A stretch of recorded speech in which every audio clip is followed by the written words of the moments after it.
jump.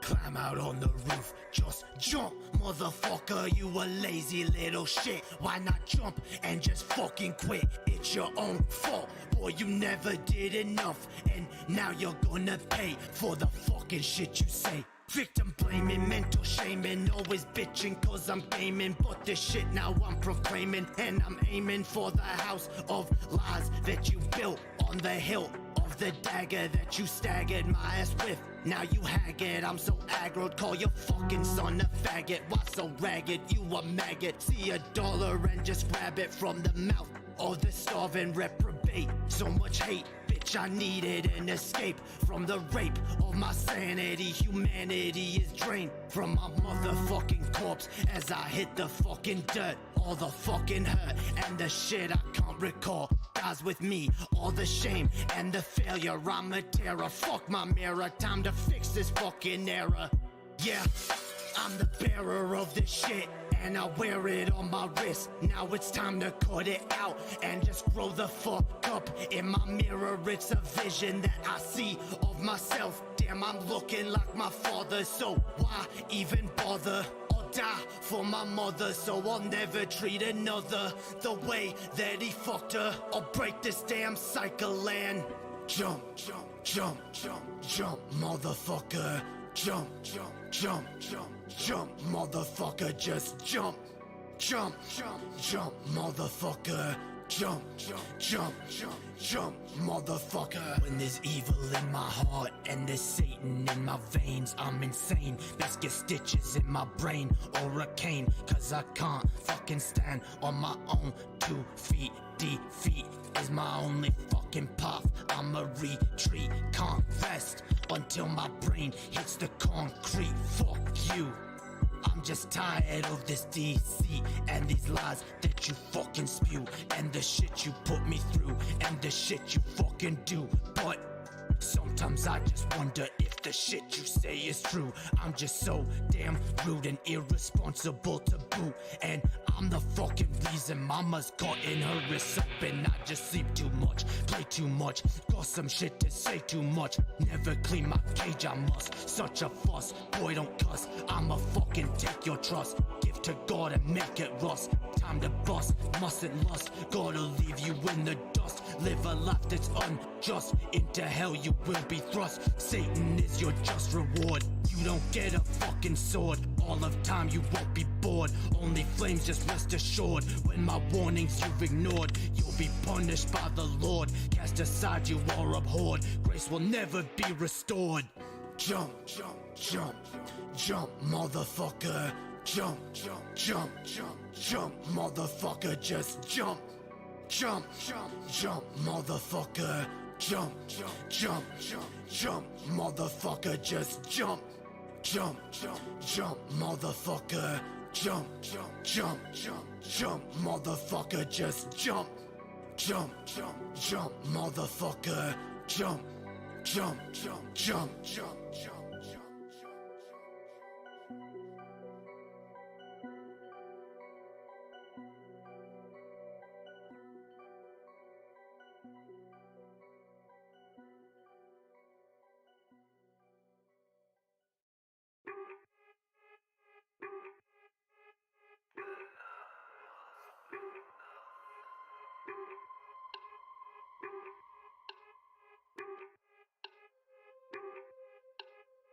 This shit got my fucking stomach in. Never eat a fucking again. Better pray for all my sin. I don't feel no pain again. Fucking quit, got my fucking stomach in. I don't need a fucking again. Suffer now for all my sin. Never feel no pain again. If I'm what I eat, then I must be nothing. If I'm what I eat, then I must be nothing. If I'm what I eat, then I must be nothing. If I'm what I eat, then I must be nothing. Waking up like I ain't broke. All I need's a fucking smoke. Wild fucking woke, drink another fucking coke. Food just make me wanna choke. Got my stomach I like smoke. No, that's not a fucking joke. Clear my plate, I'd rather croak. Extra shit like a bad plot. Mentally all I do is rot. Feels like I've been fucking shot. Fuck this level, only set my lot. Why so fat? Why so fat? You so ugly, got no tats. Why so fat? Why so fat? Now you feel just like a man. If I'm what I eat, then I must be nothing. If I'm what I eat, then I must be nothing. If I'm what I eat, then I must be nothing. If I'm what I eat, then I must be nothing. Feel so nauseous, I can't eat. All I want's to fucking sleep. Caught it out, that's not a leap. I won't, so I'd rather weep. Fuck this shit, I don't know why. Makes me wanna fucking die. All I do is fucking cry. You won't see me eye to eye. I ain't hungry, eat no steak. Want no bake for your cake. Fuck them bitches, they all fake. They just judge them on a snake. Pile in my throat when I see a fucking note. I don't want fucking choke. All I need's an antidote. When I die, so she wrote. If I'm what I eat, then I must be nothing. If I'm what I eat, then I must be nothing. If I'm what I eat, then I must be nothing. If I'm what I eat, then I must be nothing.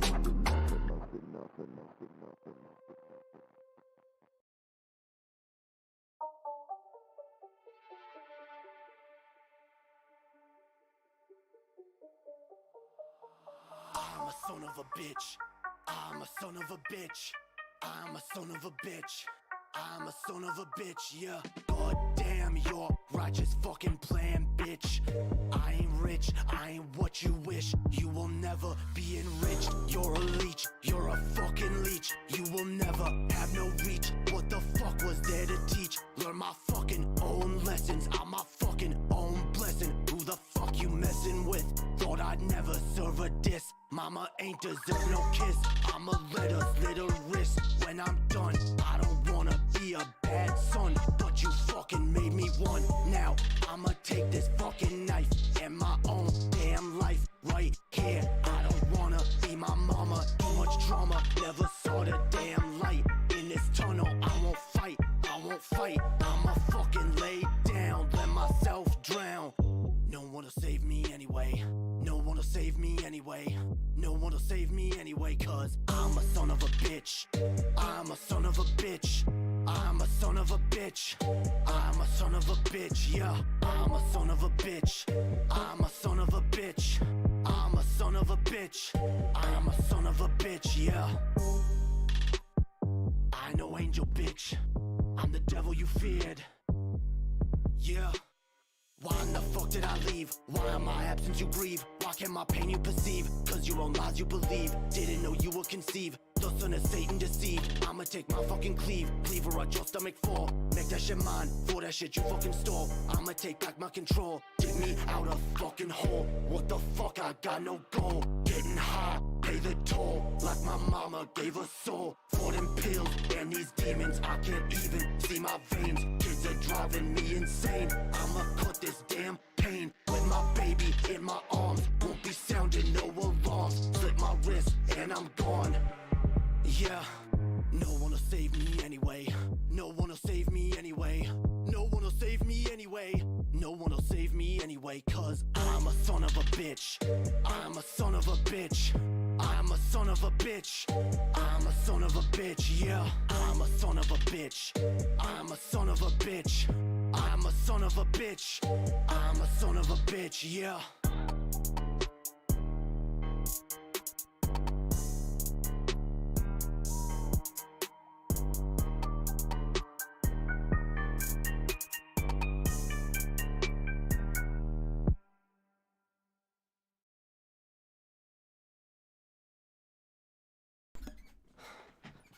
What up, y'alls?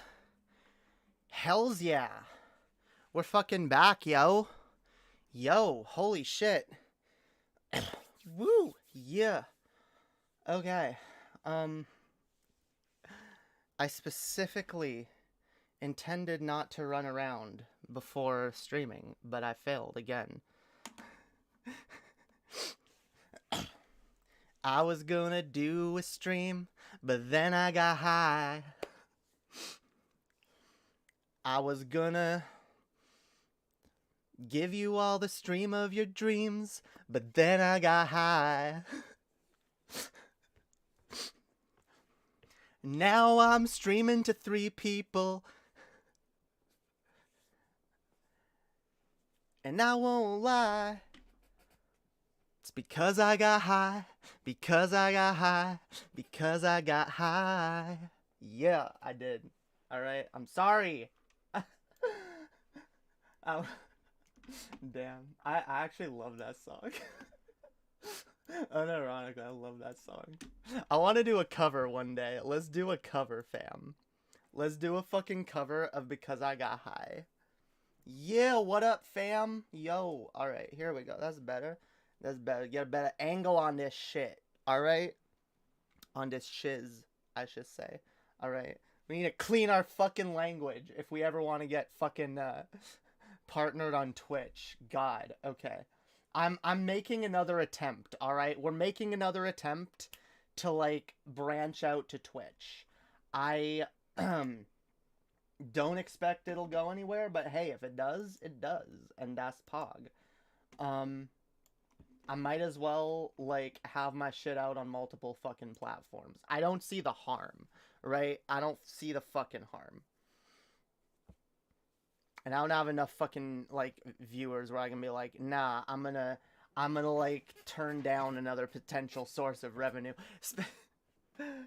But yo, speaking of which, everybody in the chat, I should say hello to. We got, Openly Avoidant, hello. We got J. Troy Doe, on the flow. We got, Jenny, welcome. And we got John Morgan. Hells yeah. Getting high is bad for your that is true. That is true. That's why I'm working on that. That's why I would very much like to smoke a lot less, but I'm working on it. All right. I'm working on it. Though, like, weed, there's nothing wrong with, like, smoking weed, like, in moderation from time to time. If you notice that you're getting to, like, a place where you're having, an unhealthy relationship with it, like, maybe you gotta work on that. And I recognize I gotta work on that a little bit. I know it's bad for your respiratory system. Oh, also, in the Twitch chat, we got Elijah Mead the Swindler. Anyway, yeah, I'm not interested in the chat's concern trolling unsolicited advice. All right, you know, honestly, I've been meaning to go on a rant about this, and this isn't directed at anyone in particular, but, like, you know, I really do feel like it's probably, like, one of the rudest things you can do to, like, just go around giving people unsolicited advice that they didn't fucking ask for, you know? I mean, and this goes towards most people, because I've done it too, where, like, it's not even just, like, advice, it's, like, unsolicited personal advice, you know? Like, I feel like,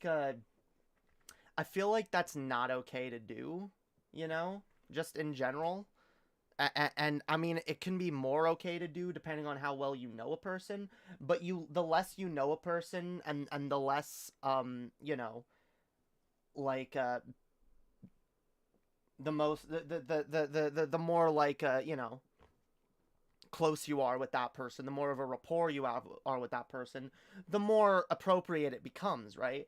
But, like, in general, like, I think, like, we as a society need to, like, work on, like, you know, not being assholes, you know? 'Cause, like, it can be real easy to just throw around fucking unsolicited advice at people and be like, just do this, just do that, right? Like, that's easy to do. Anyone can do that. And you don't even, like, need to think much, like, you know?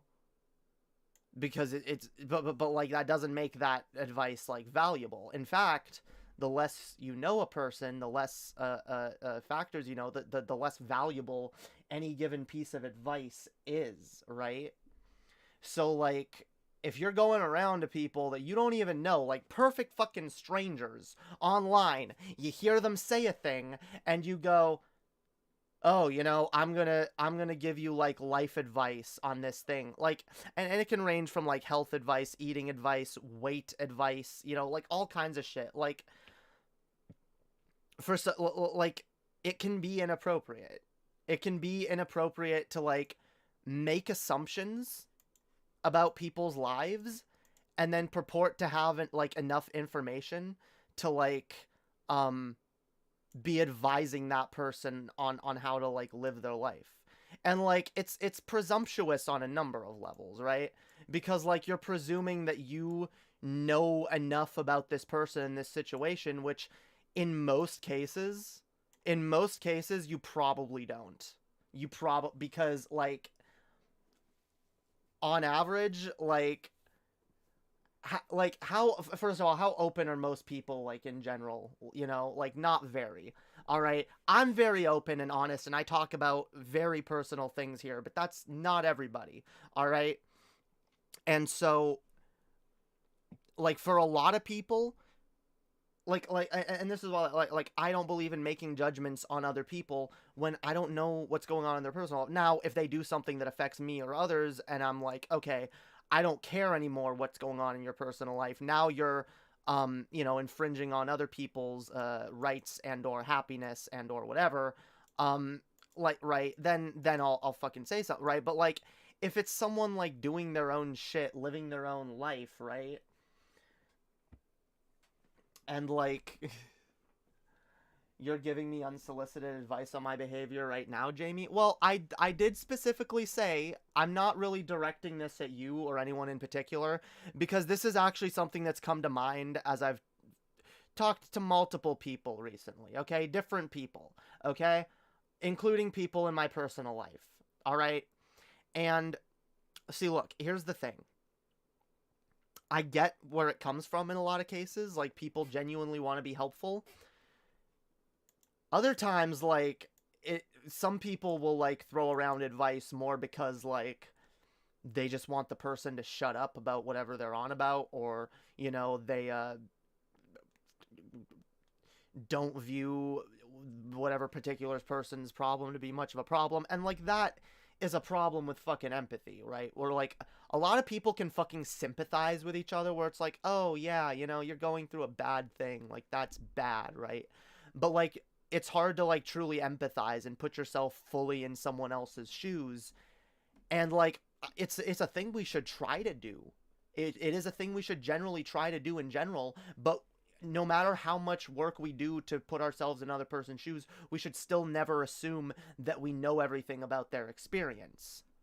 Like, we just shouldn't. That's not how we have, like, productive relationships. That's not how we have productive, and like, because this results in all kinds of bullshit, okay? And a lot of things I'm thinking are like shit that conservatives will say. Shit that conservatives will come into my chat and say to me, you know? People telling me fucking shit about my own mental health or whatever. Or telling me, hey, yeah, you know, you're just, mentally ill and insane and schizophrenic or whatever. You need to get fucking therapy and get conversion therapy or whatever, you know? Like, you're sick and you're mental and you're this or that, and like, and I mean, look, it can be, it's obvious, like, some things are more obviously bad faith than others, but like, the problem is, in a lot of cases, it's difficult to tell. It's difficult to tell where someone's coming from with any given piece of advice and what assumptions are being made, because that's a thing that happens in general. Like, we as human beings, like, we make assumptions constantly, and that's fine. It's human. It's what we do. But like, we should remember that those assumptions are not always necessarily, you know, valid, or we don't know if they are. So we gotta, like, be careful to, like,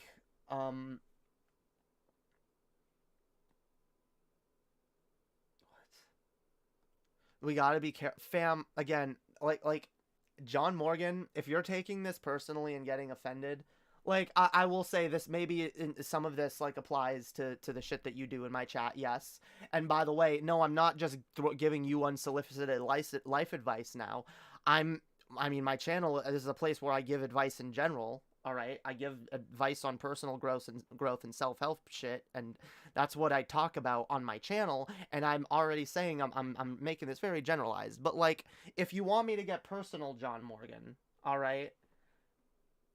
You yeah, like you do kind of do that, and like stop doing like don't do the like the like you're basically doing like the tolerance paradox thing where it's like, oh, you say that we should be tolerant, but why can't we be tolerant of intolerance? Shouldn't we be tolerant of intolerance?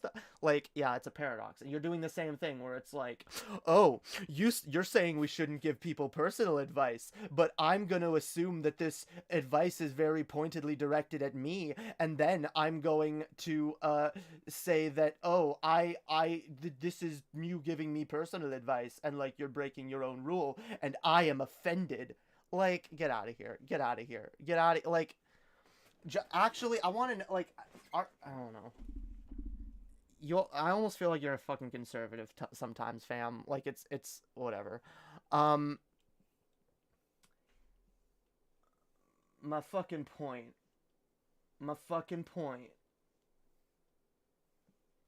Yeah, Galen's giving me unsolicited advice at times. And look, some of it was kind of rude. Alright?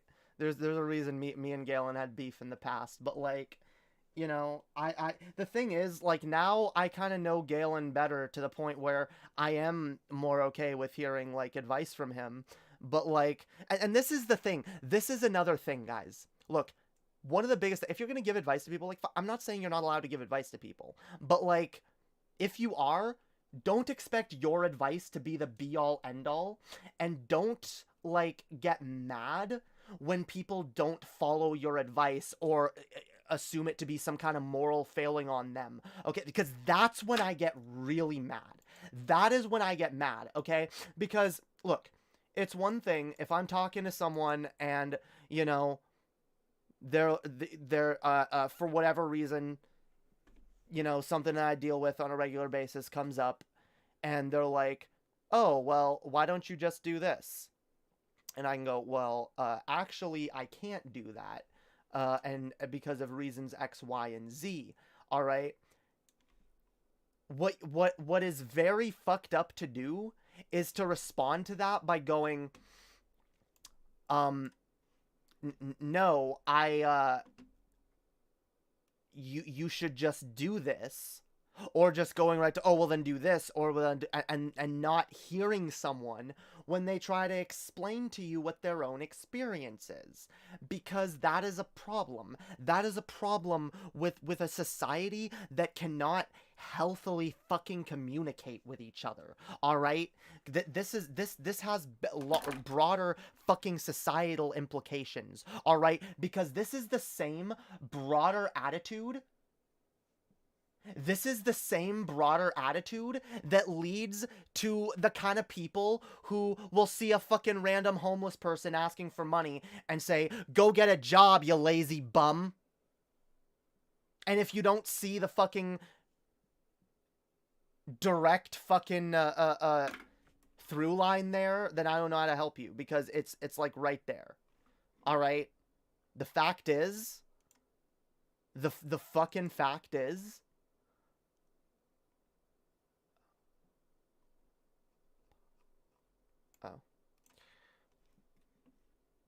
the fucking fact is, you can give someone advice all you want, but your advice is always going to be limited to your own experiences. And sometimes it's important to trust that the person you're giving advice to knows something better about themselves than you do. All right? And this is especially a problem. Especially a problem, guys, when it comes to how people interact with disabled people. Because I'm telling you, I see this bullshit attitude used to justify ableism all the fucking time. People who are not just, you know, because, oh, like, not to say, first of all, not to say that people who are physically, I mean, obviously, people who are physically disabled have their own struggles and you know, barriers in life, and obviously that's fucking hard to deal with, but a giant fucking problem is when you have people who are mentally disabled and other people want to, like, make assumptions and make judgments on you when they don't have enough fucking information on anything. They don't have enough information on you. They don't have enough information on your experiences, and they don't have enough information on the disability that you have and the various ways that it can present in people, because especially with mental disabilities, as with physical disabilities too, by the way, they don't always present the same way in the same person. For example, okay, you can be a paraplegic who can walk and a paraplegic who can't walk. Okay? Because, right? If it's just both your arms are broken, and it's not ableist then to say, oh, well, some paraplegics can walk and can use stairs or whatever. It's just more important to then recognize all the other areas in which different people, different groups, different intersecting groups and their experience, like the way they intersect. So it's very, very, very important. Very, very important in, again, just having compassion and empathy for our fellow humans. Again, if we want our society to be better in any fucking way, we need to be the change that we want to see in the world, all right? And if you want a society where people are more empathetic to the sick, to the disabled, to queer and trans people, to people who can't afford health care, to people who are working 2 jobs and still can't fucking feed their families and or pay for their fucking prescriptions, who still get told, oh, well, get another job. Oh, well, just stop spending money, you know, or just, oh, buy cheaper stuff or this or that or whatever. Who also get told by other people, the vegan gains crowd, who run around telling me, oh, just be vegan, regardless of your fucking financial situation or whatever, regardless of where you are in life or whatever. Like, this is the problem with either unsolicited advice or advice that is too general and too broad, okay? Like, I try to be clear. Like, there are things that I think every person should adopt and that I think we all need to do. But if I'm giving advice, like, specifically to, like, trans people or to, like, people with, like, anxiety or depression or, like, whatever, I try to be specific, and I try to always make it clear, like, look, this advice might work for some people and it might not work for other people because everybody is different. And while I think it's important that when I give advice, especially on a platform like this, that it's important to do things like that, it's important for people who go around giving people advice to at least remember that in their head, even if you don't say it out loud. Remember in your head that, okay, this advice might work for some people, but in a lot of ways, I'm like basically just throwing stuff at the wall to see what sticks, right? It's completely random whether or not this advice will actually resonate with this person in a way that's helpful. And if it doesn't, that's not a moral failing necessarily on the person you're advising. So yeah, this is a thing. This is a thing that we all need to fucking work on, guys. All right? Because I think empathy is so, so very fucking important. All right? Because I've talked before about how, like, a lot of people, like, they're not going to, they're not going to, like, stand up for like queer, trans, women's issues, black issues, whatever minority issues that they don't think affects them, until they feel they have a fucking stake in it.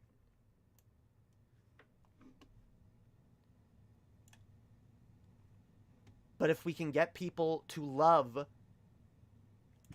and empathize with each other and normalize a society that is about love, like us, I don't expect to change all of society. I don't. That's it's a giant fucking goal that is, you know, I'm just one fucking demon fairy right here, all right?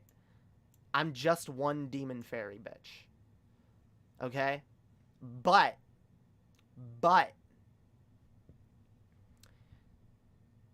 that doesn't mean that there is no value in putting good out into the world. There is. I don't think you always sow what you reap, but I think generally you're more likely to sow what you reap, right? I mean, hey, sometimes you sow your tomato seeds and they just don't grow. Sometimes they do. And sometimes some sneaky farmer from next door sneaks into your garden in the middle of the night and swaps your tomato seeds with asparagus seeds. And then you have a whole other different thing, you know, and like whatever, shit happens, but like, yeah, fuck that analogy, all right. I don't know what Jesus was thinking. But y'all know what I mean, right? Metacognition greater than empathy. What do you mean by that? Empathy is overrated. How is it over? You know what? The burden of proof is on you to demonstrate to me how empathy is overrated. How it's overrated to love our fellow humans and to actually, like, want what's best for them. To actually give a shit about the fucking fellow humans that we have to live on this fucking planet with. The people that we share this fucking planet with. Demonstrate to me the downside. Demonstrate to me the fucking downside in having more empathy and compassion and mercy and understanding and acceptance.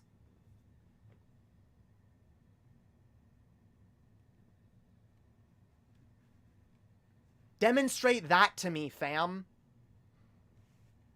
Because otherwise, you're just, like, concern trolling as usual. I mean, that metaphor was pretty tangential. Yeah, I do tangents here, fam. Like, God.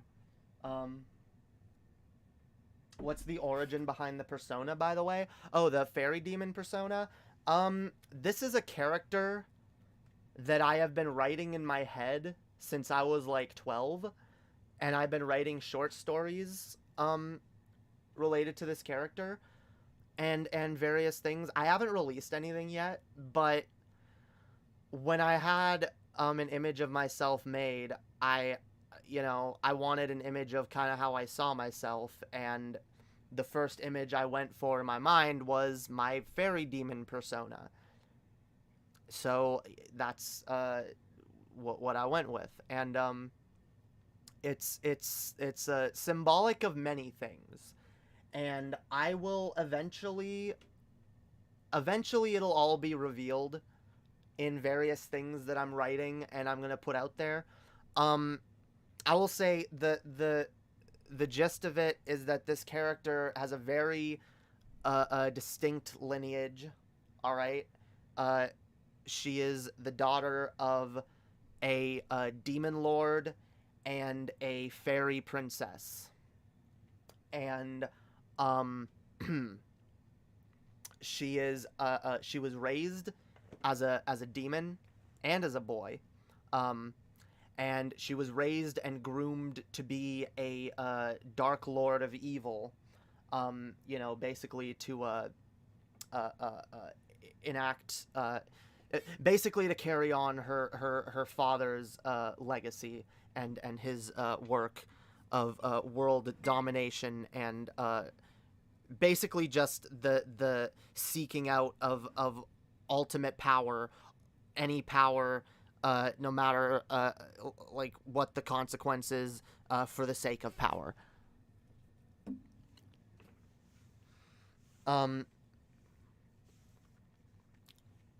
She was shouldn't eat while talking. I end up biting my lips, which is not poggers. Yeah, she ended up growing up with her fairy nature repressed, and fairies have the ability to actually like transform, change their genders. Now, if you're a half fairy, that ability is lessened slightly. But from a young age, her father noticed her swapping genders, swapping her appearance, using her fairy magic, and her father viewed fairy magic in general as like evil and degenerate, a degenerate form of power.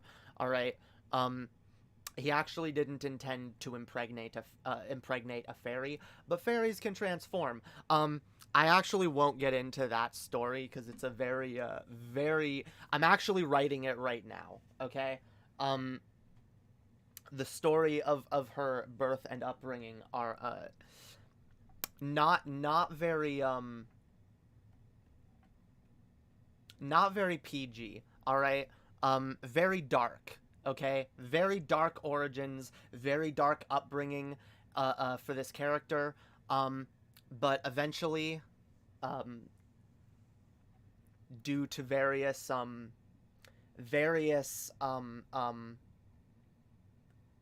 endeavors by various people, she ends up getting redeemed and becoming her true self and becoming her full self. And this is her form when she is evolving. She's in a state where she still has some of her demon aspects, and she may very well keep them, but she's also like the fairy part of her is dominant for the first time. She comes from like a world where people can like, the various races in that world like evolve the more powerful they get, and they have a certain number of evolutions, kind of like Pokemon.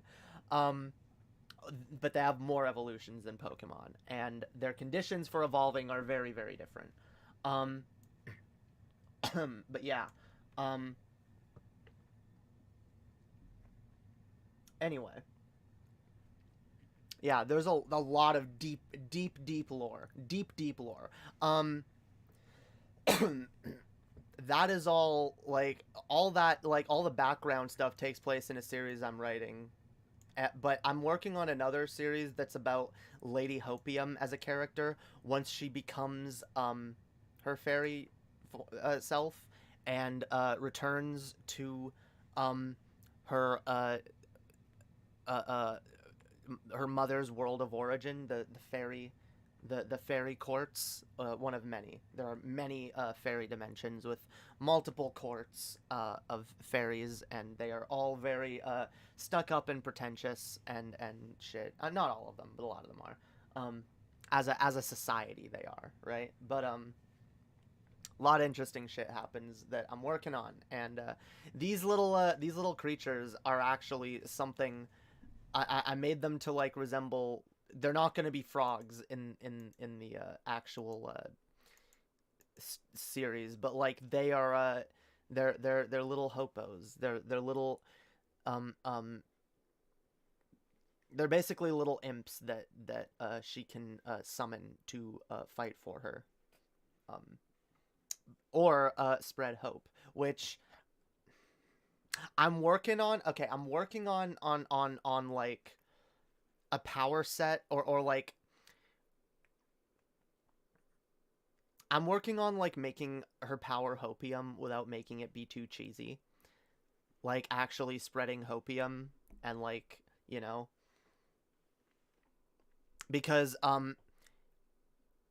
the type of demon that she is, by the way, is an empath demon, which are demons that can feel the emotions of those around them, and like normally demons in general can feel like fear and hate and mostly fear, and they feed on fear. Um, and if a soul is consumed with enough fear, they can consume that soul, and it's dark animancy, very dark stuff. Okay, um, but um, empath demons are demons that are able to feel all emotions, um, and they can feed on all emotions, but not to the same extent. Um, but they also like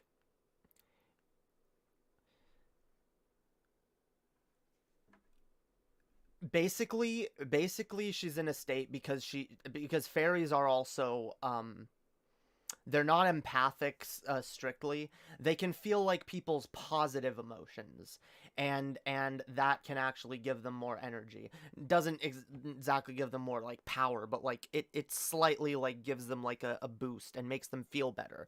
um which is why fairies in general, or at least fairies that aren't like twisted and fucked up, try to spread joy, try to make people happy, because when other people around them are happy, they are happy, you know? So they end up just surrounding themselves with either people who are on drugs or just each other, and they're all on fairy drugs anyway. Um, which we'll get into the effects of fairy drugs someday, not today. Um, but Jesus, yeah, a lot. Like I said, a lot of fucking deep lore. Um, what if you had a sort of anti-hero demon, one that feeds off fear, but they do it exclusively on the powerful and corrupt? I actually have thought of that. There is a character that's like that in my universe. I can't remember what their name is currently because I've changed some characters' names around, and I've made, because I'm trying to make like a proper like genealogy for certain character, because I made shit too messy. I made the timeline too messy. So I'm trying to simplify it. But yes, there is a character that does that. But yeah, basically, because she is an empath demon and a fairy, uh, uh, the type of fairy that does uh, uh, feed on positive emotions, um, it can be like physically painful for her to be around people that are like in pain. Um, and part of her arc is that she kind of struggles with a desire to like avoid people who need help, avoid people who are hurting, even if she could help them, because just feeling their pain is just too much. And she's already feeling the pain of loss because she lost her partner who was her the fellow hero in when she was a male. Um, so when she evolved, she also lost her best friend slash kind of partner slash like battle partner, like not like married partner. Although there kind of is a bit of a romance, a little bit like a. Most of my characters are bi. Okay, most of my characters are bi. In fact, most characters in this world are bi, especially fairies. In fact, most of the fairies in this world are gender fluid, okay? Most of the fairies will swap genders at will. Whenever they feel like it, they don't care. It's not like, it's just like, it's about like, it's like putting on an outfit. It's like, oh yeah, I'm a tall man now. I'm a tall, slender, distinguished looking man wearing a suit, and oh look at, and now I'm a beautiful I don't know, a fairy with long hair and a long flowing dress. Like most fairies are known by their personalities and their title rather than like their appearance, because their appearance changes constantly. Um, uh, uh, uh, uh, Lady Emily here, however, being a half fairy, half demon, she actually can't transform at will. Um, she can transform slightly, like if she has like a strong enough surge of emotion, like her hair color will change or her eye color will change, but like that's about it. She can't like change her whole like facial structure or anything. Like this is for the most part her body for now. Um Also she can't lie. Well, because fairies can't lie, but she's half fairy, half demon, so she can lie, but when she lies, it becomes visible on her face because she starts becoming more of a demon, and her face like starts getting like a scaly and shit, and she turns like uglier and like so like literally the more she lies, the uglier she gets, and like it goes back like it undoes after a while, but like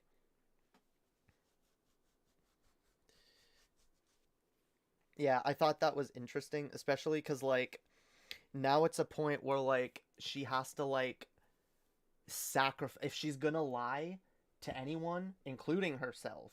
She has to sacrifice her beauty, which is important to her because she spent her life as a male demon and was groomed to be like her father and uh you know now she's beautiful and she's a fairy and she can do better things for the world instead of being an evil overlord. And by the way, demons in this world are not inherently evil. Um, Her father is an evil demon lord, but there are perfectly decent demon characters, which is why, yeah, I do want to have like an anti-hero demon character that like yeah feeds on the fear and hate of like the wicked and the evil and the people who deserve it basically. um because most of the good demons most of the demons that don't like um uh uh uh scavenge hell dimensions for souls that they can consume, uh uh uh souls filled with fear, uh the ones that don't, that just live normal lives, they try to avoid their like demon nature entirely. So this is one that's kind of like embraced it and is like, I'm torn between like three names for him still. I haven't decided yet, honestly. This narrative seems to lack character complexity. No, it actually it has a lot of character complexity. I'm just not getting too in depth in that because the character complexity, like the characters go through arcs. I'm explaining to you where the character is now, like, but like and this will probably be like the Lady Hopium thing will probably be the first thing that we see of her, but like she's gone through like several different fucking evolutions and been various different people, not all of them good. In fact, most of them were evil to an extent, and she had to go through a lot in order to become a better person and to become her true self and not the version of her that she was like built up to be. Like there's a lot of fucking complexity. It's just I'm not I don't I I'm trying to not get too detailed, too spoilery, all right? I don't want to like I always feel weird because like I'm not necessarily one of those artists that can never share something that they're working on until it's done. Although I do get that way with a lot of things. Like most songs, I do not want to share any little snippet of a song with you guys until I am happy with the song and I'm like, okay, this is good. This is ready to go out. When people hear this, they will be like, damn, this is Pog. I want to hear this on the radio. I want to bump to this. I want to dance to this at the fucking club. I want to do drugs to this. I want to do all the shit to this. Like, I want to fuck to this. I want to whatever, whatever. Do the fairies and demons do stuff with humans? What do you mean do stuff with humans? I mean, my little hopos, they try to spread love and happiness and compassion and shit like that wherever they can.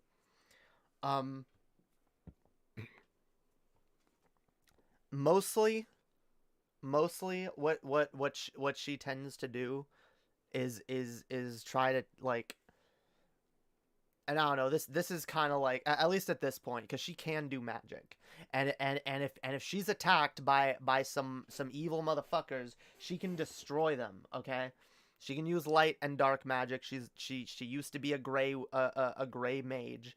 Okay, she's fucking got all that shit, but she tries not to use it. All right, she tries to use the thing that is the most detrimental to her at times. Her uncontrollable empathy. Because, like I said before, it can be painful for her to be around people who are hurting or who are angry or whatever, because she feels what they feel. So she tries to be, she tries to project, positivity to others, not even just because she she believes in it to an extent, but like on some level it's because, like, if the people around her aren't positive on some level, like it's painful for her to be around them. And so she recognizes that this is also a problem that a lot of demons go through, because a lot of demons in general can just feel people's negative emotions. And that's why demons tend to live, like, with only other demons and not with, like, humans and shit, because they can't help it. They can't, like... But yeah. Anyway, I'm getting into deep lore again. Deep fucking lore, alright? It'll be really interesting. Anyway, I'm not reading the chat. We got more people in the chat. We got, who else is in the chat? Galen, what up? We got Prosy Rosie, welcome. We got White Flags 2. John Morgan, of course. We got Rose Black, what up? We got Meta Moniker. Hells yeah. This would make a great manga/anime. I know.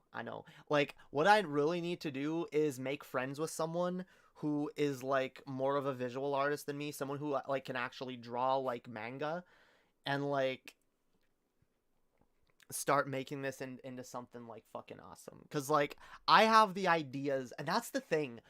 I have ideas, and, like, I'm more of a like, I could write a novel. I could turn it into a novel, but, like, it would definitely be a lot more interesting as, like, a graphic novel or, like, a manga type thing.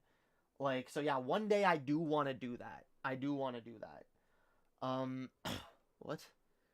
Do any of the fairies get cancer having to say goodbye to their loved ones, realizing that they wasted their time alive on trivial pursuits, only realizing what is important when on life support? I'm sure some of them do, I guess. Depending on how much magic they use, because, like, I mean, like they have their own type of life support, I guess. It's magic based rather than science based,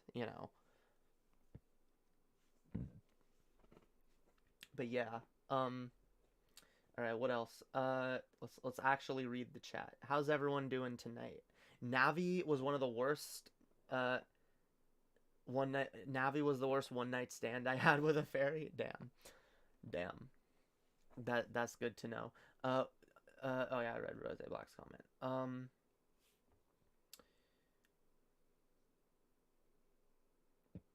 When people rely too much on empathy, they usually make very biased decisions when judging others and mediating conflict. Empathy has a lot of limitations. This is where, again, I've said this so many fucking times, and I know I've said this with you in the chat. I've said this a lot. It's nuance, guys. I'm never telling anyone, guys, just use empathy and only empathy. What my problem is that a lot of people have no empathy or very little empathy, not enough empathy. That is my problem. I am not telling anyone on any level completely rely on empathy. That's not what I said. That is never going to be what I said. But empathy should be a tool that you are actively using. If you turn off your empathy, then you risk missing shit that's actually important. Okay? Because how shit affects people, the way people feel, people's experiences, these things are important. And if we act like empathy is a bad thing, or a thing to be avoided, then we end up being heartless fucking assholes who also have very limited abilities to help anyone. For example, if all you believe in is just facts and statistics, logic, statistics, can you mathematically quantify it? Is there a study that backs up this claim? No? Alright, well, the statistics, locks it, oh, well, this statistic says this and this and this, and this has this likelihood and this, that, this, you end up like, if every interaction that you have or every assumption you make about someone is based on just like statistical probability, and you have no empathy, and you don't like actually consider what that person's experiences are, like, you're basically just like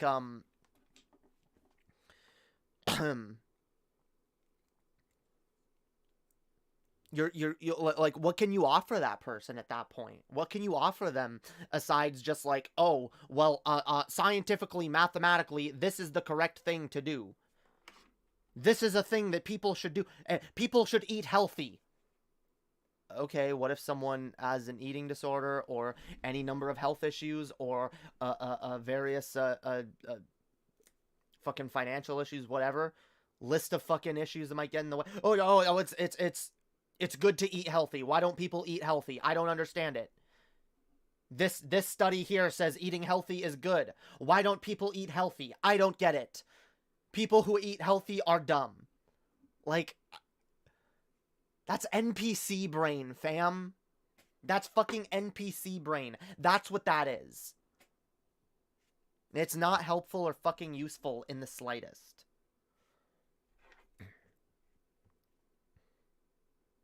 Turn off your NPC brain, learn to socialize with other fucking human beings like actual social creatures, learn to talk to people, learn to hear people, learn to hear their experiences beyond your assumptions and facts and whatever. That is all I am saying. Like, it's not hard. Anyway, what up, Yarn Saxa? What up? Welcome. I don't care about people who are... That's not what I mean. I'm not talking about people who are psychopaths, am I? If someone is actually unable to empathize, actually chemically, mentally, whatever, unable to empathize, that is a different thing. That is a mental illness. That is a thing that is not normal in society, that person needs to get taken care of. That is not a good thing. Empathy is a positive evolutionary trait in humans that we developed as tribal societies that worked together and formed collectives. We had to be able to empathize with the starving child in the street. Otherwise, too many children would go hungry and would die. Right?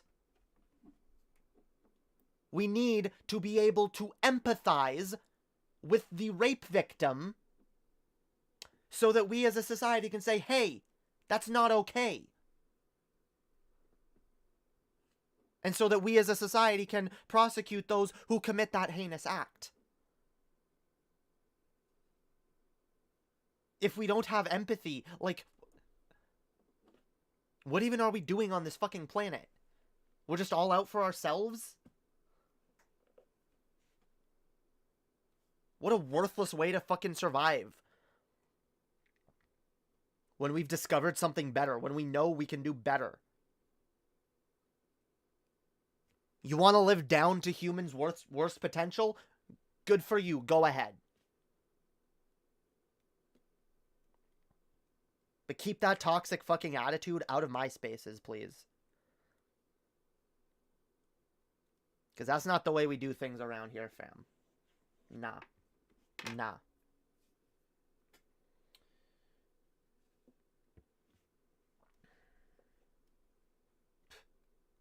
No, I'm not. And John, if you do that one more time, if you do that John Morgan, every time you vaguely gesture towards perceived hypocrisy, all I can do in my head is view you more and more as a fucking conservative. I honestly can't tell if you're a conservative or you're just a really annoying troll.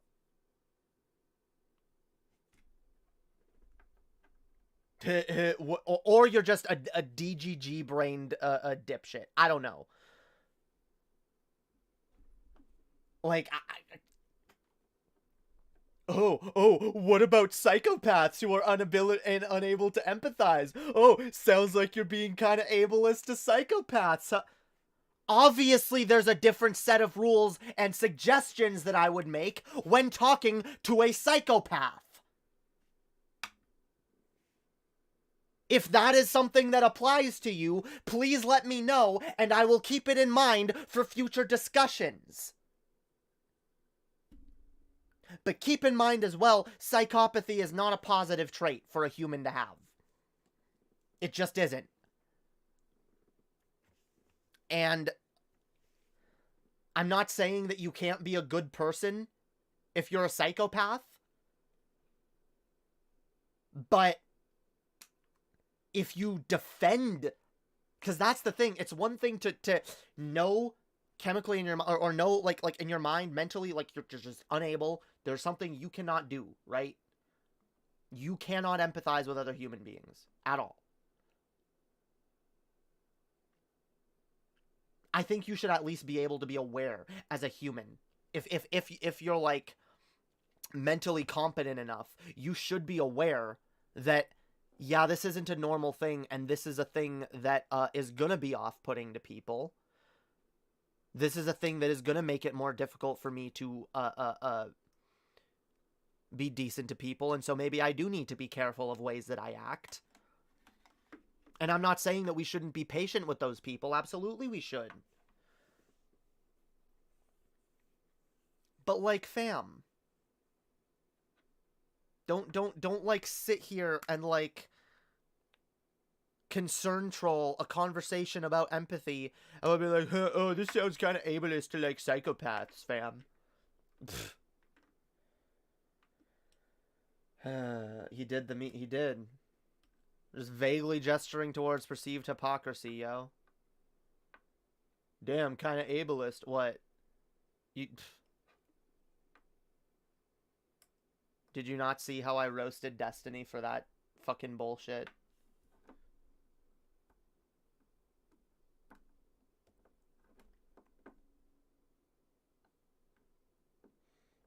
Yeah. Alright, anyway. You talk about the value of exercise but some people are quadriplegic. Yeah, like, yeah. Guys, I don't think you should be talking about the value of exercise, okay? You realize some people are quadriplegics and aren't able to, yeah, obviously, right? Like, just like, by the way, and here's an area where, again, empathy becomes important, because I can use a similar example and say,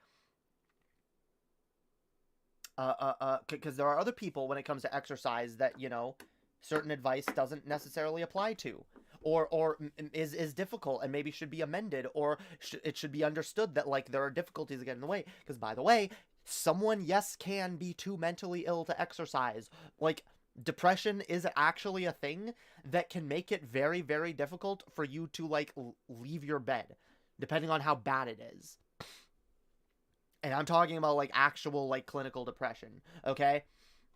And so that's another thing where, like, you could tell a person, like, yeah, you know, go exercise, and everything, be like, yeah, well, I'm just too depressed to get up and exercise. And, well, like, your solution shouldn't then be, oh, well, stop being lazy and go exercise or whatever, but it should be like, okay, well, you know, maybe there's something else that you need to work on first then, right? To improve your mood, your motivation, so that you can, you know, get to a place where you feel more motivated to get up and exercise, right? That's the other thing. Everyone acts like, oh, I have the solution and just do this and this is the solution. All your like, fam, just because something is good for someone to engage in doesn't mean they're necessarily ready for it. That's another thing. You could give someone good advice that maybe in the long run would help them, but that doesn't mean it's the advice that they need to hear right here, right now. For example, you could tell me, like, you need to stop smoking, Emma, like, cigarettes are bad for you. And I could say, well, yeah, I know that. I really do know that. But I could also say, I don't smoke more than a single cigarette a day at this point. Some days I don't smoke one at all. I'm working on stopping completely again, but honestly, I'm also trying to work on my mental health in a lot of ways. I'm trying to work on my mental well-being, and you know, anxiety and stress and shit gets in the way, and some days I feel physically sick to my stomach, and I can't stop shaking for literally no other reason than stress. And so because of that, the last thing on my mind is quitting smoking, or exercising, or whatever other millions of fucking things that I could do to make my life better, that I probably should do in the long run. Like, we need to stop condemning people for not being there yet. Give advice, fine. But expect your advice to be the be-all, end-all solution to someone's problems? That is fucking arrogant. That is arrogant and presumptuous and makes you look really fucking stupid. And again, I started this whole thing by saying this little rant was not directed at anyone in particular, but there are a few people, I'm not talking to anyone in the chat, there are a few people in my life that still do this, and it annoys me. And so this is a boundary that I'm setting in my personal life, as well as on here. I'm not okay with unsolicited fucking personal advice. Just don't do it. Don't do it. Don't do it to me. Don't do it to other people in my chat. Just don't do it. You do it, you're getting timed out. You come back, do it again, you're banned. That's it. That applies to John Morgan too. That's the last discussion I'm having on it, by the way. I don't care if it's someone's like a lazy, ill-conceived attempt at unfunny comedy, whatever. Maybe those jokes work in your circles where people like that kind of unfunny jokes. But like, yeah, I'm sick of it here. I'm sick of it here. It's enough. All right. No concern trolling, unsolicited life advice bullshit, alright? It's not allowed. It's not respectful. it's very rude, and it like can actually like have negative impacts on people. So I'm just, yeah, it's just don't do it. Anyway, if you don't get exercise, you should start. It will make you feel better. Oh, I know that.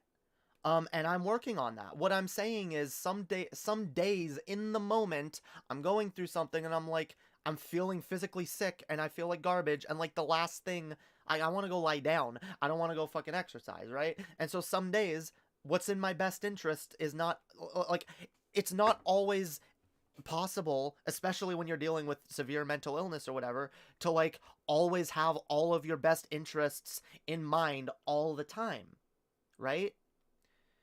Some days you're gonna slip up. Some weeks or months you're gonna slip up.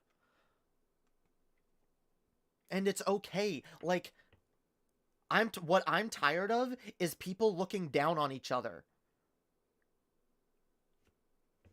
As if for not being where they are yet. And being like, oh, well, it's just easy. Like, all you have to do is this. It's what I did. That kind of advice is one of the most presumptuous things you can do. Is to just simply advise to someone else something that worked for you, and then get indignant at the idea that it might not work for them. Because some people actually, I talk to these people, they take it personally. They legitimately take it personally when you go, yeah, okay, like, I recognize that advice, but I don't think that'll work for me right now where I'm at. And they're like, oh, well, you won't even listen to me. And like, oh, well, it worked for me. And like, oh, you just don't want it enough. You just don't want it. It's like, man, that's a lot of fucking assumptions. That is a gross number of fucking assumptions being made.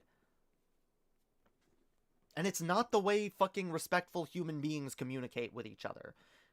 It's not an empathetic, understanding, compassionate way to communicate with another fellow human being. Especially when each and every one of us knows for a fact that there is something right now in your life, you, out there right now, there is something you are dealing with, there's something you've experienced, something you've gone through that no one else is going to get. Or at least most people are not going to get.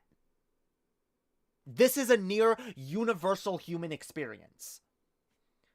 That there is something. There is some little variant, there's variants, you know.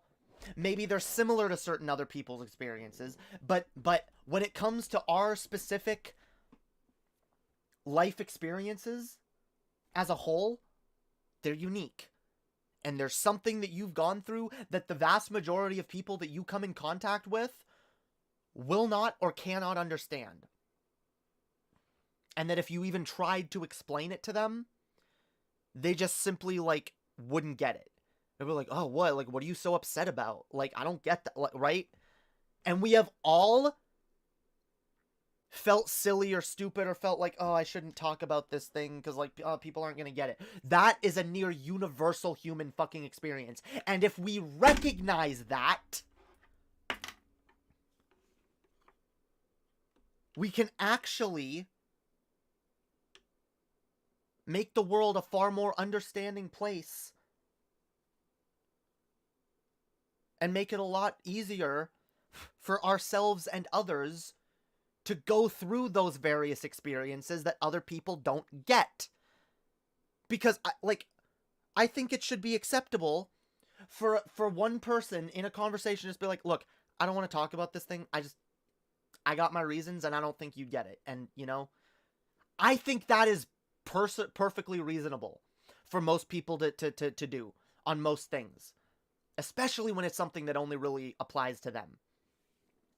Or affects them, right? Like, I think we all have like, or even if it, like, affects people on like, minor levels, I guess. But, like, you know, like, I feel like we should all, like, be respectful, have enough faith in our fellow humans to be able to look at each other and be like, yeah, okay, like, maybe there's something about you that I don't understand. I don't have the whole story. I don't have the whole picture of your life. I never will. It would take me literally a lifetime to fully understand you and your experiences. So I'm not going to act as if I know them. I'm going to be charitable enough and understanding enough to, you know, at the very least, not make presumptuous judgments on other people. Because I'm sorry,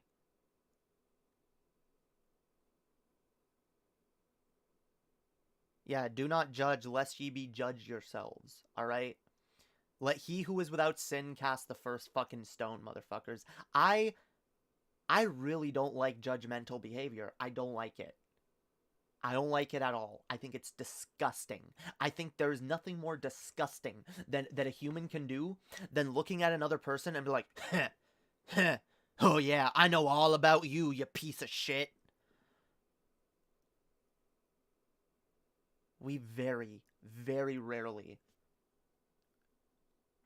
know anywhere near enough about a person to fully judge their life. Now, when people violate other people's freedom, consent, safety, that's a whole different story. Those become the cases where it becomes necessary to judge other people. But there are entire groups of people that get so much judgment heaped onto them. Homeless people, drug addicts, and these days just anyone without a fucking job. NEETs, they call them, and they make jokes about the lazy fucking NEETs, never actually listening to their experiences, or when they do listen to their experiences, go, heh, heh, oh yeah, oh, this thing is so hard. That right there. Looking at another person in general who says to you honestly, like, I have trouble with this thing. You're going, heh, oh, this is hard for you? This thing that's easy for me and other people that I know is somehow hard for someone else? Bullshit. If you have that attitude towards any, leave my fucking community. Just leave. 'Cause, like, my God. It's toxic. It is fucking toxic. And it perpetuates negativity. Objectively, it does. It just does.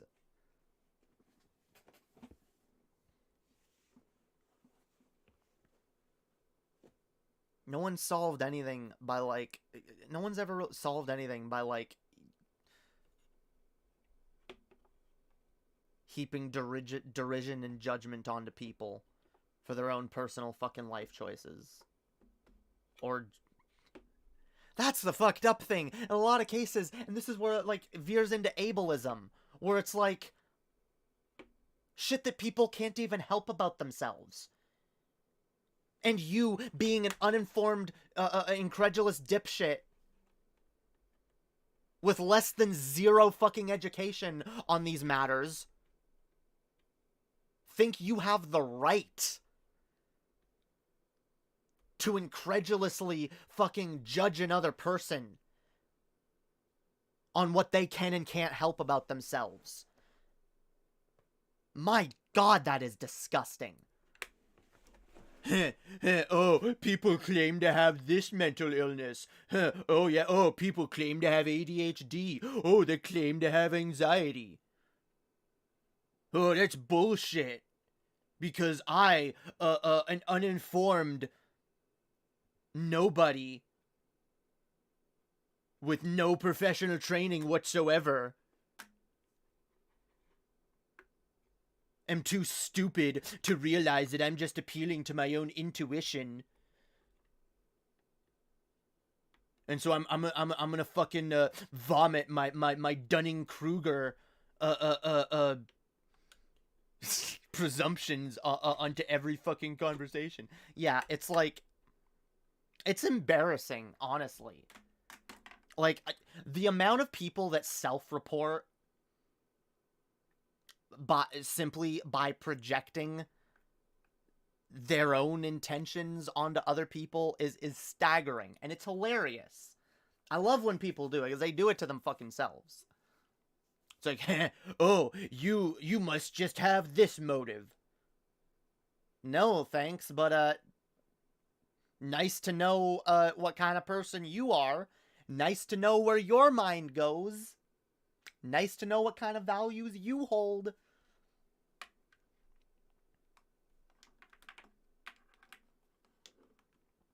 Yeah. Honestly. Yeah, that's why they say, by the way, don't assume makes an ass out of you and me. Because, yeah, you assume shit, you'll make yourself look like a fucking idiot. You'll behave like a fucking idiot. Treat people like shit.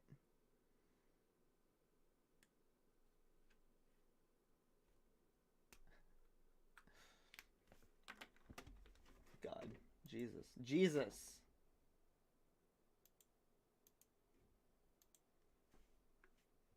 I'm too stupid to realize that I'm just appealing to my own intuition.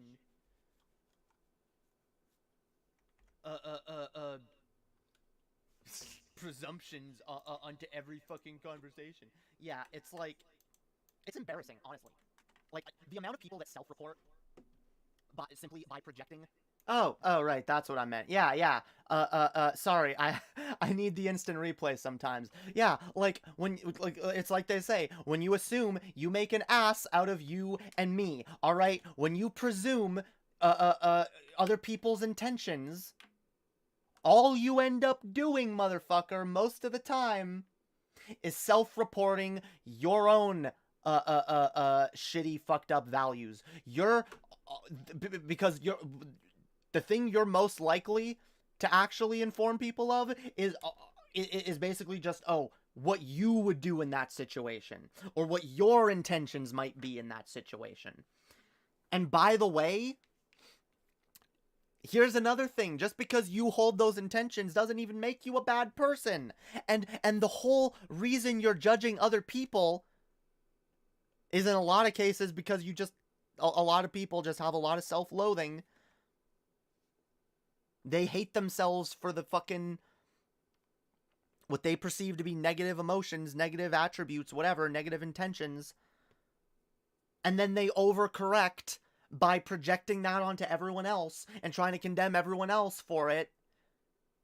And they never work on it in themselves. And that's fucking sad. I think it's far better to recognize that in yourself. I recognize in myself when I do that. And it's a thing I'm trying to work on.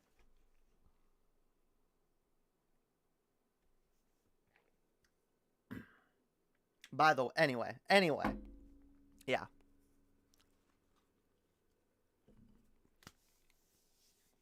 Let's move on, guys.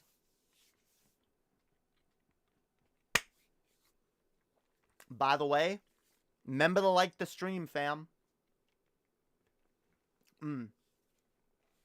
Legit, yo, that shit helps me out, alright? That shit helps me out, fam.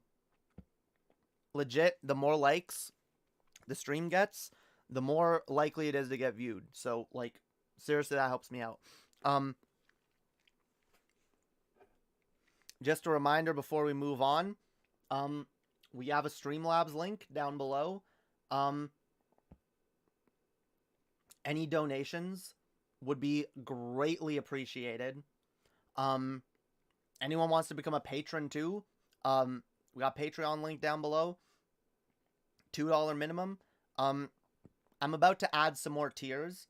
We're gonna add like a $5 tier and maybe like a $10 tier or something. Or maybe like I don't know. We'll see. I'm gonna add more tiers. The $2 tier is gonna stay the way it is, and I'm gonna even add some more stuff to the $2 tier. But then I'm gonna add like some exclusive shit for the higher tiers. So yeah, become a fucking patron. It fucking sucks. I've been losing patrons lately, and I've been it sucked. I've been losing patrons lately, and I've kind of been needing that Patreon revenue the most. So anything you guys can help out with, that's what keeps me doing this. That's what keeps me fucking streaming for you guys and bringing out awesome content, making clips, all kinds of shit. So yeah, I hate asking. I hate asking, but like, if you guys can, please donate. Please do. If you can't, don't worry about it. All right? Because again, just watching helps out, but like liking the stream also helps out. And yeah, this stream literally can't survive without viewer support, without you guys sharing this shit around too, guys. Like that shit helps me out. If you really can't donate or nothing else, you guys want to help me out, share these streams, spread them around the internet, make sure everyone fucking sees them, okay? We're gonna grow like fucking crazy here soon, all right? Yeah, post it in like Discords you're in with like shill channels, post it in Facebook groups, post it on your, I don't care. Share it everywhere, fam. Just do it. Do it.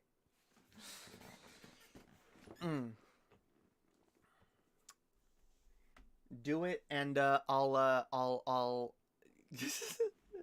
damn, I can't say that. Yeah, I don't know. Do it and something good will happen. Anyway. Yeah, by the way, speaking of which, y'all really need to watch the fucking videos that I've been putting out, as I've been making some banger fucking clips, yo. Some banger fucking clips that like are fucking criminally underviewed. Criminally fucking underviewed. So here's what we're gonna do this stream, guys. We're gonna what?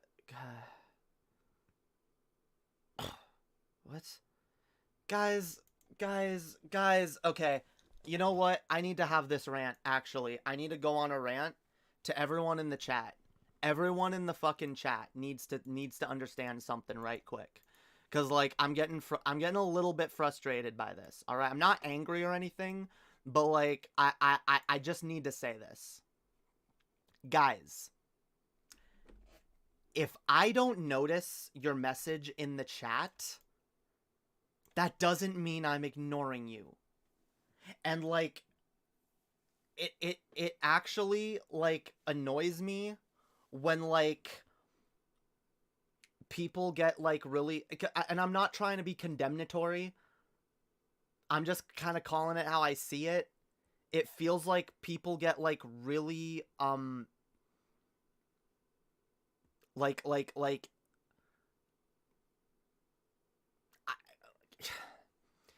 look, it feels like sometimes people get a little too for lack of a better word, self-centered in the chat, okay?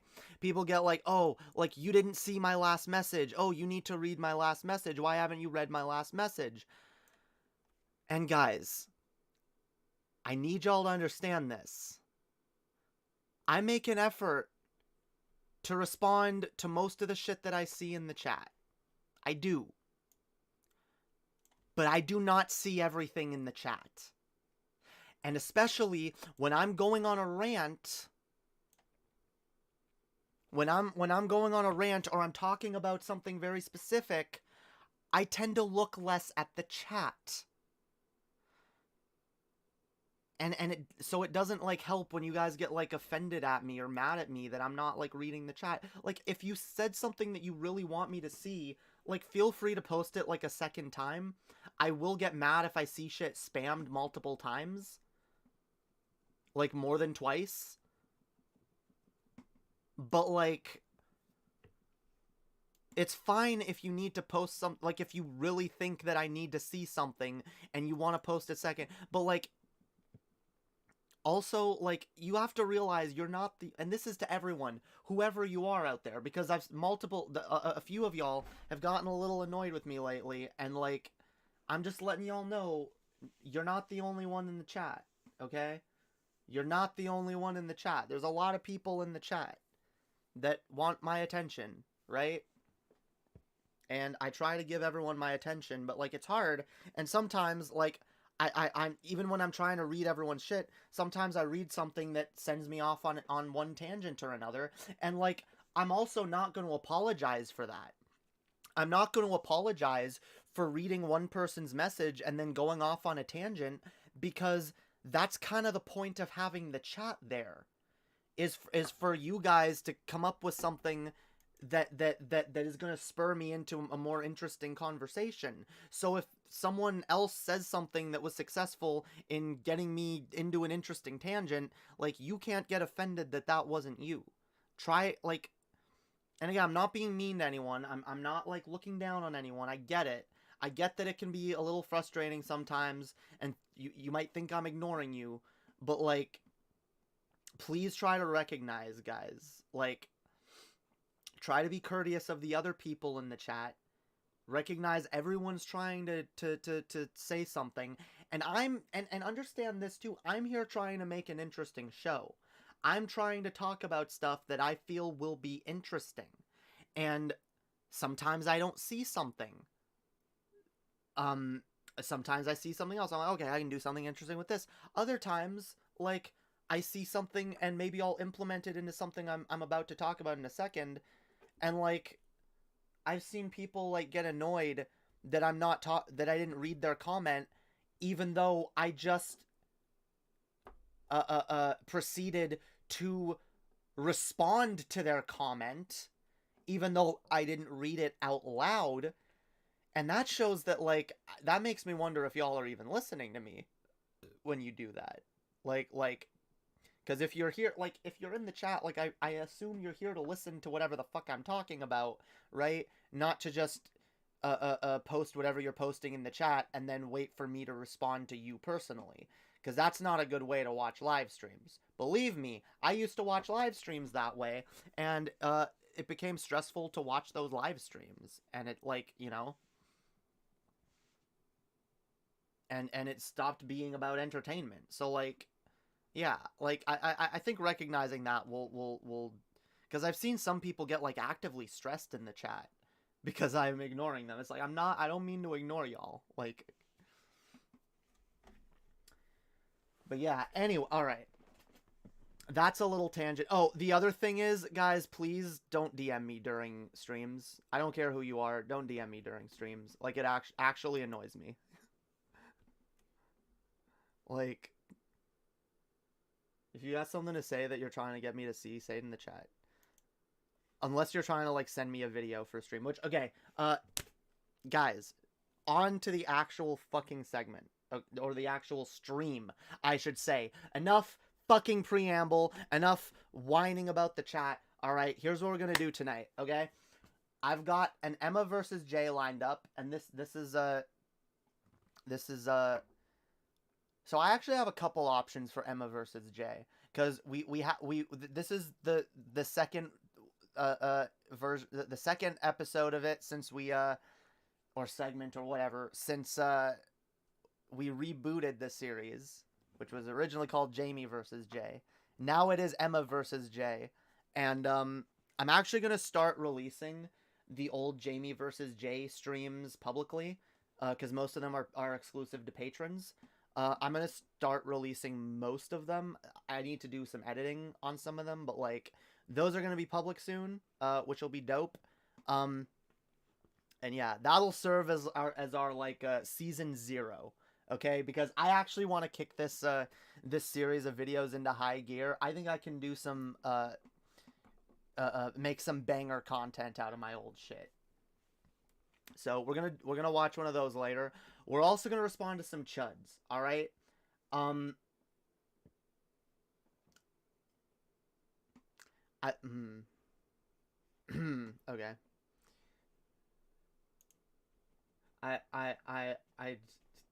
God.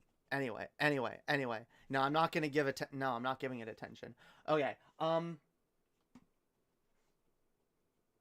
Literally, people I give too much attention to saying they want more attention. Fuck off. Okay, what was I saying? Okay, guys, here's another thing. I think I'm gonna start responding to some more lol cows. All right. But here's the so I will allow you guys to send me lol cows again to respond to, but here's the criteria, okay? They have to be either assholes or politically wrong, like politically ignorant to the point where like the shit that they're saying is harmful. Or else the shit that they're talking about should be like actively like dangerous or harmful to people. Like, I don't want to bully people who are like, you know, not as good at streaming or making videos. That's not the kind of lol cows I want to cover here. All right. People who actually have bad political arguments or who are like actively horrible people. Like, I prefer to stick with like people getting political or like bigoted or whatever. Like, but yeah, we will be taking submissions for that in the Discord. All right. I think what we're gonna start with is yo, what up, Lyra? Welcome. Who are you talking about? I don't see what you're talking about in the chat. Wait, what? Oh, I'm not talking about like people in the chat right this minute. I'm just talking about a general attitude in the chat. Yeah.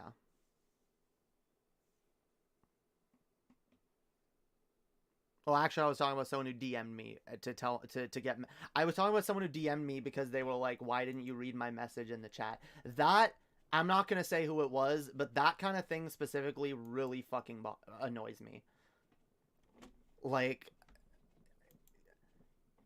yeah, that's some like presumptuous ass behavior. All right, like, I mean, I'm in the middle of a stream, guys. Like, just chill out, right? Chill. Holy fuck. Okay. You guys get me too worked up. I swear. Oh, here, guys.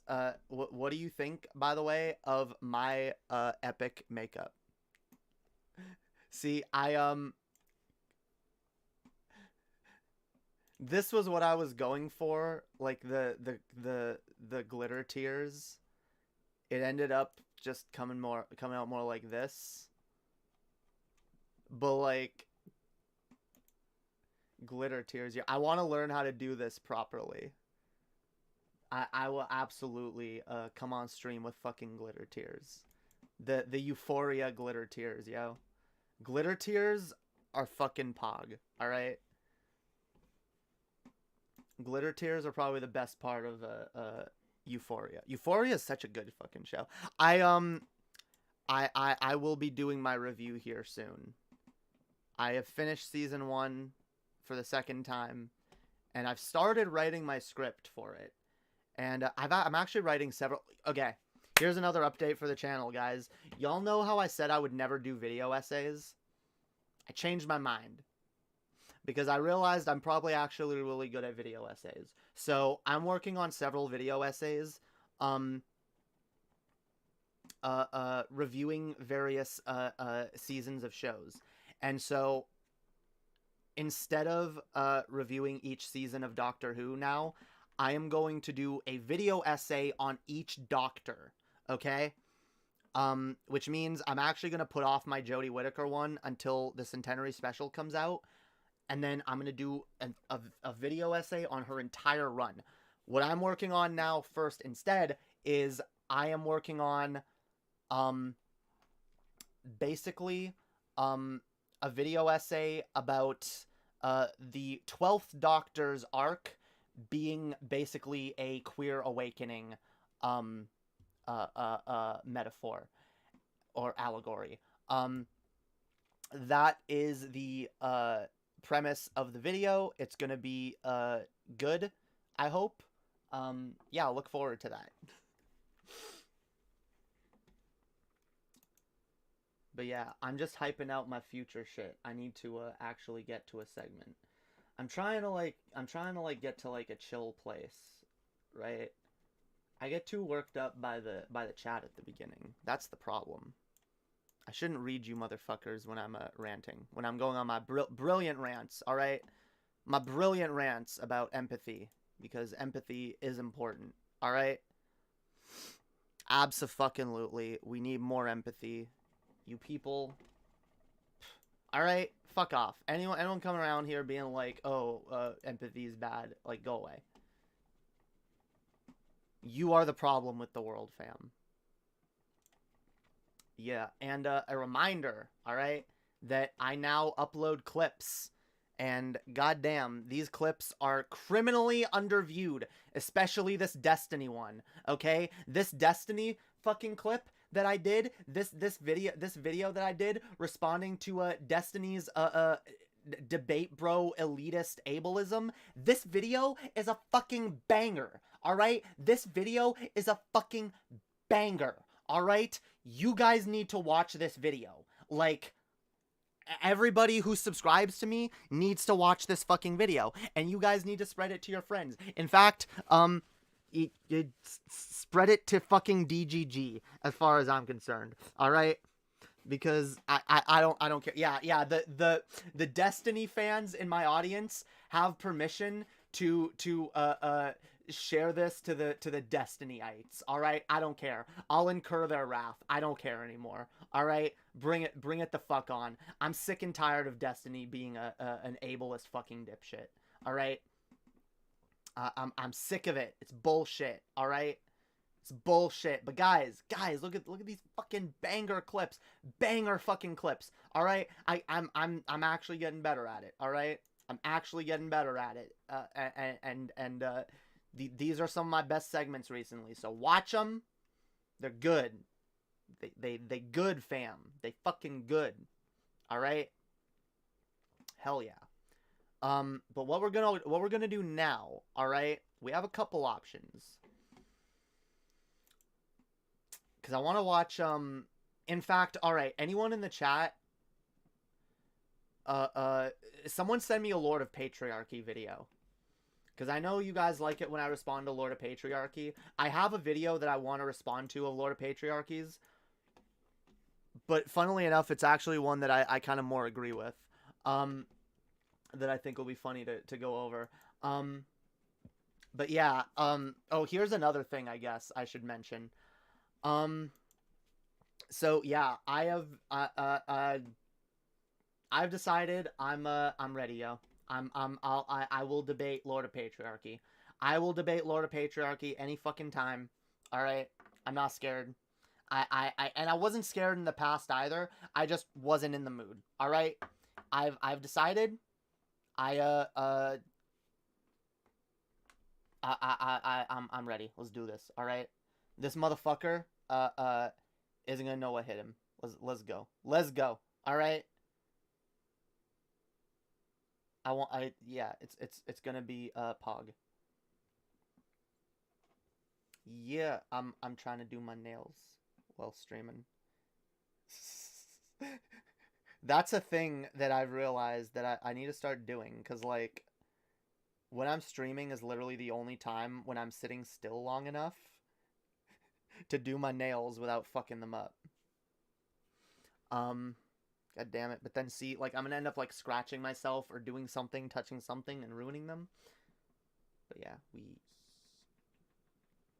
Alright. Alright. Let's pick a video to watch, guys. Let's pick a fucking video.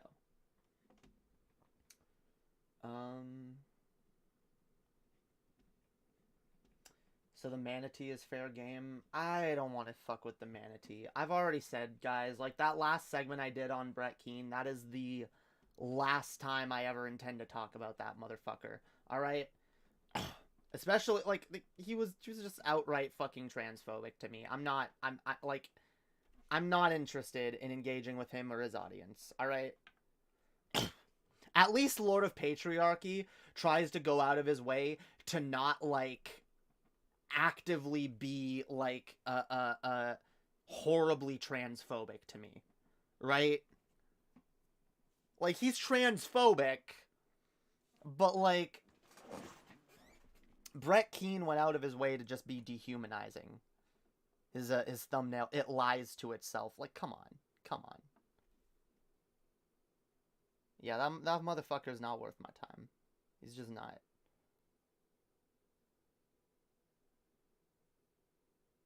not worth anyone's time.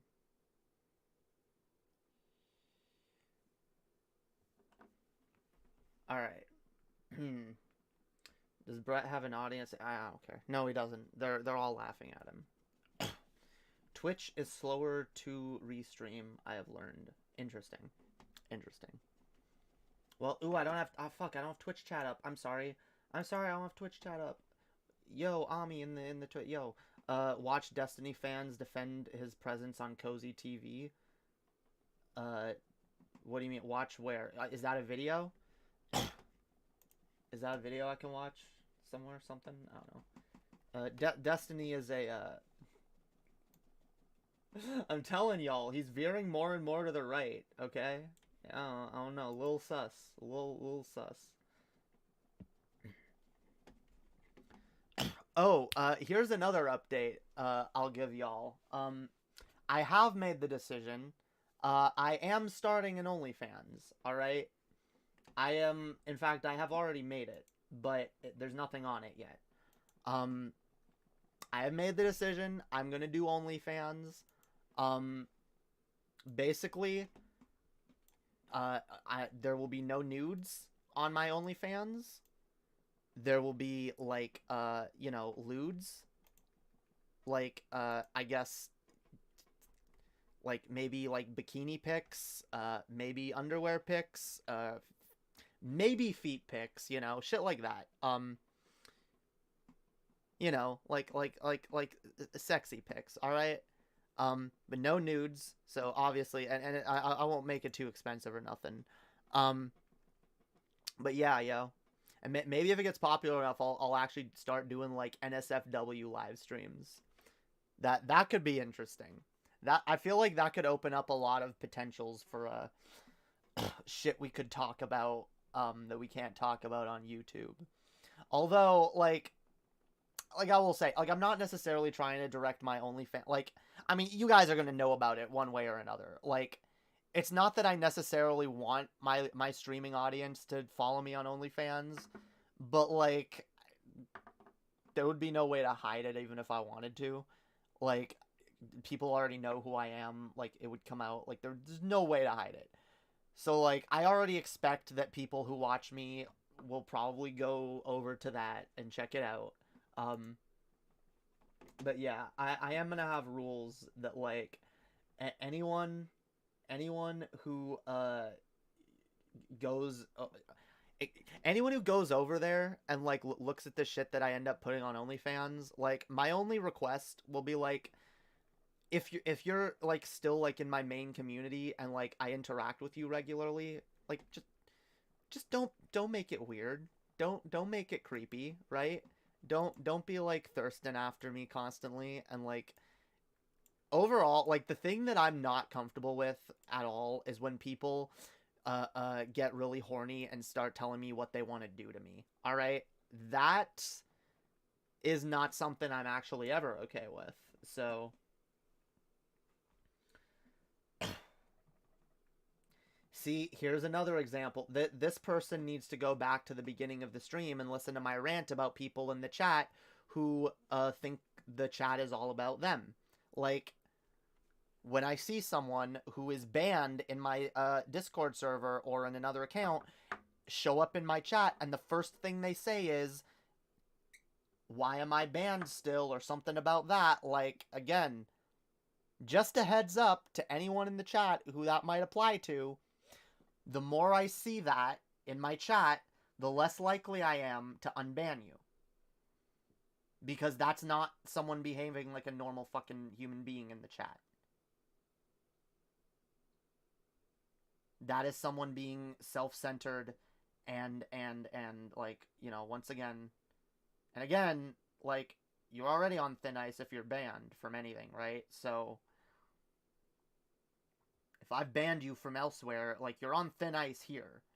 So, like, doing shit that is, that I'm not okay with is probably not smart. Just saying? Yeah. Just saying.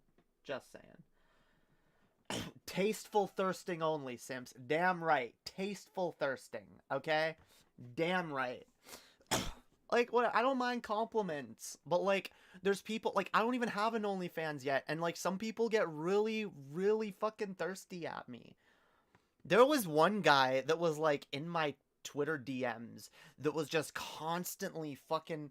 He was trying to argue with me about politics half the time, and then the other half the time he was like telling me how bad he wanted to fuck me, and I'm just like, ugh, like creepy fam.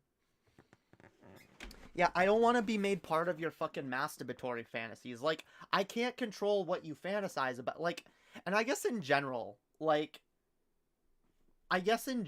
it should be like this should be the consideration most people have in general when it comes to like, is it morally okay to like jerk off to someone without their consent? The fact is, no, it's not. There's not a problem jerking off to someone as long as you're not involving them. The minute you tell them about it, that's when it starts to violate consent. If you if all you've done is like fantasize about someone in your mind, if you're picturing someone naked in your mind, that doesn't hurt them. That there's no way that can harm a person. But telling them about it could. Doesn't mean it necessarily will, but it could, so you should never do it. Never do it unless you actually think the person would be into it. Honestly, unless you're in some sort of relationship with them, or you have some kind of like pre-existing understanding that it's okay to flirt in that way, I would say just never do it, right? Like, you could be jerking off to someone that you regularly hang out with for all I care about. Like, it doesn't matter. Like, what you fantasize about is what's in your mind. But, like, when you tell them about it, yeah, you're involving them at that point. You are, however minorly you think you're involving them, you are still, to an extent, involving them. And that does run the risk of making someone feel really fucking uncomfortable. So, yeah, in general, don't do that. Not Pog. Not based. But alright.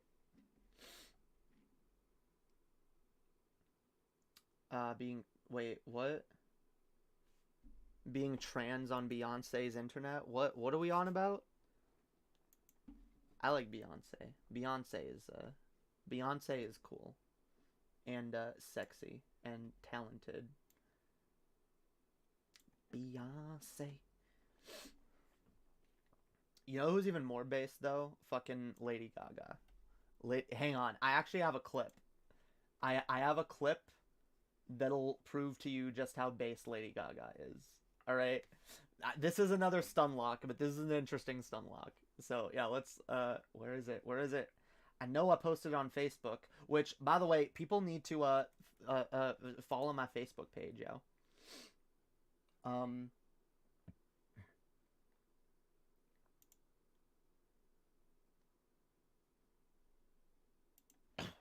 Which, here, I will share this to my Lady Hopium page on Facebook right now. Yeah. Yaz Queen.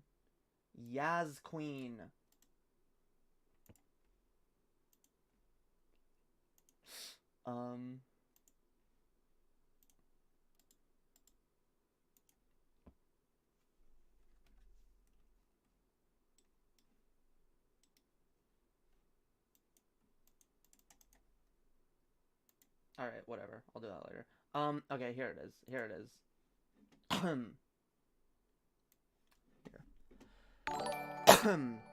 Whoa, new follower.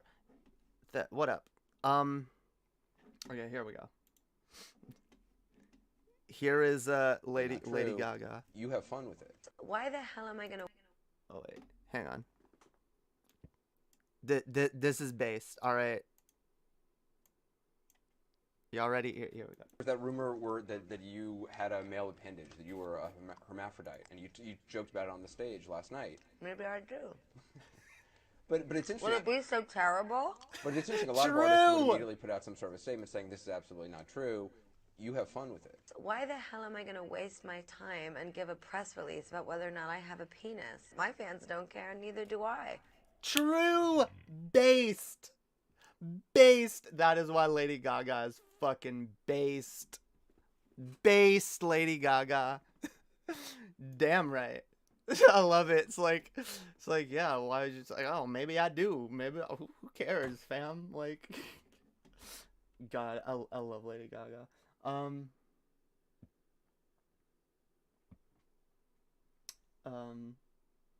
Was this the Oscar thing? What Oscar thing? Oh, is that what this is related to? Maybe? I don't know. I just saw that and thought it was based. Hell yeah. I've always loved Lady Gaga. She is just like she is just unapologetically fierce, and she does not give a fuck.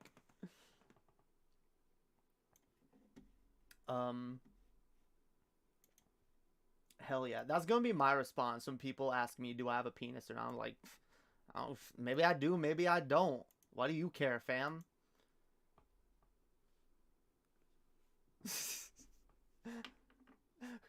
Because the fact is, anyone who is, like, impertinent enough to, like, go around asking that question of a trans person without, like, some, you know, prior level of trust and understanding with that person, like, is probably the kind of person that I would never allow to see that part of me anyway. So yeah, I don't want you to. So go away. You.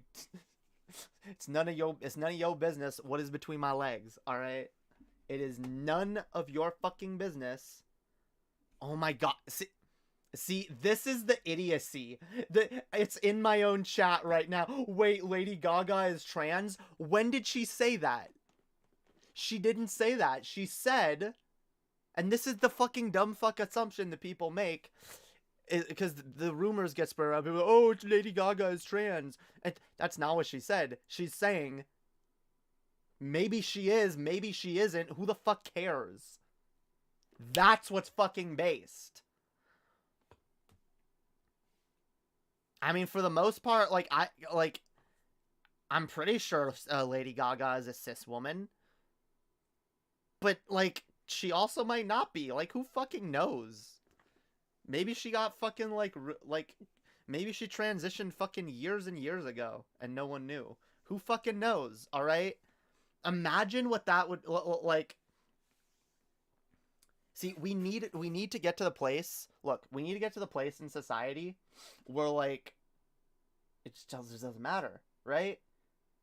Big female pop artist becomes crazy, and, you know... becomes crazy. Big female pop artist becomes famous, and, you know...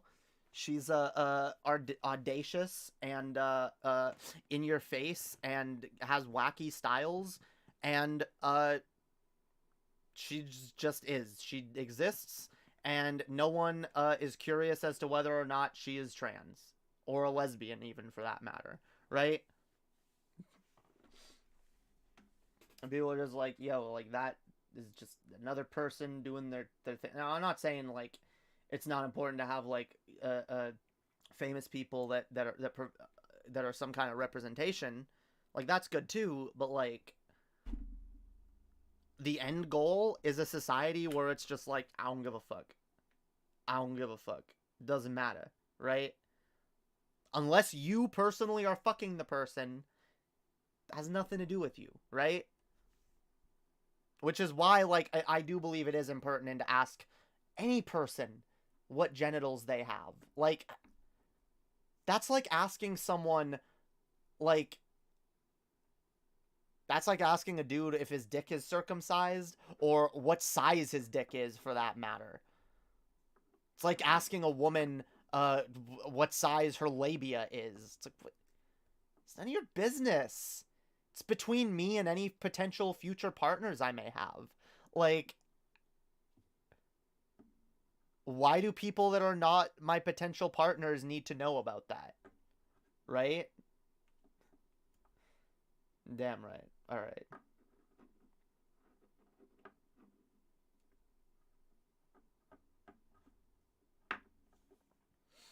But yeah, anyway, Lady Gaga's based. Damn. What else did I want to talk about? There was another thing that was kind of related, and it just slipped my mind. Um, hmm. As a size queen, I feel personally attacked right now. How do I filter grind? Wait, what? As a size queen? Wait, what does that mean? Who am I attacking? What did I say? What did I say? What did I say? I didn't mean it. What did I say? I didn't. Um. What did I? God, I don't even remember what I was just talking about. Normalize respectful dating questions. Yeah. Oh, you mean like you're someone who cares about the size of your partner's dick? I mean, okay, well, fair enough. I'm not well look, what I'm saying is if you're on a dating app and you're like talking to people that you're potentially going to date, like okay, that might be a pertinent question. Right? Or if you want to include it in your dating profile or whatever, or like whatever, like that might be a question, or as you're getting to know someone that you're dating, like whatever. But like that's my point. Like in that context it might be okay, but that doesn't mean you'd go up to a random stranger and ask them that, right? That's kind of what I'm talking about. Like the idea of like random strangers coming up to trans people and being like, "Oh, what do you have a dick? Do you have like this or that?" Like what's Yeah, like you unless you're my potential partner, like it really doesn't affect you, does it? Right? I could have a pussy, I could have a dick, I could have neither. I could have both. Doesn't affect who I am in my day-to-day life, shouldn't affect how you interact with me, right? All it affects really is how I piss and how I fuck, right? That's it.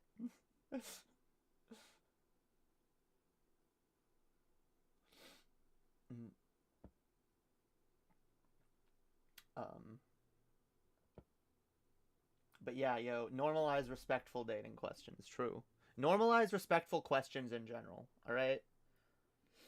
um Hey, hot cock, how much are you packing? Yeah, like, see, that is maybe like my point is, if you wouldn't say that to a random stranger on the street, you shouldn't ask a random trans person or someone you think might be trans what their genitals are, because that's the other thing. Like it's potentially it's disrespectful on a multiple levels, and like you don't know whether a person's trans or not. That's the thing.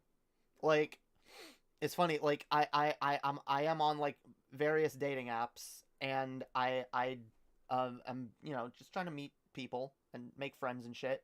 But like some dating apps don't say what someone's gender identity is, and like I'm finding it like I'm matching with more and more people that like I can't even tell if they're trans, and like the funny thing is like it doesn't really matter to me. Like they could be or they could not be, right? Are they a person that I feel attraction to and have some kind of like or have some kind of connection, some kind of friendship with or whatever? Like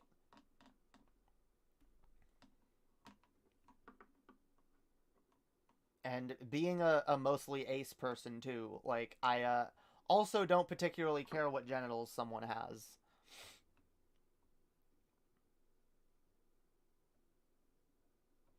Although, I mean,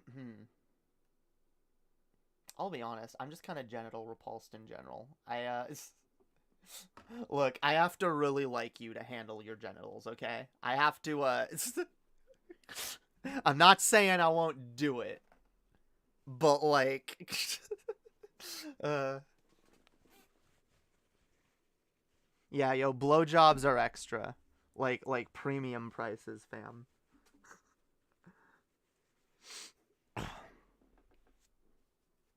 But that's the thing. I've never been someone who's turned on by the idea of having a dick in my mouth or in me at all, really. I mean, yeah, it just doesn't do it for me.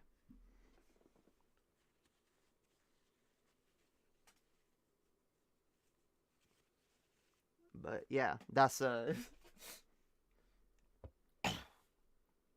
it's a nice chair. Yeah, it's a decent chair. It's I'm pretty sure this is like a knockoff of a more expensive brand, but it's not terrible. You getting taco money? I'm getting no money. I love tacos though. Tacos are fucking pog. I actually kind of want to go to Taco Bell. When I got more money, I'm going to Taco Bell, fam. Yo, you know what I should do? I should set up that shit where like people can send me food while I'm streaming. Yeah. Send me fucking Taco Bell. Send me Taco Bell. See, the reason I hate doing that though, I won't turn. I don't like treat stream. It's fucking stupid. They make you pay like way more than shit is actually worth. Like, I remember trying to, because someone was like, yeah, I want to send you food, and I was like, I don't know, I'll put on like a fucking a burger combo from fucking Wendy's or whatever, and like, it was like fucking almost $40 for like a single fucking Baconator combo, and I was like, fuck that. I'm not like, I'm not having any of my fucking fans pay that much for me to have a fucking Baconator. That's fucking disgraceful. It was like, yeah, it was like close to 35. It was like, it was fucking ridiculous. Fucking ridiculous. No, if y'all want to support me, just send donos. Emily, I don't want to be mean, but there's no way to say this without being mean. Emily, what the hell is that thumbnail? What do you mean, what the hell is that thumbnail? What, like, you know, a way to say it without being mean would be like, huh, I don't really get what you're doing with that thumbnail there. Right? Like, I feel like if you go to the level of, like, what the hell is with it, I feel like that's inherently at least slightly mean. I don't know. But yeah, the colors are oversaturated. Yeah, I did that on purpose. I was playing around. I was playing around with my makeup earlier, and I was playing around with other shit. All right? I was playing around with shit. I was having fun. I was experimenting with my face, and it's fine. It's fine. Whoa, thank you, Lyra. I really appreciate that. You don't have to donate every time. I really thank you so much though. Thank you. Hell yeah. I need, you know what? Top donor over here. All right. You all could do better. You all could do better. All right. Fucking Lyra of Stars hasn't even been in the community that often, and she's already showing up the rest of y'all.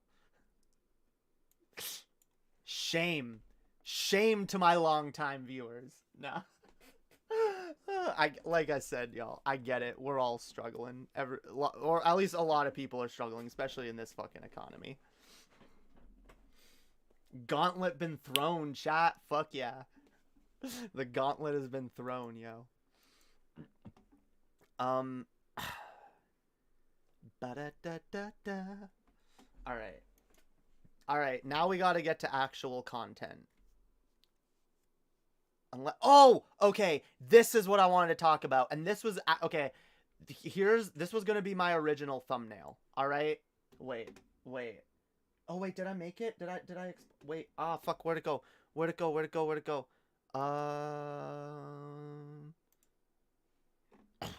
There we go. All right. I actually, okay, here's what I want to talk about first. Okay, I remembered. Okay, because I'm actually fucking mad because Discord is homophobic as fuck. All right, like disgracefully so. So I was telling y'all recently that when I was a kid, I used to I used to Buzz and Woody used to be my favorite toys. All right, and my Buzz and Woody, I don't know about other people's Buzz and Woody, but my Buzz and Woody were fucking gay for each other as hell. All right, they were sweetly, beautifully, romantically in love. Okay, and you know, where'd it go? Where'd it go now? Where'd it fucking go? And so I decided to, you know, in the best way. God damn it. This is why I only do one hand at a time, because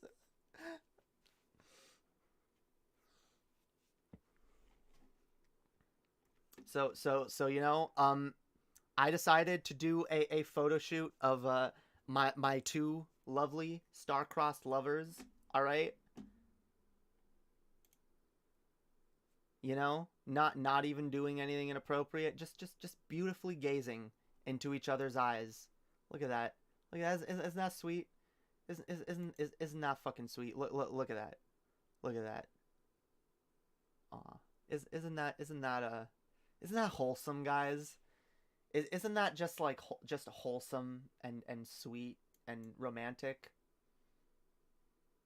Well, Discord doesn't seem to well, Discord doesn't seem to think so, because Discord will not let me fucking upload any of these images in anyone else's server in a channel that is not NSFW. This photo in particular triggers the NSFW filter. Explain to me how the fuck this is an explicit image.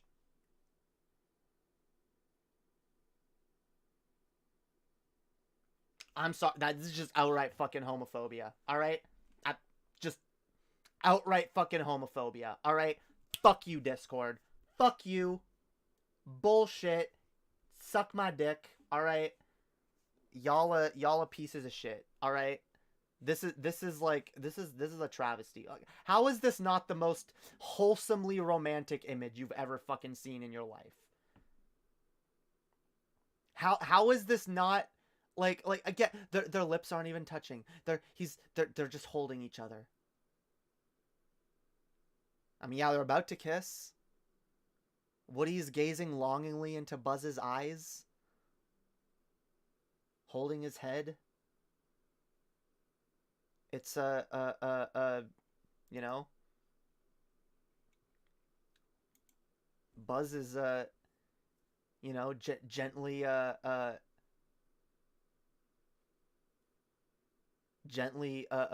caressing Woody on the back while they gaze longingly at each other. It's beautiful. It's fucking beautiful. All right.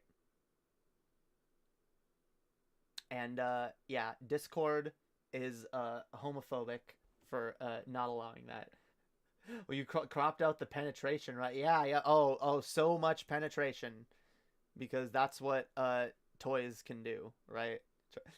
See, this is literally the position that my Buzz and Woody have been in for the last like few months. That I have like they're in like a display case in my room. I have like this big cabinet in my room, and there's like a glass like display case that you can put stuff behind, right? And so I have like some other like old toys and shit in there, and I put my Toy Story toys in there, and I decided to set them up like this because, again, I think it's cute. I think it's romantic, and it's fucking wholesome. God damn it! Fuck anyone saying this isn't this is literally wholesome. All right, they're literally two toys. They're in love. They're in love. All right, they don't even have. First of all, they don't even necessarily have genders. Well, they have gender. They don't have a sex, right? They maybe have a gender, But that's a socially constructed gender, all right? All they are is lumps of plastic molded into the shapes of people, okay? And that love should not be fucking discriminated against. I am sickened by the bigotry at Discord, all right? The bigotry, all right? This is objectively bigotry. The fact that this is triggered by the explicit filter, all right? Hey, maybe this stream will get flagged by YouTube. I was actually, yeah, my the thumbnail I was gonna make. The thumbnail I was gonna make. Oh no, wait, where is it now? No, it's this. See, it's this. I was gonna upload this as my I might use this as a future thumbnail anyway. Why not? But like, fuck yeah. It's cute. It's cute. How is like it's fuck like yeah. It's fucking adorable, okay? That's why this is currently my profile picture in Discord now. I was literally gonna just like post the picture in random other servers to like maybe try to like start a conversation about gayness, gay Buzz and Woody. By the way, yeah, this is what I was going for. Like, okay, with the makeup, all right, because you asked about the thumbnail. This, see, like the glitter tears is what I was trying to do. This is a filter. This isn't actually. Actually, I think I have a filter here. I can actually show you guys the glitter tears, yo. The glitter tears.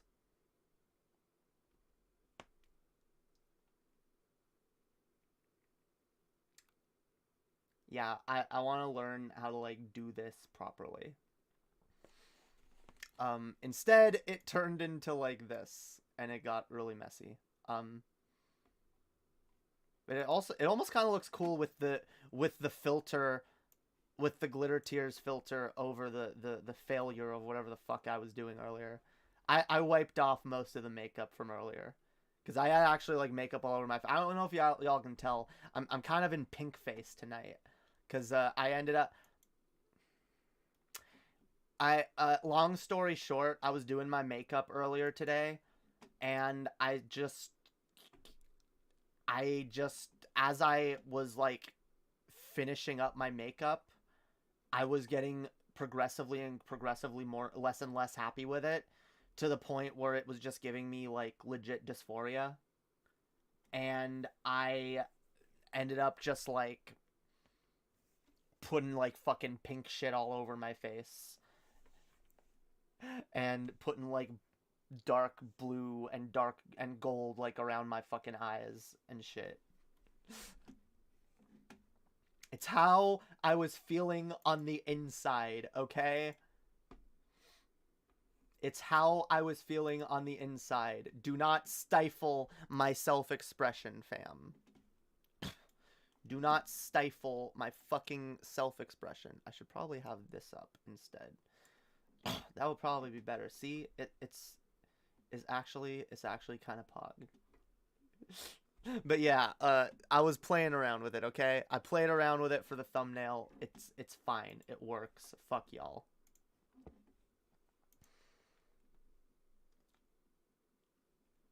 I'm Rue, yo. I'm Rue from Euphoria.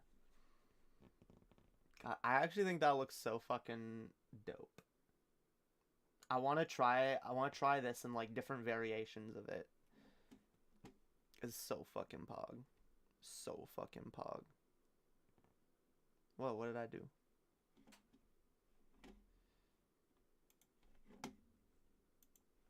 Yeah, cause like, hang on. Here, I'll show y'all what I'm talking about. Euphoria. Glitter tears. Glitter tears, fam. In the show Euphoria, the character Rue often has her makeup like this with like the glitter tears. I think it's damn. I'd love to like recreate something like that with like like silvery fucking blue like fucking glitter tears that are like that makes it look like you're like fucking crying glitter. Hell yeah. So fucking pog.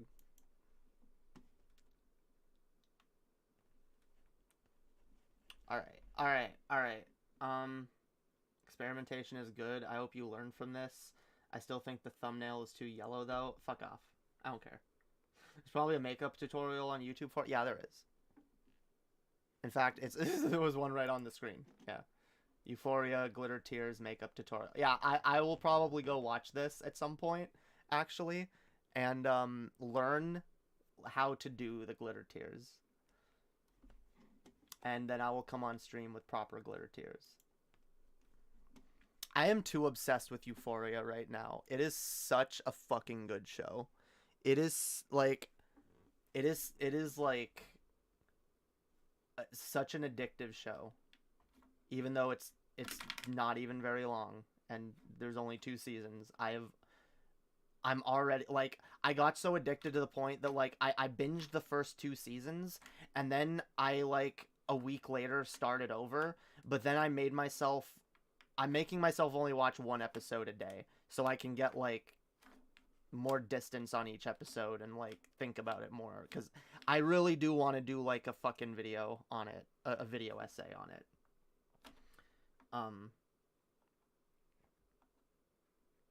God. It's especially been a cathartic show to watch as I've been struggling with issues of addiction myself recently and trying to get better. It's so refreshing to see a show that actually fucking humanizes drug addict characters. Because my God, that is a group of people that our society does not have nearly enough empathy for.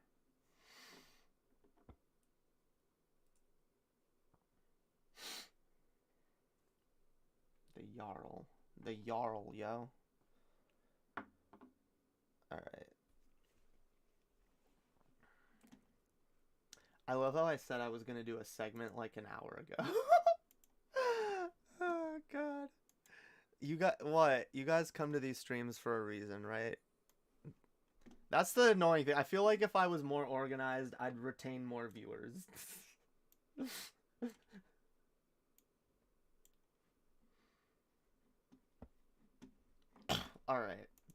Alright, here's what we're gonna do. We're gonna do Emma versus Jay. I've decided. Emma versus Jay. Emma versus Jay. Alright.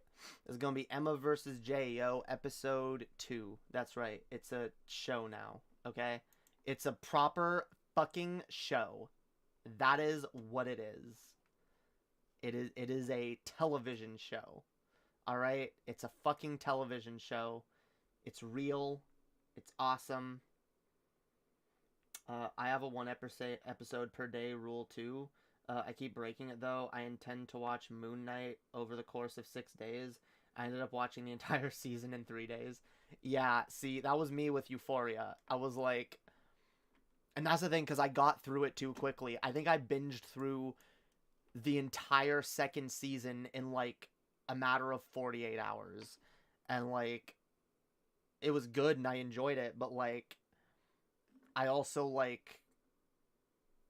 didn't have enough time to like you know, like let any of it sit with me, right? All the events of each episode happen too fast. They blur together. So like I'm actually finding it beneficial to rewatch it. Like I'm actually getting more out of rewatching it, even though I literally just finished watching it a few weeks ago. So yeah. I also have missed some days too, so but yeah. Definitely a show I recommend. Good trans representation, gay, lesbian representation, representation of mental illness, trauma, drug addiction, all kinds of shit. Don't get me wrong, some scenes are a little too raunchy for my tastes at time, a little too sexually gratuitous, but like not in a way that makes me overly uncomfortable, and I'm someone who can be made very uncomfortable by sexually explicit content. So, take that as you will. Okay. So I've got a video, and I honestly don't know if I, responded to it before. This is why I am thus dubbing all previous episodes of Jamie vs. Jay as Season 0, alright? That was me, that was me, learning how to criticize myself, getting better at it, alright? I know that I've critiqued some old videos in the past and then not been as happy with what I did with them and like, I could do better on that. So just to be clear, if I end up going over a video that I have covered in an old patron show before, well, first of all, keep in mind it was from a fucking patron show. So that means that like most people didn't see it. But yeah, I can probably also, I do commentary better now, so, like, either way, it'll be good content. I don't think I've covered this one before, but I may have? I can't remember, but I know I have a lot to say about it. So, here is a video by, Egg J, titled Not Enough Representation in Video... Wait. In video games. No, this is the wrong one. No. This is the wrong one. Not the representation one. It was... Wait, what? I was literally just watching a different video. Oh, there it is. Okay. This one. It's titled, Why Does an Actor's Race Matter So Much? There we go. So, I've been trying to figure out how to open this topic. I've tried a number of satires. I've tried just... Actually, okay, hang on. I'm going to speed me up. Because I talked too slow back then. We're also... I don't have enough alcohol here to do the drink every time I say something cringy. Maybe some of y'all... feel inclined to play that game yourselves. Feel free. It is a, although it can be fairly dangerous, because I was very cringe back then.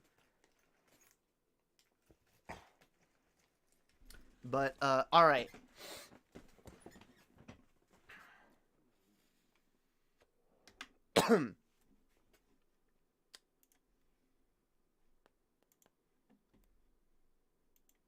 My face back to normal. Otherwise, it's too distracting. Alright, guys. You guys ready?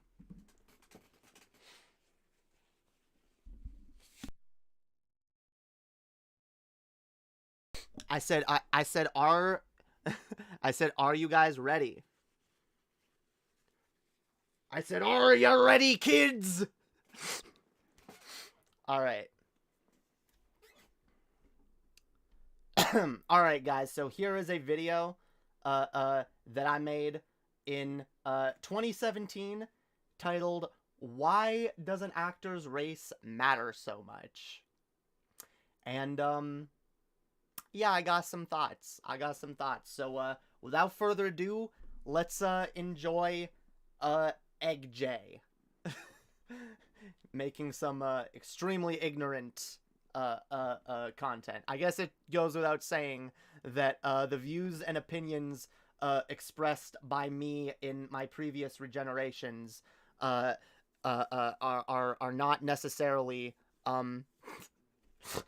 views that are currently held by or promoted by me or this channel. So, with all that being said, let's dive into this. So, I've been trying to figure out how to open this topic. I've tried a number of satires. I've tried just shouting and screaming, or, you know, just... I'm not going to do any of that. I'm just going to get into this, okay? But before I'm actually not lying. I'm pretty sure I'm pretty sure I started this video like 20 times. Which, this is a big part of the reason I don't really do videos anymore. Like, I would get way too in my head, and I would sit there and start, and be like, alright guys, so, here's a topic that I want to talk about. No, that's stupid. Hey guys, how's it going? No, this sounds fucking... Alright, hey guys, there's a very serious issue that I think we need to... this is stupid. What do I... you know, like, I would do that, like, 50 times. And I'd, like, start the video, and I'd stop it, and... Because I hated editing, too, and I was terrible at editing, so I tried to pull it off in one take. So keep in mind, this was the best take that I uploaded out of multiple... of me, like, starting this video, and then stopping, like, a minute or two of the way in, or I think I may have even finished this video, and then remade it again, like, so this is the best of the best, alright? You guys are gonna hear my best arguments. Let's go! I do. This is gonna piss people off, but it needs to be said. I'm sure it is, and I'm sure it does. It sucks that it needs to be said, okay? I said that after I was like, you know, I have to say this, and it sucks that I have to say this. It sucks that people are so stupid, you know, that I should even have to say this, you know, because this should go without saying, and everyone should be as brilliant and as enlightened as I am. God. Most people know that I have very little faith in humanity at this point, but I hope that maybe one day this could no longer be an issue. So, I'm gonna say it.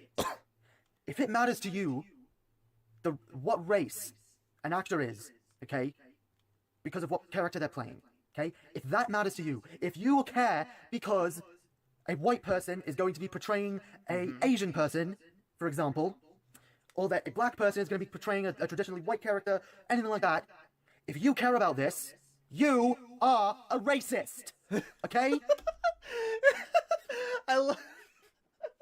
Oh my god, this is so ignorant. I love the assumptions. Yeah, you know, if you care on any level, it doesn't matter the reason. If you have any thoughts on an actor's race for whatever reason, I don't care the reason. I don't care the justification. You are a racist. Like, wow, way to cut away all nuance there, fam. Like, just fuck all the nuance. Just, wow, yeah, you're just racist. Is there an echo? Is the video echoing? Wait. Do y'all hear the video echoing? Full stop. If you are gonna throw a fit and... I don't see it echoing. Oh, it might be echoing through my mic, because, yeah, I'm not using headphones. Fuck headphones. I will just turn down my speakers, and that will be fine. It adds to the experience. Damn right it adds to the experience, alright? It's fine. It's fine. Alright?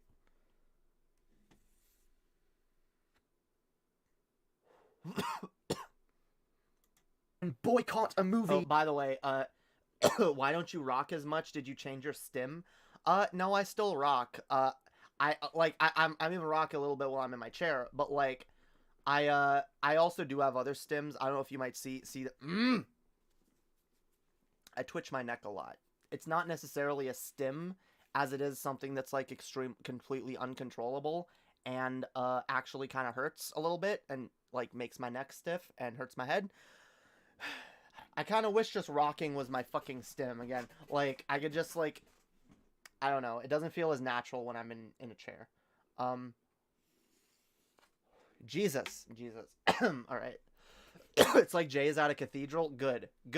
Alright. We're in church right now. Y'all need to, TJ clone. Oh, TJ clone. Oh, no, you rocking like a TJ. Yeah. No, I actually did that before I ever knew who TJ was. In fact, that was one of the reasons that I, like, that I started to like, be like, oh yeah, I got shit in common with TJ. He rocks like I do, and you know, various other things. So yeah, anyway, yeah, fuck TJ. I don't care. Or a television series, or anything, because you don't agree with the casting choices based on the actor's race, you are a racist.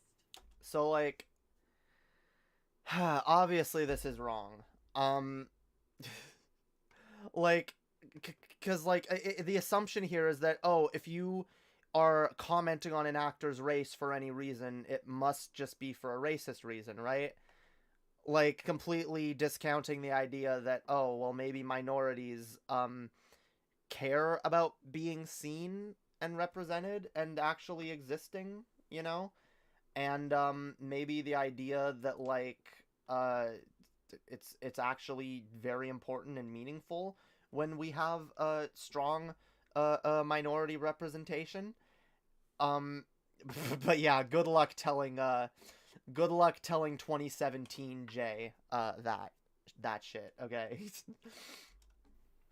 He was not What's said very about receptive. Scarlett Johansson and Ghost in the Shell? Look, listen to me, okay? I don't understand how you can sit and say, oh, there's a white person playing a traditionally Asian character. Oh, the character actually is Asian, and she's still being played by a white woman? How dare you, Hollywood? How dare you, Scarlett Johansson? Shut the fuck up, okay? You say... Well, you see, maybe, like, if, there was a adequate enough number of, female Asian, characters in movies that were, like, represented enough, maybe it wouldn't matter as much. But maybe in, you know, a society where most of our movies are starred by fucking white people, you know, like, maybe when we're telling a story that is a story about an Asian person, a Japanese person in this instance, you know, written by and about Japanese people, and you're gonna replace the main character with a white woman, like, yeah, it is kind of like, it's kind of whitewashing. And, like, and this is what I didn't understand at this point, right?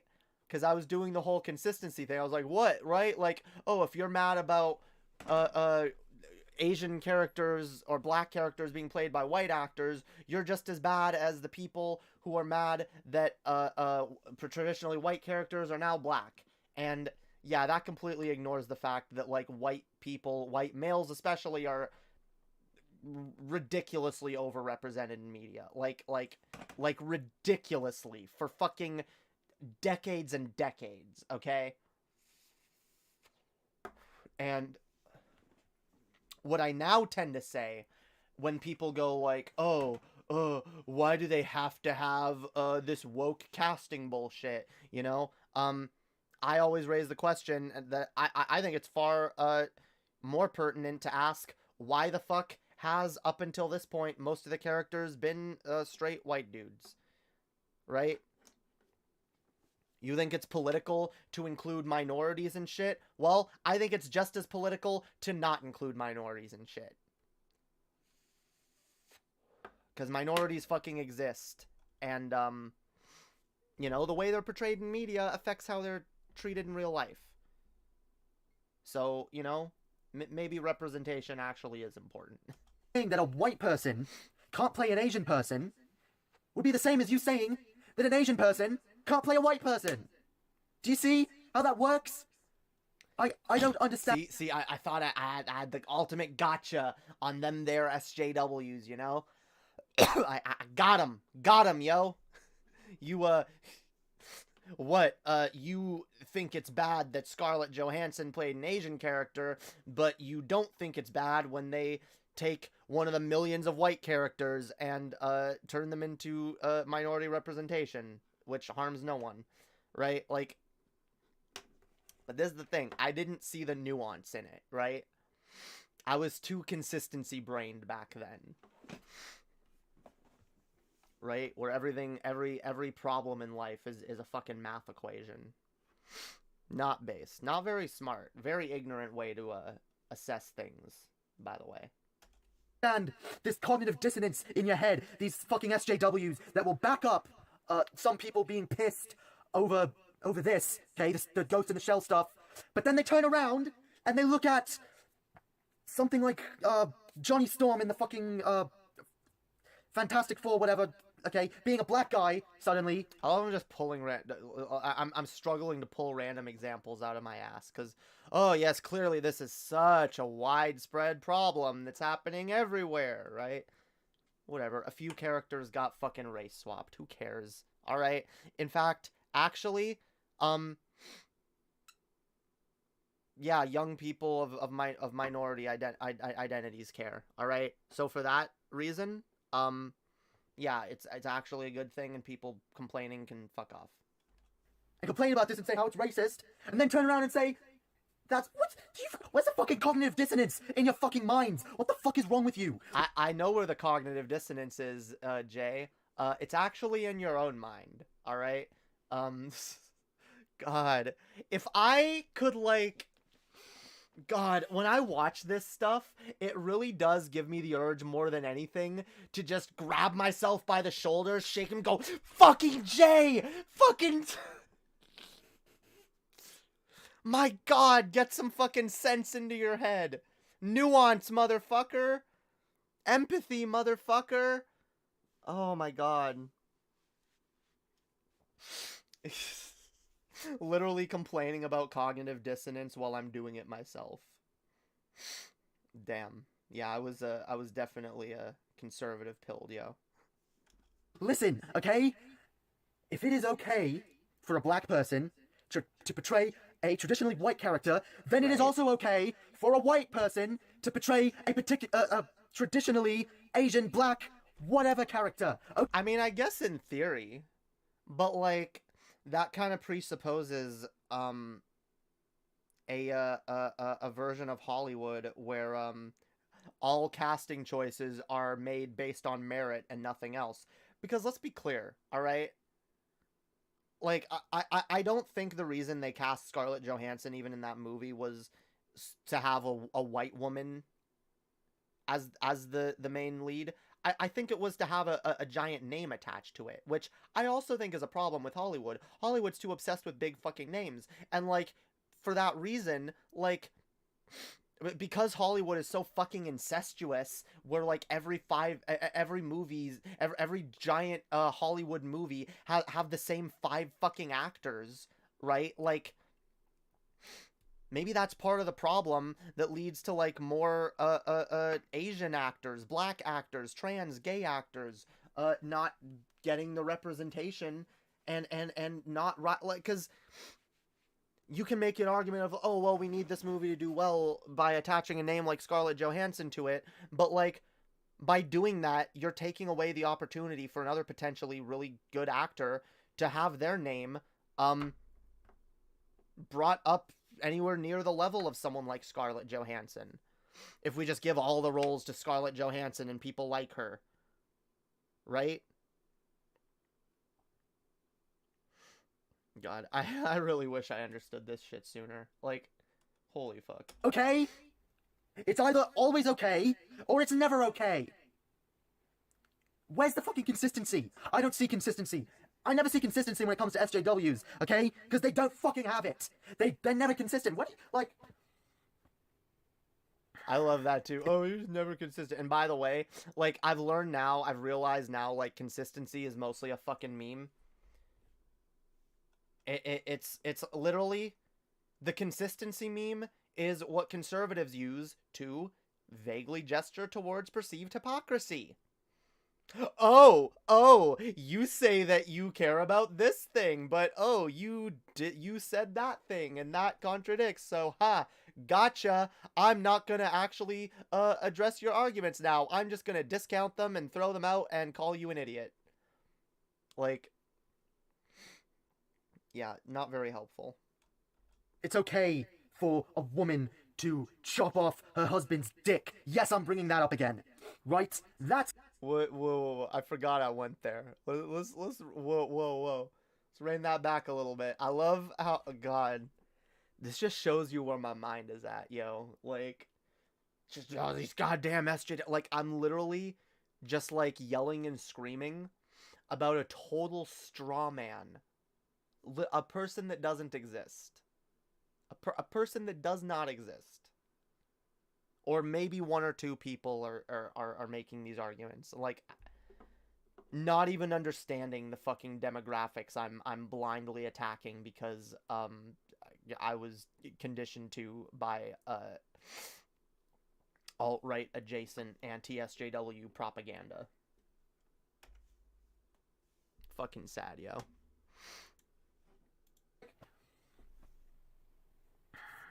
It's okay for a woman to chop off her husband's dick. Yes, I'm bringing that up again. Right? By the way, that was never okay. It was never okay. Okay? Some women on a shitty daytime talk show for drunken wine moms had some women on it that were being kind of fucking insensitive and dumb.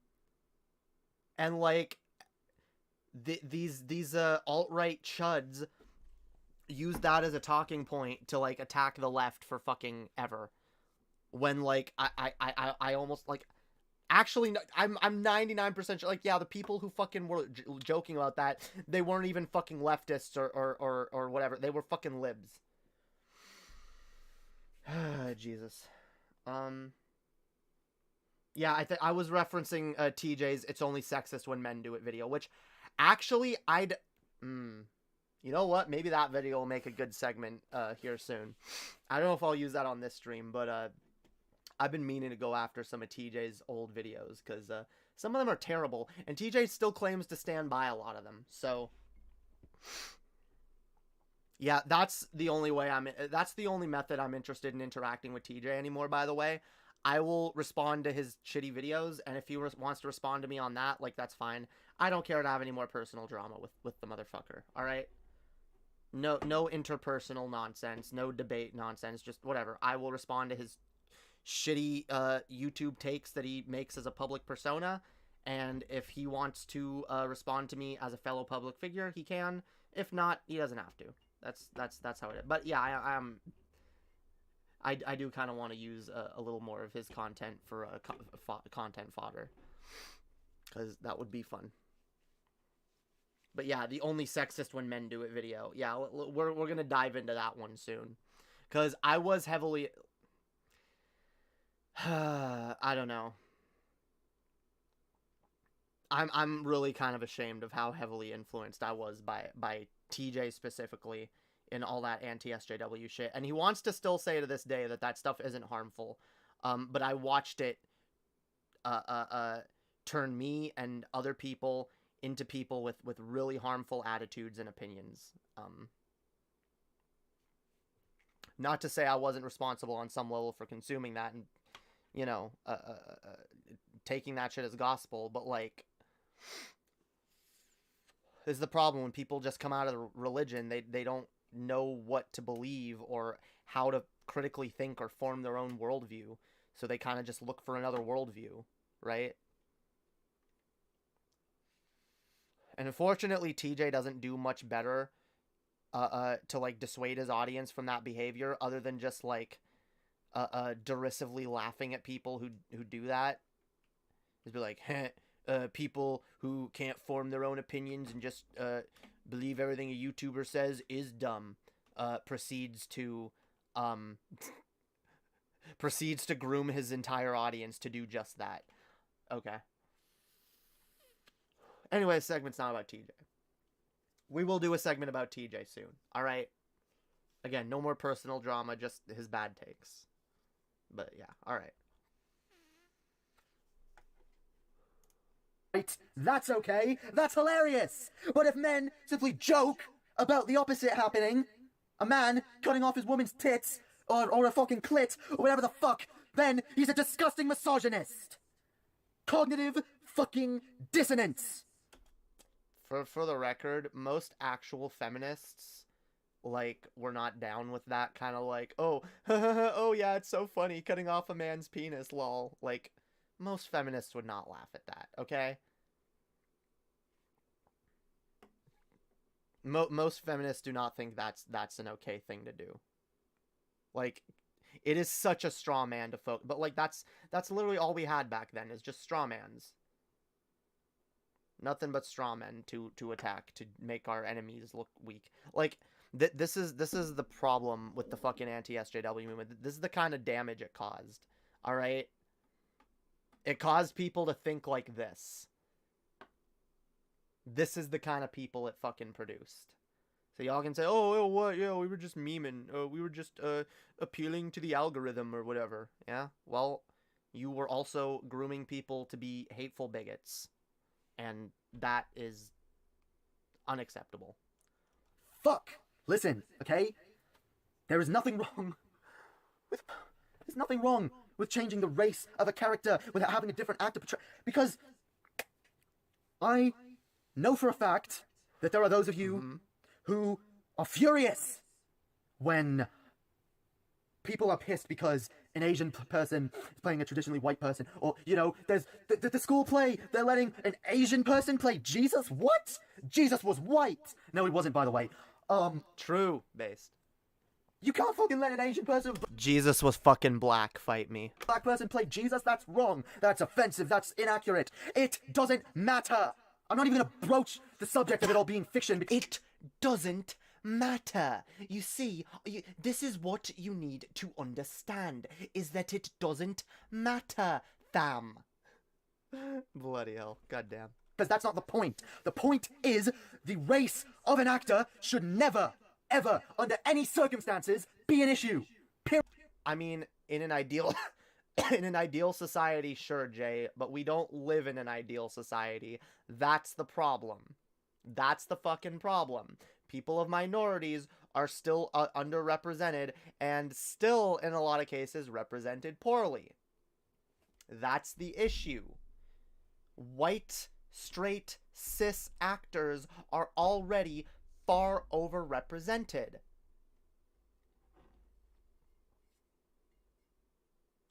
And it does come across as whitewashing, which is something that Hollywood has historically done. Of just portraying entire societies of people as just white. When it's not historically accurate.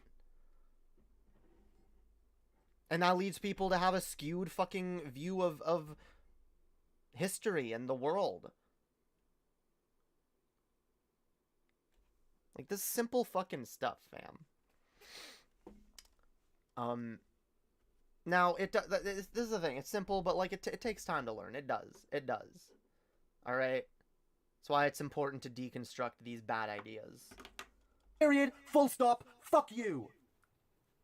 It should never be an issue. Full stop, fuck So you. shut the That was my catchphrase for the longest time. I was like, this is true, period, full stop, fuck you, fam, mate. Look how British I am. the fuck up. That's all I have to say. I'm just sick. I'm tired of this fucking issue. I'm tired of it. Okay? I hear it being talked about everywhere, and I don't say anything. Do you? I just think in my head, that's fucking retarded. By the way, when I said I hear it talked about being talked about everywhere, what I meant is I hear it being talked about constantly in the echo chambers that I pay attention to, right? Because it's not everywhere. It's all the anti-SJW alt-right fucking dipshits that are screaming about how the left is fucking cultural Marxism. Like, holy fuck. It wasn't everywhere. It's called get out of your echo chamber, fam, and go live in reality. I've heard it one too many times. So this is my opinion on it. And guess you saw one too many amazing atheist / drunken peasants segments where someone ranted about the same non-existent straw man of a person, and you got artificially enraged over it. And yeah. Guess what, people? My opinion Let's call it what it is the correct opinion. I don't care what you say, okay? Using logic, facts, and fucking dictionary definitions, which you people love so much. Oof, an appeal to dictionary definitions. See, God, it's so cringe because I actually did used to be one of those, like, insufferable fucking, like, language purist assholes. I was like, oh, you can't use this word this way because that's not how it is in old English dictionaries. And you can't use this word, because this word is too new, and it's not a real word, because I don't like it. Yeah. Super mega cringe. Yes, I am objectively correct.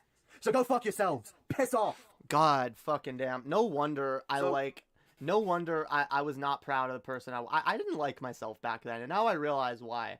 Not only was I, like, arrogantly wrong about shit, but I had, like, no fucking humility. Which, a lack of humility is probably one of the most unattractive traits to me.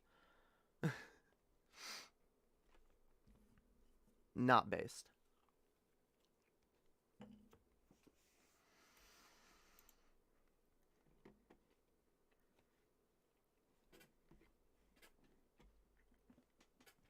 But yeah, yo.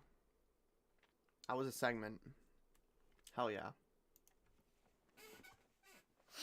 That was a fucking segment, yo.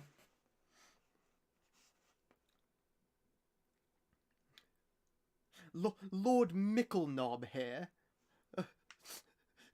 Back for a new take on the Old English Dictionary. Yeah, yeah. Oh, wait, oh, I don't know what you're saying. Use real words. I don't know. Jesus. Jesus. Alright.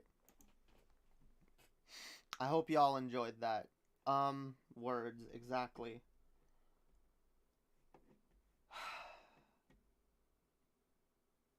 God damn it. I wanted to do I'm gonna do a Kingdom Hearts stream again soon.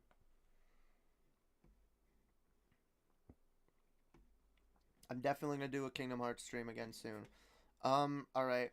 I swear to God, I saved a Lord of Patriarchy video that I wanted to watch, and I don't know where it went.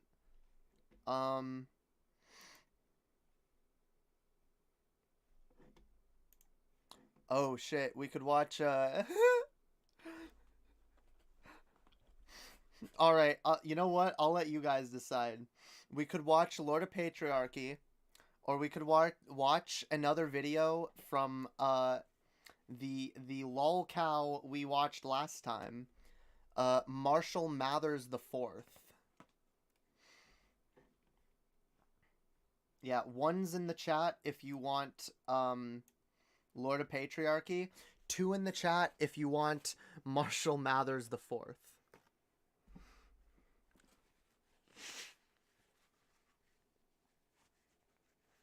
Marshall Mathers the Fourth, fam.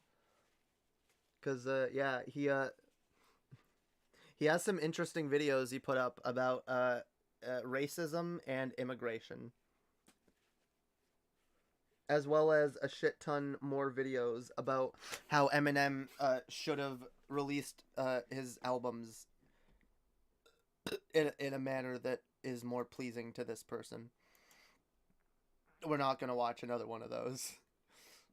Jesus fucking Christ.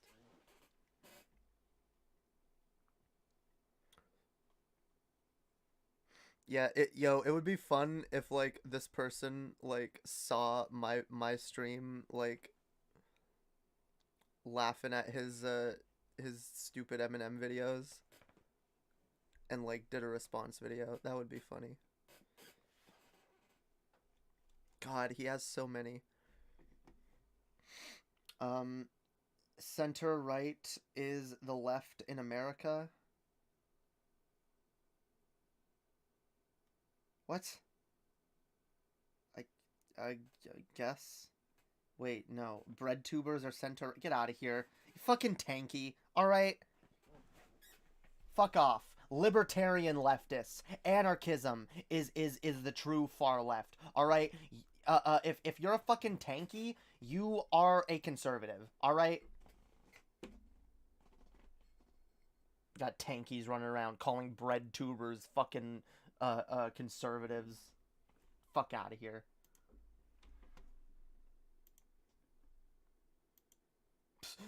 Oh, an appeal to Caleb Maupin. Oh yes. Oh yes. Brilliant, yo. Let's have a call sometime, you and me debate. You know what? Fine. We can do that. Next time I have a call-in stream. I am gonna do a debate call-in stream where people with dumb fuck opinions can call in and debate me on how wrong they are. I'm not gonna do that tonight. It'll be in the title when it happens. It might be the next stream I do, because I really do want to do a debate call-in stream, because I want to start doing debates. I do. All right. I know I've said for a while I wasn't down for debates, and for a while I wasn't ready. I had some really bad experiences. But yeah, you know what? I'm gaining slightly more confidence in my ability to debate and argue. So yeah, I will be doing a debate call-in stream soon. Like, probably this week. Let's see who's more left. Fam. If I'm not mistaken, were you not going around, like, defending the Soviet Union? I'm sorry, as far as I'm concerned, you can't be pro-Soviet Union and a leftist. The Soviet Union is not communism. It is red fascism. If that's not your position, then fine. Feel free to call in sometime and we can debate that.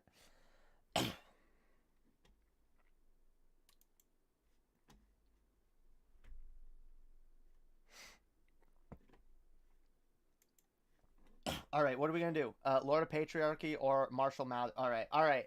We're going to do two. Everyone wants two. All right, no Lord of Patriarchy today. I do want to do a Lord of Patriarchy reaction soon, because I wouldn't mind getting his attention again and letting him know I want to debate him. Because,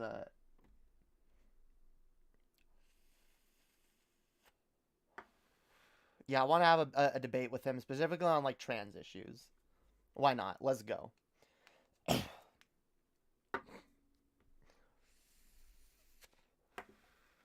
Lord of Patriarchy is confident he could beat me in a debate. Well, I'm confident I could beat him in a debate. So let's see. All right, let's watch Marshall. Oh my god. All right then. Let's pick a video. Let's pick a video, cause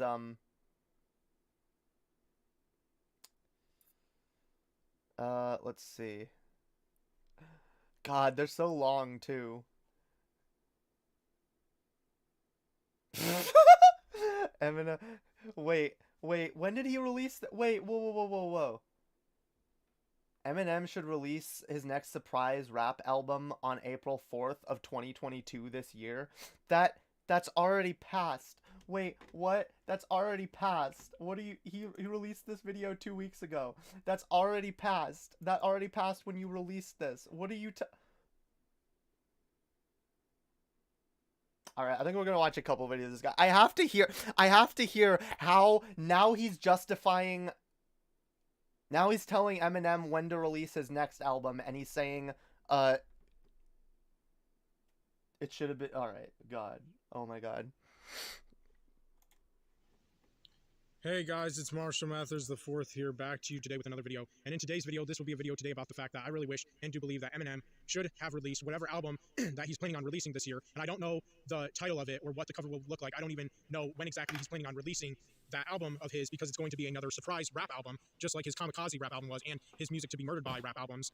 And whenever he's planning on releasing it this year, I would have much rather preferred him to have released whatever surprise rap album it's going to be, or whatever the name is going to be. Yeah, okay, whatever. I could just reiterate all the arguments I made before. Yeah, I wish that Kingdom Hearts 4 that they just announced this year, I wish it was actually coming out this year, you know? Yeah, I wish that it was coming out. I wish Season 3 of Euphoria, even though Season 2 just dropped this year, I wish Season 3 was already done, and I wish Season 4 was coming out by next year, too. Alright? My god, like, yeah, entitled, doesn't understand the process of creating art, yeah. So, yeah, let's,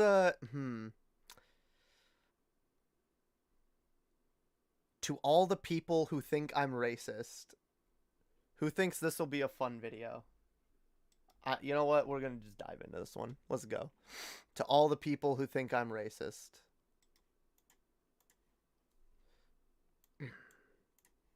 Hey guys, it's Marshall Mathers IV here, back to you today with another video. And in today's video, this will be a video today about me addressing all the people who think I'm a racist, or that I am racist. All right, and I want to let's start go. off this video by saying, honestly, I do feel racist. If I'm going to be completely honest here, I do. I really do.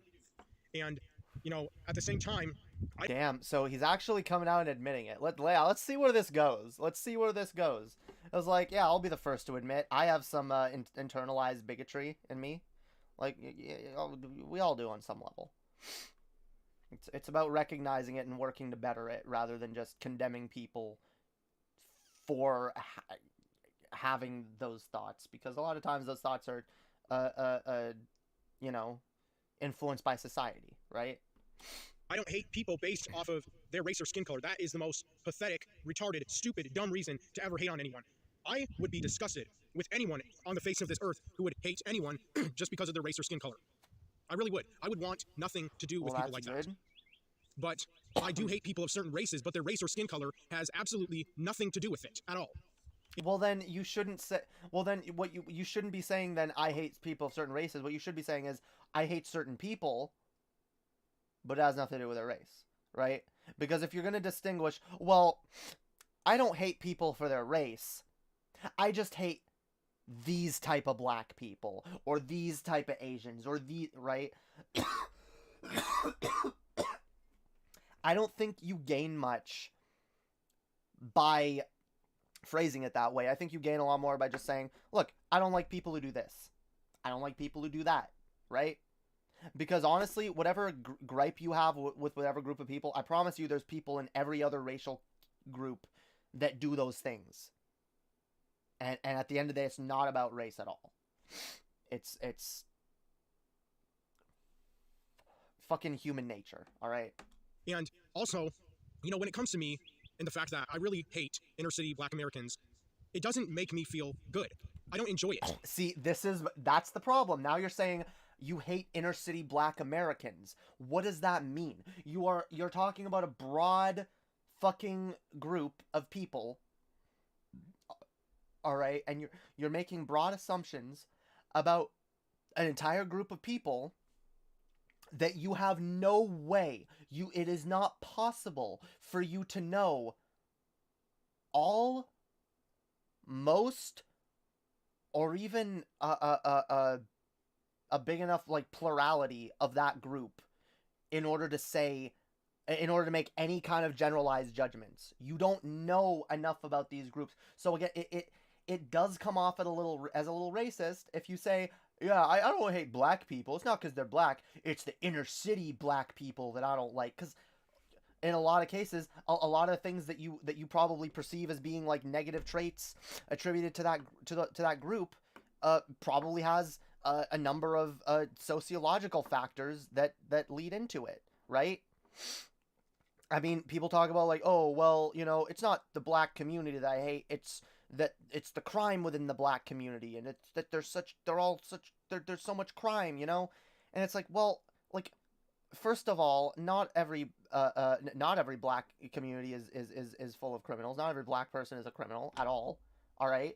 But furthermore, the elements of crime that exist in those communities is due in a lot of ways to inequalities that those groups of people face. All right? Especially like living in the inner city, like there are sociological reasons that those people behave the way that they do, and a lot of it is due to white supremacist attitudes and policies in America, specifically for generations, that still have an effect on people today. And so again, that's why it's not really good or helpful to just broadly be like, yo, you're inner city black people though. Those are the black people. I don't. Because again, like, that's so broad. That's so broad. Like, there's all I grew up around a lot of fucking inner city black people, and I can tell you, like, they're all fucking different. They all have different personalities, different interests, different likes. Sure, some of them have some shit in common, but that's the same with any group of people. We all share commonalities and differences with our fellow humans. That's how being human works.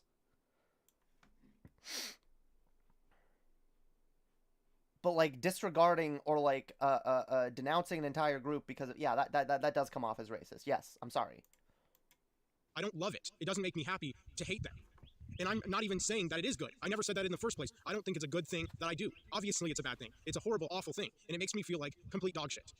And okay, well then maybe you need to examine that a little more.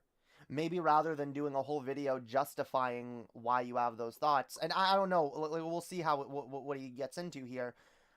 But maybe it's important to like ask yourself those questions, and maybe like if you don't know certain, because like there are certain societal sociological questions that you need to ask as well. Like, okay, well, what are these elements of the inner city black community that I dislike, and why are the reasons that some of these things are the way they are, right? And the more you look into to understanding and learning the experiences of other groups of people, and you know the factors that lead to certain things, it becomes easier to be like, oh, you know, like, and even if you don't like what certain people do, it at least becomes easier to be like, yeah, well, I can empathize with where these people are coming from, and, you know, not just make judgments based on their limited interactions with me or my limited knowledge and of these groups, right? Because you don't know enough about these groups to be making broad generalizations. Like, you just don't. You don't. No one knows enough about any group to make broad generalizations, honestly, which is why I don't like broad generalizations in general. you know, I do feel justified in my hatred towards inner city black Americans, or really anybody that I hate in this entire country of America. Because there are a lot of different groups of people that I hate, or a lot of different types of people that I hate for many different reasons. And you know what? I mean, I feel just like absolute garbage, though, that I hate inner city black Americans, because deep down inside, I don't want to hate them. And the reason why I hate them and have so much anger, jealousy, and envy towards inner city black Americans is because of the fact that, personally, I find really unfair, even if they don't themselves, I personally do, in my opinion at least, find it extremely unfair that most blacks in America have had the privilege and advantage, compared to me, of being both born and raised in big cities all across this country of America. It pisses me the fuck off. Okay. Oh my god. Now I see the road he's going down. Jesus. Okay, oh my god, that's a lot to unpack. You are jealous of black people, at least inner city black people, because they got to grow up in the city. You realize, by the way, that growing up in the inner city is not the same as just growing up in the city, right? Because a lot of times the inner city, right? The poorer communities in America, in bigger cities, are usually places that are not all that pleasant to live. They usually have a lot of crime, and they're like usually pretty fucking expensive, which is why because it's expensive to live in cities in general, which is why a lot of inner city communities are so crime ridden and, you know, so full of poverty. Because, believe it or not, it actually can suck to live in a big city.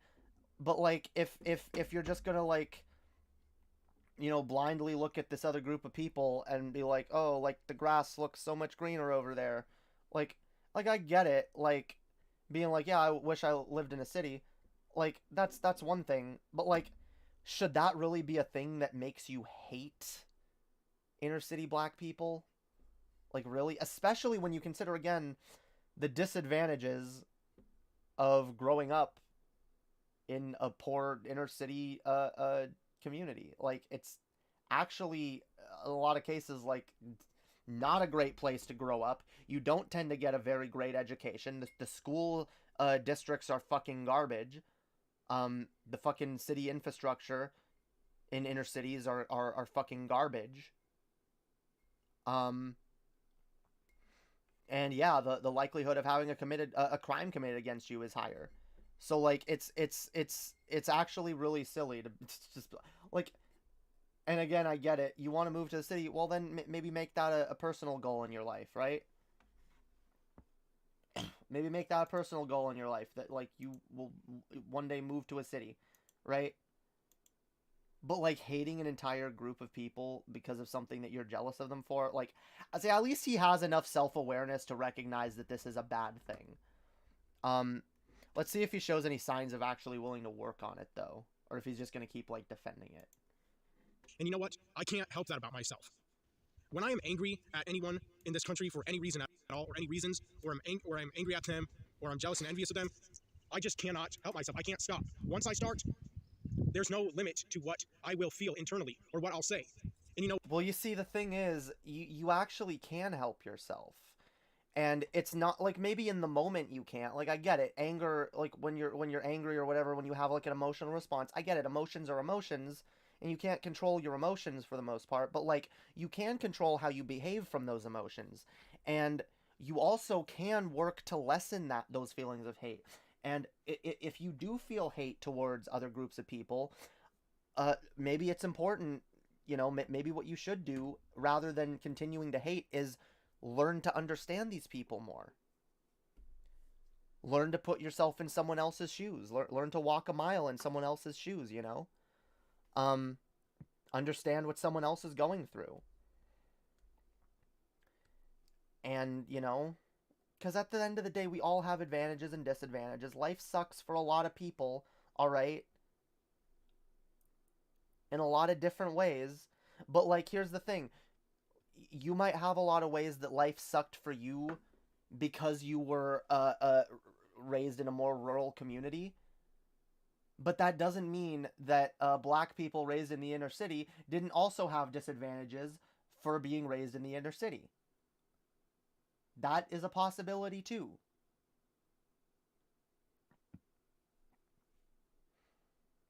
Instead of hating, learn to understand. Learn to love, understand, and grow. Yeah, that's generally the idea. So like it's not bad to recognize. In fact, it actually can be good to recognize, like, okay, I have this hate in my heart for these people. And, you know, I recognize that that's bad, you know? The next step should be, okay, how do I work to lessen this hate? And often, yeah, it does come from, like, understanding people more. Making an effort to understand people more. Wow. And to understand that, like, we all got our fucking, issues, you know? Yo, what up, Ace? Welcome. You know what? It's not like I ever have physically hurt anyone that I hate. Even if I have had thoughts about it, I never act on them because I have them under control for the most part. And, you know, I don't beat up anyone or whatever that I hate or am angry at or jealous and envious of. Because it's not like I really even ever see people that I hate and am angry at and jealous and envious of that often in my life. Because everyone that I hate and am angry at and jealous and envious of lives in big cities. So wait, you're telling me that the people that you hate and you're jealous and envious of are all people that, for the most part, you've never met? Like, see, this is where, like, the grass is greener shit comes in, because it's just like, you're literally making a shit ton of assumptions about what it's like to grow up in the, not even just in a city. You specifically said inner city. Which, I'm sorry, like, growing up in a rural community might suck, but, like, in some ways, being in an inner city can be worse, alright? I'm not saying it's necessarily, like, depending on who you are, that's the thing, like, everyone's got different experiences, everyone's got different shit that they can handle, different shit that they like, different things that, you know, make them happy and don't make them happy, alright? Some people thrive better in some environments than others. Some people thrive really well in more rural communities or suburban communities or whatever. Some people thrive better in more city communities. And, like,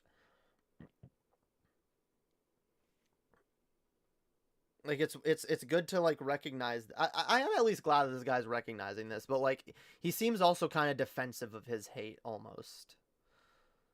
Yeah. And you know what? honestly, I hate anyone who has been raised in big cities, not just black Americans. I hate inner city white people. I hate inner city Hispanics, Asians, Indian people, Arabic people, whatever. Like, I hate. Do you not know? Wait. Do you not know what inner city means? First of all, like, do you not like?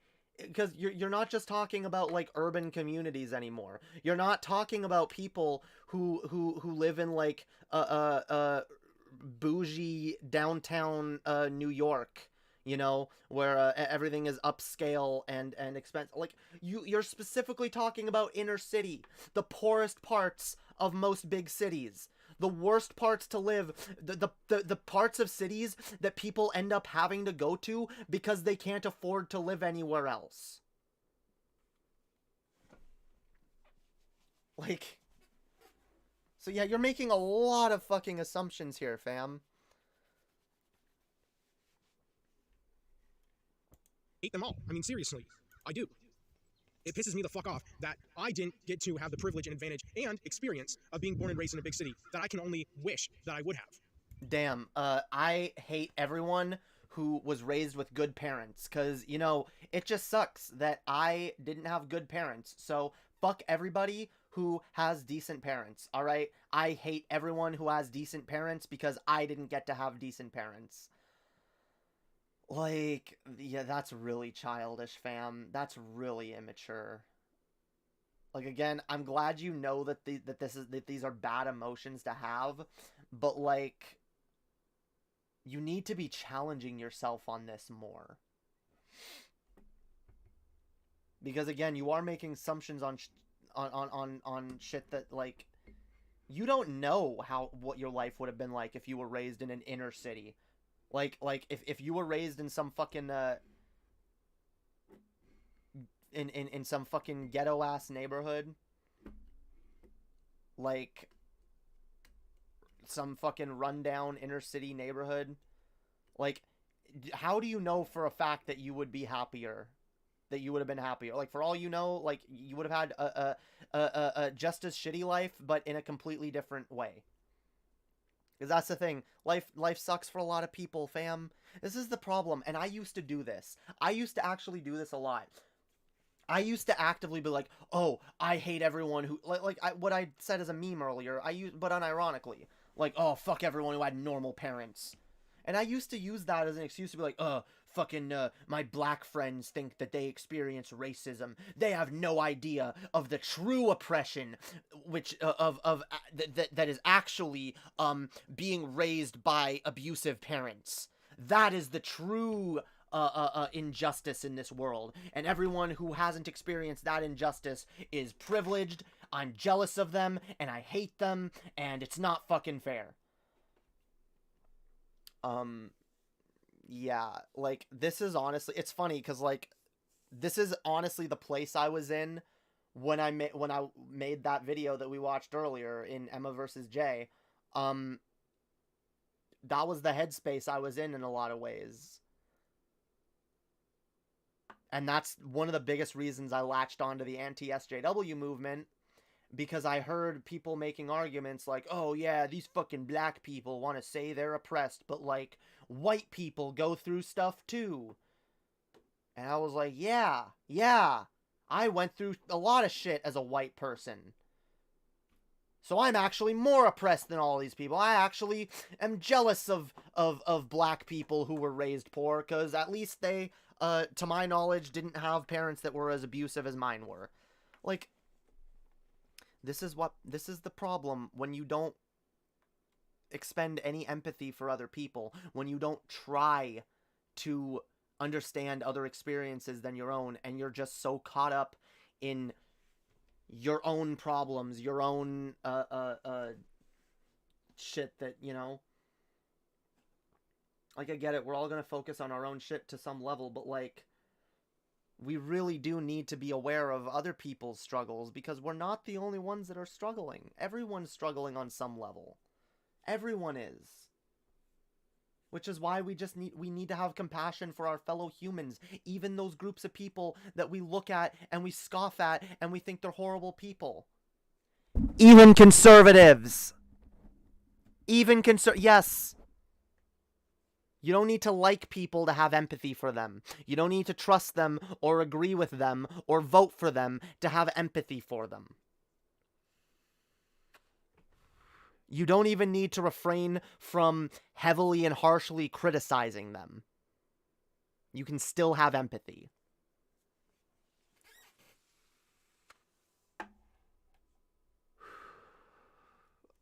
Yeah, I wish I was raised by millionaires. And I hate all the millionaires. God.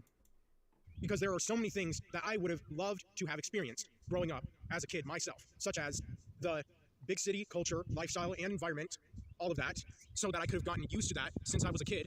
I would have loved to have had that experience growing up as a kid, but I didn't. I mean, I would have loved that too, but I didn't.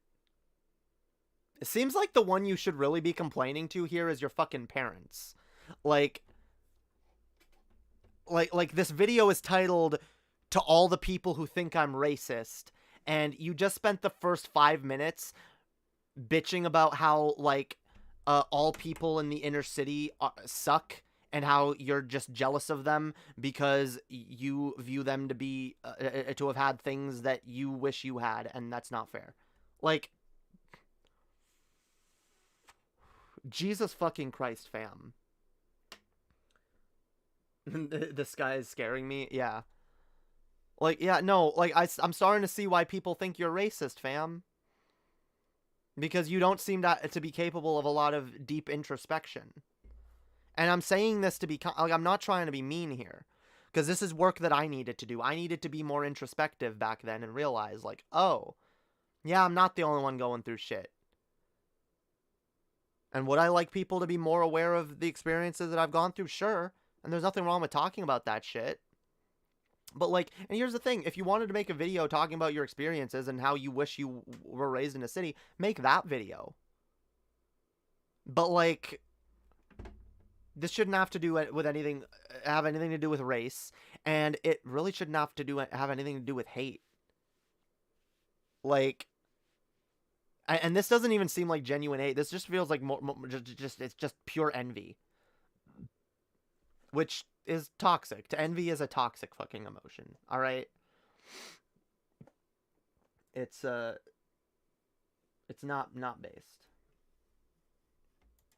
And I also, and especially would have loved to have experienced and have gotten used to diversity when it comes to minorities and even immigrants who live in big cities in this country of America. I would have loved to have had the experience of being able to, live in a neighborhood with them, go to school with them, maybe when I became a teenager, work at jobs with them or whatever. But I didn't have any experiences like that growing up. And neither did I have any minority friends growing up when I was a kid, or even a teenager for that matter. And it made me very bitter as a teenager. Like, as a kid, I didn't care, because as a kid, I didn't even realize what I was missing out on in life. And not just of those two things, being raised in a big city and experiencing diversity, but so many other things. Like, I didn't realize, and I didn't really... I mean, for the record, like, you still can. You still can. Like, if you recognize... And it seems like he's just blaming, like, oh, see, this is why I'm racist, because, like, I didn't even get to have minority friends and diversity and shit. It's like... So you recognize that that's a bad thing, and you recognize diversity is good, and you recognize that that it would be good for you to have more minority friends, but you're still justifying hatred towards people who've done nothing to you. Like, literally nothing. I grew up when I was young in the suburbs, and see, I had a different experience. I didn't go to school. My parents didn't send me to school. My parents were evangelical, far-right Christian lunatics who didn't want us learning about evolution or gay marriage or anything like that in school, so they decided to keep us home for the most part. I spent 8 years straight of not going to school, and you know, for a long time I hated people who got to go to school. I hated the normal kids. I was like, it sucks and it's bullshit. Why the fuck didn't I get to have a proper education? Why didn't I get to have a proper socialization, proper diversity, all of that shit? My parents seriously fucking deprived me in that way. I don't hate the kids who actually got to go to school and have a semi-normal fucking upbringing and experience. I think every kid should have that. And so why would I heap hate onto people who have done nothing wrong for me? Nothing wrong to me when I could, like, I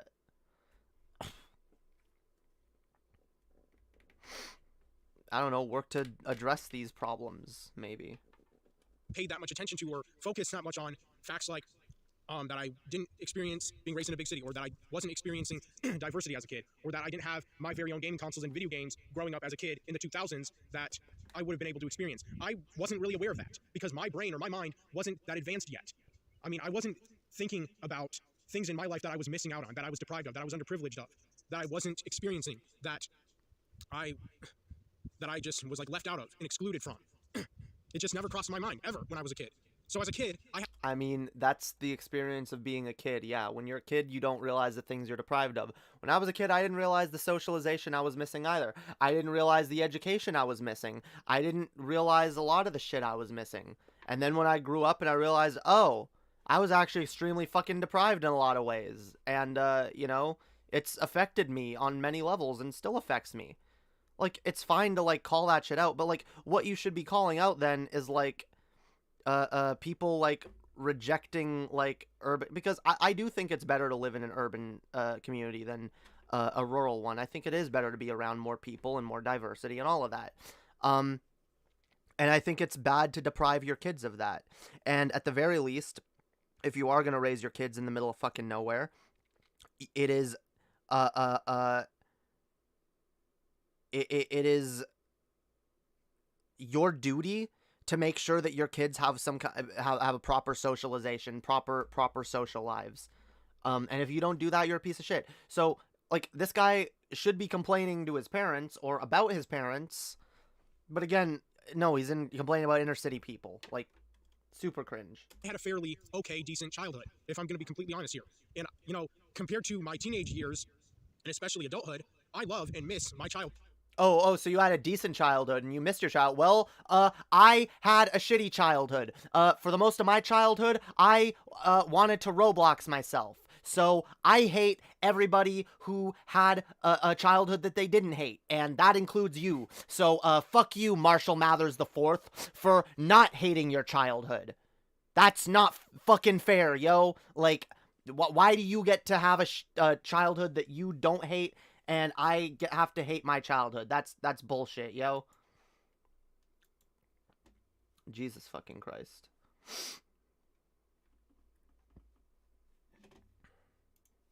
Because that was the last and only time in my entire life that I was ever really happy and friendly and, like, enjoyed my life or whatever, with the very little amount of experiences that I was able to experience. Yeah, that's a common experience. It's called growing up. Now, it doesn't mean that you can't ever capture that again. Like, happiness is subjective, and we all gotta find our own happiness. And it is out there for us, alright? Sometimes it's harder to attain than others, but, like, doesn't mean it's impossible. You can change your life. A lot of the shit that you're bitching about right now seems like the kind of shit that, like, maybe not right now, but in the long term you could change. You could eventually move to a city, you know, save up or some shit, like, get I don't know, make some friends, get some friends together and go get some roommates, go rent an apartment together in the city. It's tough, but, like, it's possible.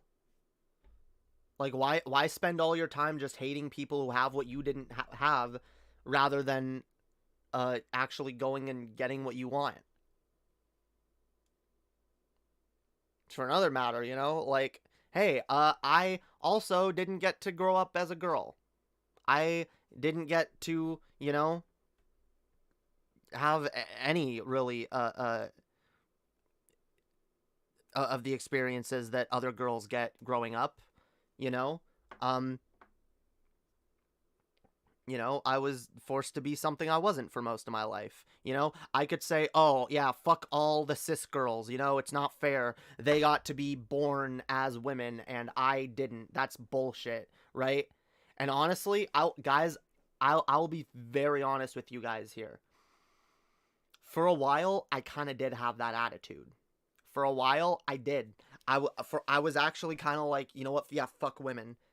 That did contribute to why I hated women for a while. until I got to know more women and befriend more women and realize that, oh yeah, like, they're just people and they got their struggles too. And you know, actually, I am one of them. And I just because I didn't have the same upbringing doesn't mean I'm not a woman, right? And maybe I didn't have the upbringing I wanted, but I can I can work towards attaining the life I want now. So rather than being stuck in the past and hating those who deprived me of what I needed or wanted, like, I'm not even saying it's bad to like bitch about that stuff, but like, hate is I believe like an overreaction. Again, especially to entire groups of people who've done nothing to you, fam. Experience growing up as a kid. And even though I missed out on so many things as a kid, I wasn't aware of them. I didn't even realize what I was missing out on. I mean, seriously. Yeah, most people don't. I mean, I think that makes sense because it's like when you're a kid, you don't even really think about things that much. You don't really think about what you don't have or what you're not experiencing. At least I certainly didn't when I was a kid. I don't know about any of you, but I didn't think about that shit at all. I just only ever thought about the moment and what I did have and what I was able to experience as a kid growing up in the 2000s. But then when I became a teenager in the 2010s, I mean, yeah, that's what being a kid is. At the age of 15 years old, exactly in the year 2012, that was the first age and year that I started to realize and understand more about what I was missing out on, what I was deprived of, what I was underprivileged of, what I was excluded from, what I was left out from. And, you know, it really affected me emotionally. I get it. I had a very similar experience. I grew up as a kid, you know, with my parents abusing me and, you know, depriving me of education and socialization and all kinds of things.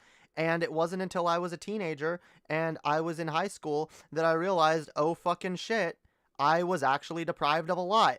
And yes, my initial reaction was the same as yours, to be like, oh, well, fuck all these people who had what I didn't have. Fuck them. They're privileged and they suck, right? But that doesn't help anybody. That doesn't help you, by the way. That doesn't help you get what you want. It doesn't. All it does is spread more bitterness and hate towards people who have their own problems.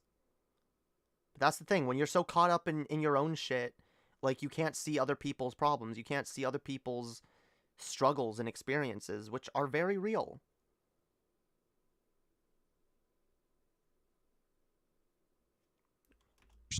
It broke my heart. It crushed me. It fucking damaged me, as you can all clearly tell. I mean, when I was a teenager, I was super depressed. I mean, I still kind of am, but when I was a teenager, I would honestly say that I was far more depressed than I am now as an adult. Like, as a teenager, I mean, I was just extremely depressed. Crippling depression, always stressed out. And I just felt so broken and shattered on the inside because I was. I mean, I still am, but I was much more when I was a teenager. Because as a teenager, I get that, fam. I get that, because especially as a teenager, like, being a teenager, being in high school around other people and, like, realizing you're not normal in one way or another, like, oh, yeah, it can be fucking, like, it can be traumatizing. Especially the way other people treat you. Like, it's horrible. And I get that. And it sucks. But, like, that doesn't mean it's good to, like, spend the rest of your life being bitter about it.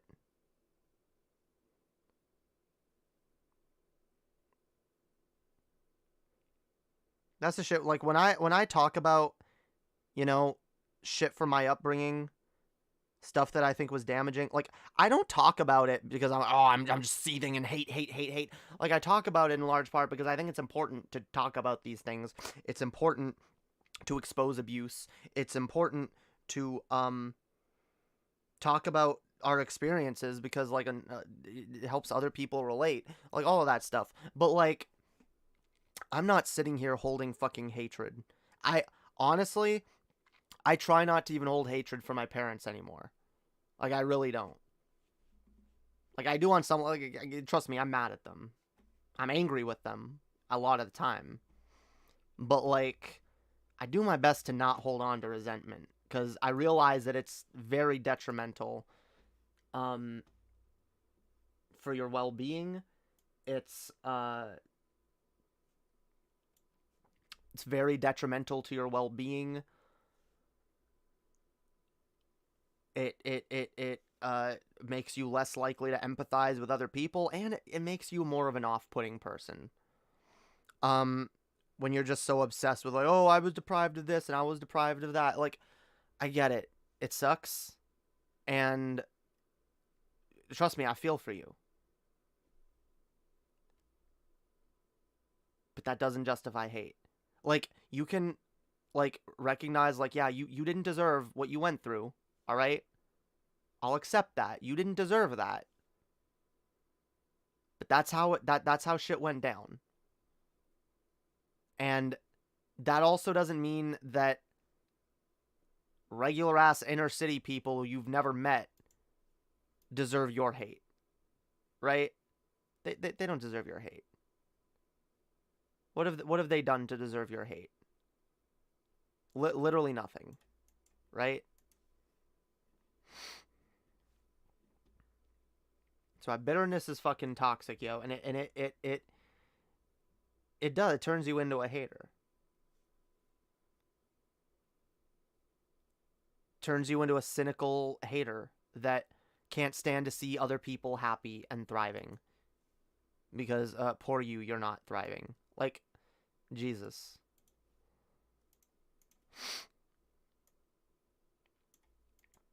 Don't get me wrong, I get sad every once in a while and say, damn, I wish I was doing better in this area or that area. But, like, I will never let myself hold bitterness and be like, oh, this person has what I want, so fuck them, they're a piece of shit. Yeah, not good. I was thinking of the fact that I didn't have gaming consoles and video games of my own growing up when I was a kid. I didn't get to have that wonderful experience growing up in the 2000s for myself. Also, I didn't get to be raised in a big city since I was a kid. Like, I thought of that when I was a teenager. I also thought of the fact that I didn't get to experience diversity when I was a kid growing up in the 2000s. And okay, now as you're a repeating teenager, yourself, fam. The two things that especially affected me the most were obviously not being raised in a big city, and most of all, not experiencing diversity, which would have allowed me to have gotten used to minorities for myself. And honestly, if I would have been able to experience diversity growing up as a kid in the 2000s, what would have most likely happened to me is that I would not have ended up like this guy right here that you are listening to now. I would have ended up like this monster here, this sociopath, this just freak of a guy. I would not have ever thought about and obsessed over race and skin color so much. I would have never been bitter and vengeful and hateful, angry, jealous, and envious of people who were raised in big cities, whether it comes to minorities or... I mean, fam, but then you can see these you can see the negativity. You're even admitting that these things are negative. Like, this is stuff that you need to work on, fam. This is how you grow as a person. This is how you become better. This is how you get over a lot of that shit that you've gone through that's still clearly affecting you, and I get it. But you gotta start working through it.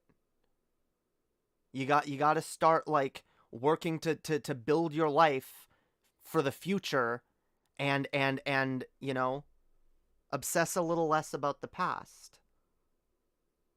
Because, like, the past sucks for a lot of fucking people, all right? A lot of people. And a lot of people try to use, like, oh, this shit happened to me to justify a lot of horrible things. A lot of horrible things, okay? So for that reason, like, my God, like, this is the same kind of logic people use to, like, justify, like, hate crimes and shit. It's like, oh, well, yeah, fuck these people. They have a thing that I don't like or whatever, and it's not fair, so... We don't even have... Oh, we're not watching this whole video. We're not watching this whole video. In fact, here, maybe let's jump ahead a little bit. Let's see if he changes gears about 10, 20 minutes later. I'm sorry, but, you know, you inner city black Americans need to seriously grow up. I mean, you always want to fight people. It's like you're always... I'm sorry. That comes off as, like, absolute projection. Hearing this man tell anyone to grow the fuck up is a little funny. Again, I'm not trying to be super, like, I'm not trying to condemn him for it or anything. It's like, I get it. We're all, like, we're all in different places. We all grow at our own rates and shit. But, like, Again, you're saying that you don't have any experience in the inner city around like diverse people, but now you're gonna say, oh, black people, in the inner city, all they want to do is fight people. What? That is like not even true, by the way. Itching for a fight. You're always looking to fight someone, especially if it's a white person, most of all. And you're always just waiting for a white person to be like nigger or monkey or whatever, so you can beat them up, so you can video. Whoa, okay. Fam, you opened this video by saying you're not racist? I'm sorry, you're a white man, all right? Your fucking hero, your hero Eminem would never utter that fucking word, fam. Eminem would never utter that fucking word. And apologized very famously, apologized and like multiple times over when a song leaked from when he was in high school of him saying that word. Like, fam, as someone who like is I don't know, maybe he's not in tune with black culture. Maybe he's one of those white dudes that just listens to like white rappers. And is like, yeah, Eminem, he looks like me. Yeah. Like, I don't know. Go tape them and be like, oh, look at this. But yeah, it's like, God, I shouldn't have to explain to you why you shouldn't use the N-word, right? I shouldn't have to explain that. Cringe, mega cringe, weird champ, sussy wussy, not good, okay? Racist son of a bitch, or look at this racist whatever. Like, honestly, like, you black Americans just love all that attention and focus on yourselves because you're full of yourselves. You're prideful. You're arrogant. You're boastful. You just want to be the center of attention all the time, 24/7, and you can't get enough of it.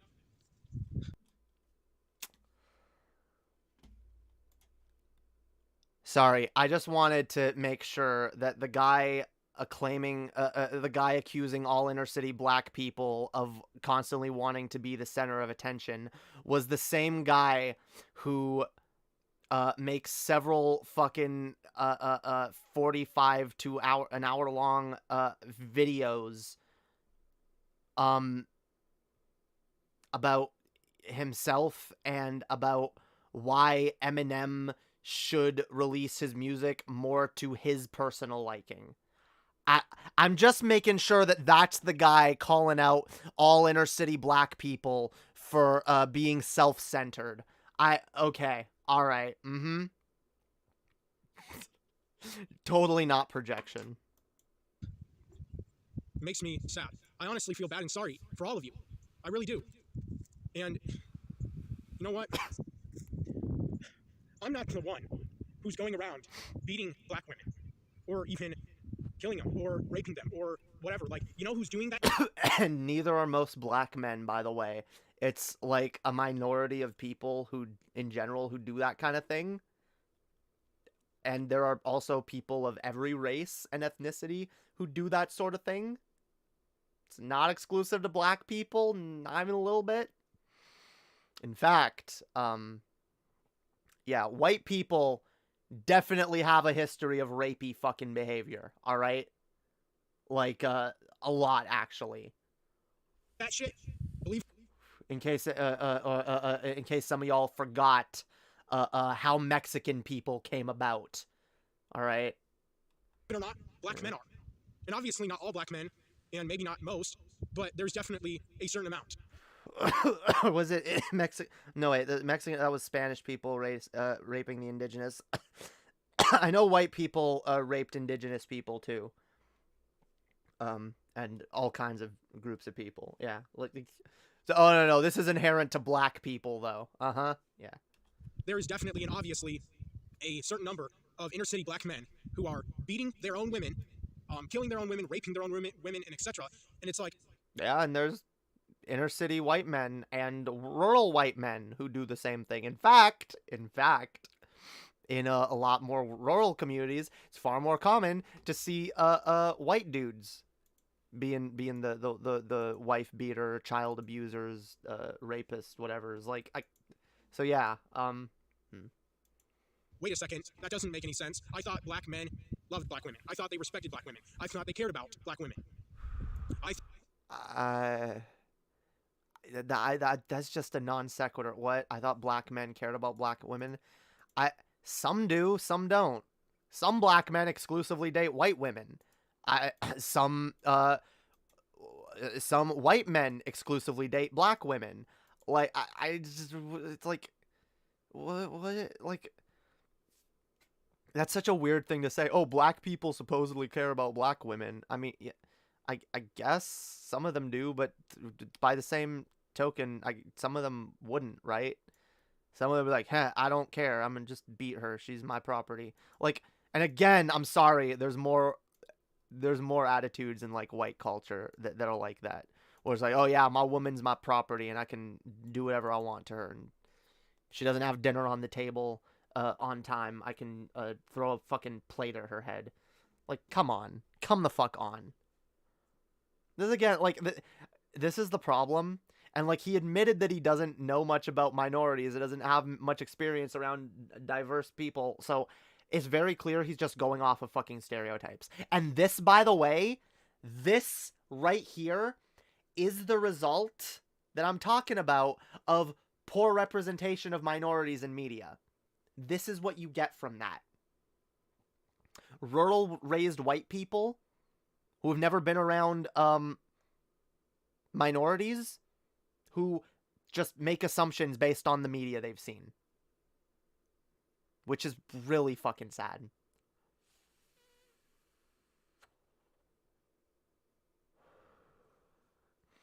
Non sequitur, funny you say that, because I'm just waiting for this guy to say black people do coke. Yeah, I literally swear he's like about to get there. Like, yeah, they all do cocaine. They all do crack, you know? You don't see white people doing that. Because the CIA did not introduce crack to white communities, specifically. In case anyone was looking for a reason there. Or FBI, sorry, yeah. It was the black community that was specifically targeted by crack, which probably also does something to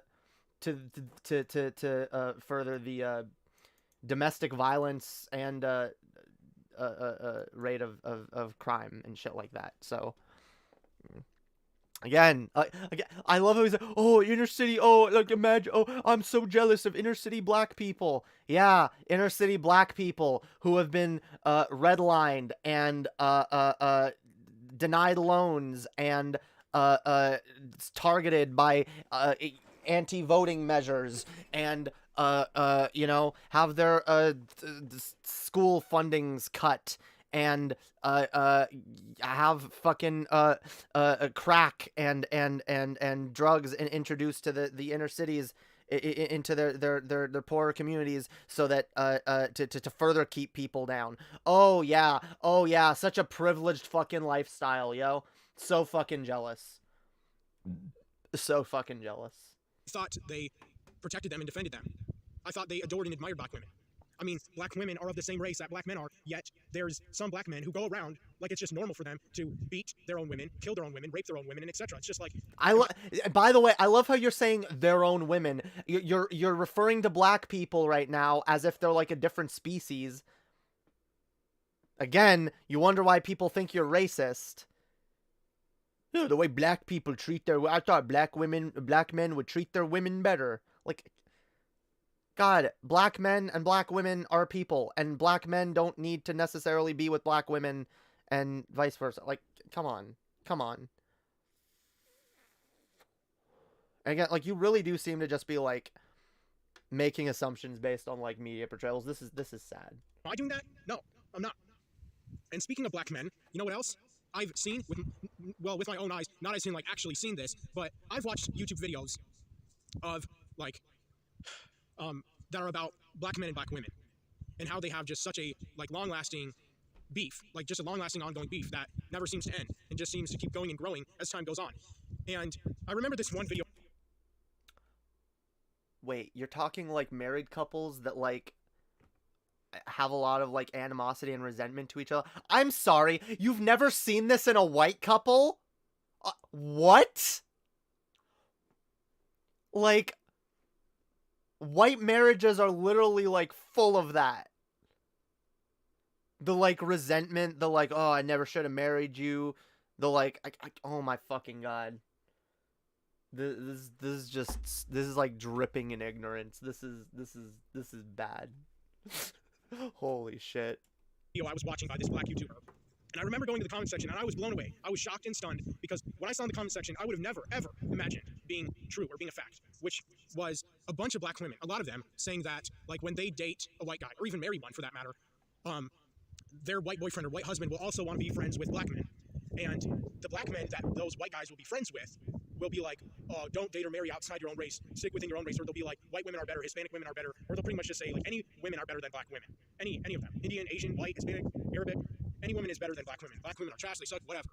Because of how much black men hate black women. And when a white guy becomes... I don't believe that. Again, maybe there's some black men who hate black women. I know there are. There's people like Tommy Sotomayor, someone we haven't talked about in, like, forever. Yeah, there's black men who hate black women, but, like, that's not all black men. Trust me, it's not. I know black men who are very appreciative of black women. Alright? In fact, black women are actually superior to white women. Alright? Yes, I said it. I said it! At least in my subjective assessment. Alright? Yeah, like, again, this is like, oh, I thought black women date black men and black men. Like, I don't. You don't just have to date people that are the same race as you. Absolutely, you don't. In fact, I've dated mostly black women in my life. Actually, I actually tend to kind of prefer black women. So yeah, I don't know. This fucking racial essentialist nonsense. Okay, that's the other thing. Also, like, a lot of people in inner cities care less about, like, or, like, in more urban communities care less about, like, interracial marriages. It's just like, yeah, whatever. Who cares? Who cares? Marry who you want, fam. friends with black men and they're dating a black woman or even married to one, their black friends, their black guy friends, will try so hard to encourage them and convince their white friend to disrespect a black woman or to even hurt her or it's all to say just anything so to her. anecdotal, fam. Like, so anecdotal. Like, these black men might exist, but, like, you're acting like this is, like, a broader trend in the black community that as someone, look, when I was a younger kid, I didn't, I wasn't raised around as many inner city people. Although I was raised around a lot of, I went to, like, majority black churches growing up. But then when I was a teenager, I was raised in the city. And I was, around more, like, you know, again, I wasn't in the inner city, but I was close enough to it, right? And, like, that's not the case. That's not like representative of, like, I'm sorry, like you say you know black people who have done this. Well, I know plenty of black people who are not like this in the slightest. All right? Like, so yeah, my anecdote beats your anecdote, and so yeah, you lose. Some of the black women were even saying, which really shocked me, and actually made me feel deep down inside, even though it may not seem like it, bad and sorry for black women. These black women were saying things like, white guys that we date who are also friends with black guys will call us niggers or monkeys or race traitors, and then they'll go, like, run to their black guy friends, and then their black guy friends will, like, cheer them on and be, like, just so happy and so proud of their white friends when they call a black woman a nigger or a monkey or a race. God, stop saying it, fam. If that happens, then those people are fucked. But stop acting like this is a broader trend of, like, the black community. Like, holy fuck, fam. God, oh, I'm on Twitch too. Fuck, Here, let's skip ahead a little bit. I'm almost done with this fucker. Hurt me. And if that is the case, if that is a fact, then being called so delicate, so fragile, so sensitive in here in America, in this country. But even people in, like, the UK are, like, sensitive and delicate and fragile because, I mean, America and the UK share a lot of similarities and have a lot in common. I just wish people... How about human beings in general are kind of sensitive and fragile in a way, because we all have feelings and emotions, and we all go through shit. We all go through trauma. We all go through stress. So maybe, like, don't be horrible to any group of people. Because everyone's going through some shit. Like, fuck, fam. Or that really famous, powerful saying, sticks and stones may break my bones, but words will never hurt me. And if that is the case, if that is a fact, then being called a racist word should not hurt you. It should not affect you. You should laugh. You should have fun with it. You should make jokes about it. Yeah, but that's not a thing that most people generally stick to. Like, that's a schoolyard, like, oh, sticks and stones. But yeah, no, most people don't believe that anymore. Like, because no, words can hurt you. Words absolutely can hurt you. All right? We're fucking human beings. We have emotions. We have feelings. Yes, words can hurt. They absolutely can.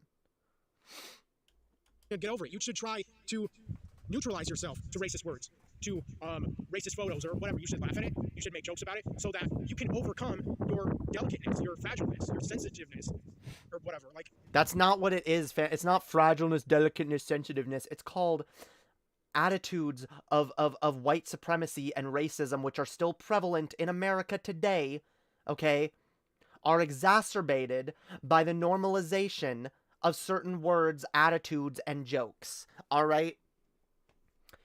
And so we should be careful when saying certain things, especially on a public forum, because it's very easy to be taken out of context. And the fact is, this entire video, fam, is oh, to all the people who think I'm racist. The fact is, you can make a 58-minute video about why you're supposedly not racist.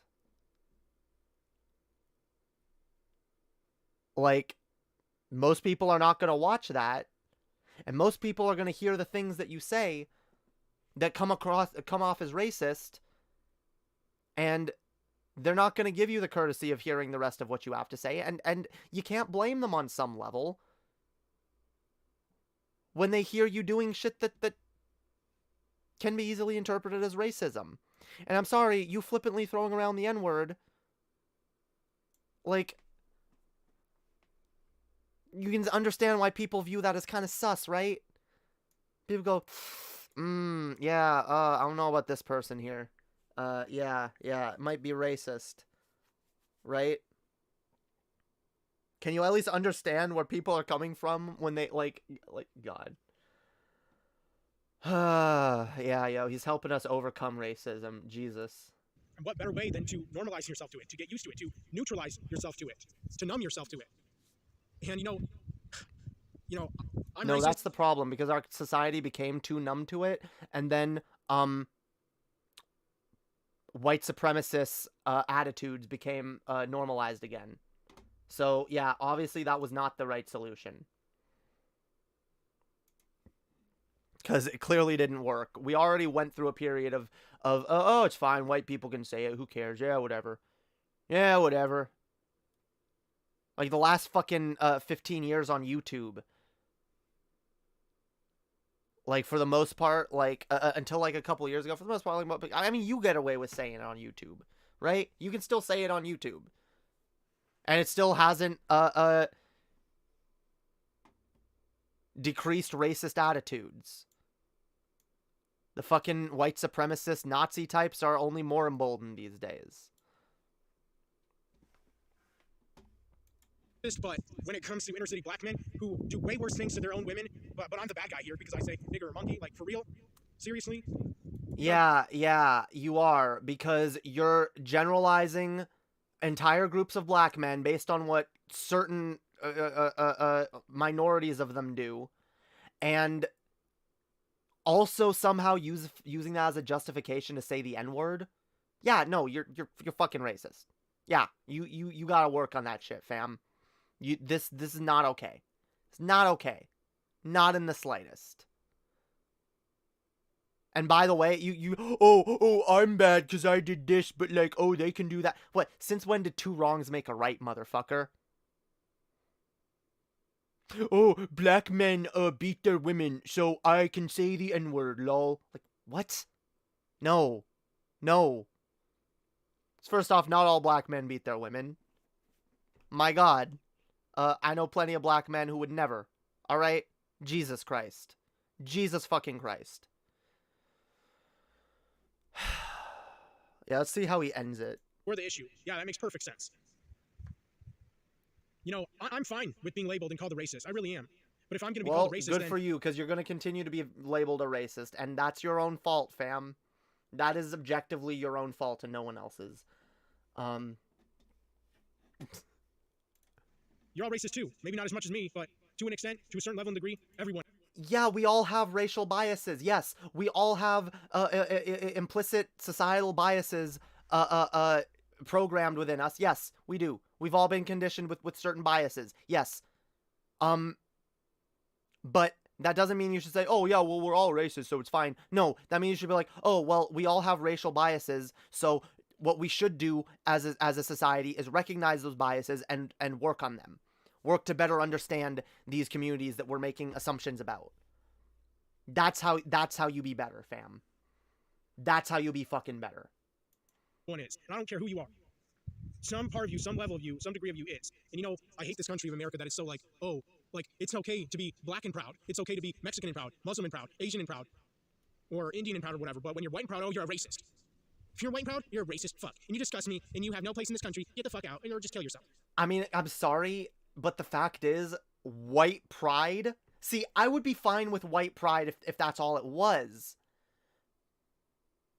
But a vast majority of the time that we see people run around and be like, oh, white pride, it's not actually about pride, it's about supremacy. And that's the fucking problem. You want to be proud of who you are, fine, whatever. No one's saying you can't be that. But, like, it doesn't make you superior. It just doesn't. Like, seriously.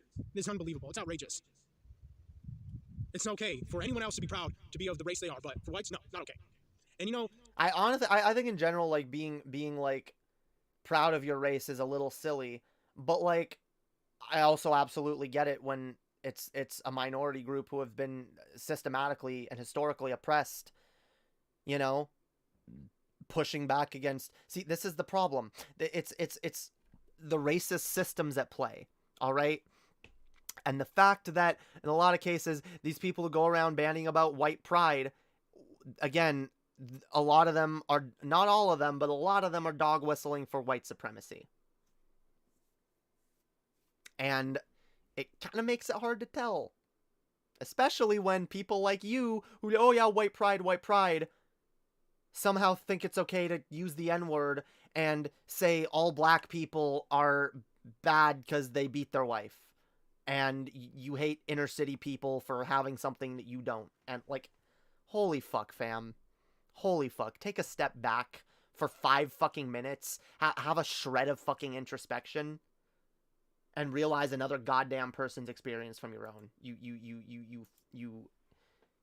short-sighted, ignorant fuck. Holy shit.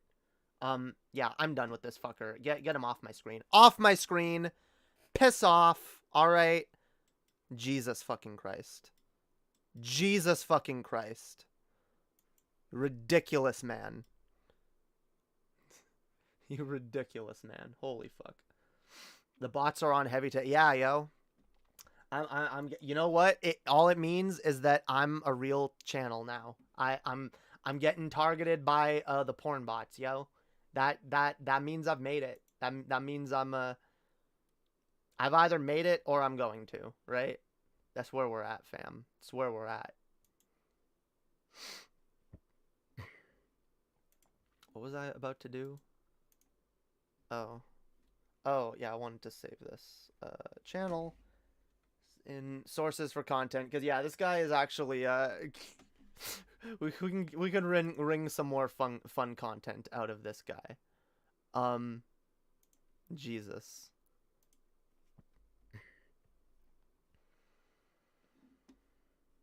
Have you seen his recent response to a YouTuber? He went ham. He explained some stuff. Are you talking about his response to the Grease Wizard? Because no, I didn't watch that one. Maybe we'll check that one out next time. I think I'm done with Marshall Mathers the Fourth for now.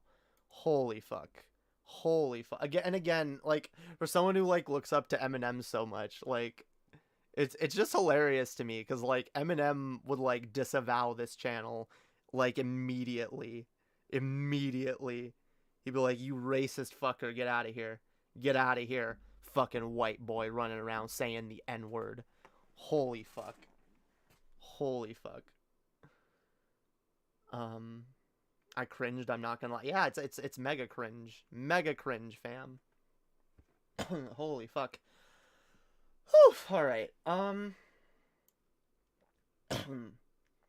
Yeah, let's chill with the chat for a little bit, cause I'm getting kind of hungry, so I'm probably gonna end in the next like 30 minutes. So yeah, final questions, memes, topics, stun locks, whatever y'all want to talk about. Jeez, I need to paint my nails more. I love having painted nails. I don't think I've painted my nails in like over a year. Like maybe even 2 years. Like it's been a while. I think honestly, I think I've like painted my nails like twice since I started transitioning. Which sucks because I actually used to paint them more before I transitioned, honestly.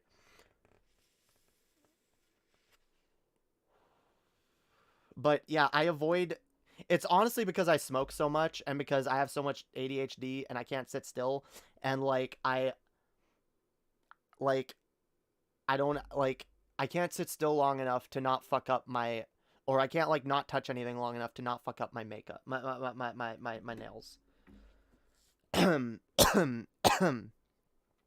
But that's why I realized, yeah, doing it while I'm streaming. That's how it be. Which chuds did you talk about today? I think we only did Marshall Mathers the Fourth and Egg J. Because I guess I was a chud back then. I was gonna watch a Lord of Patriarchy video, but I lost the one I wanted to respond to, and the chat decided on Marshall Mathers instead. So yeah.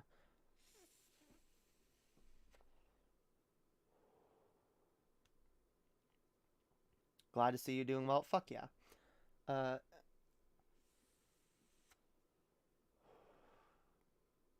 Yeah, I'm not too worried about Twitch. By the way, y'all, if anyone is able to, we got a Streamlabs link. Any donations help out greatly. Especially right now. Yeah, shit's kind of really tight this month, like super fucking tight.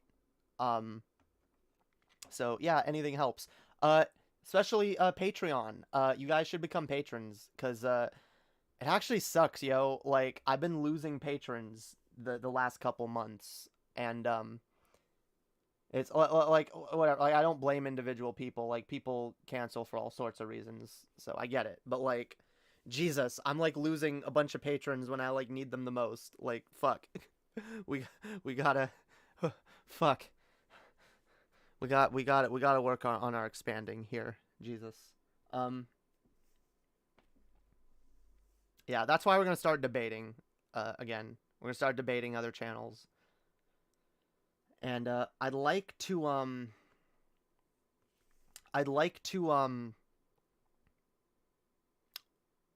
do a thing. Jesus. I'm broke until maybe the end of the week. Well, that sucks. I feel you. All right. I'm broke till the end of the month. So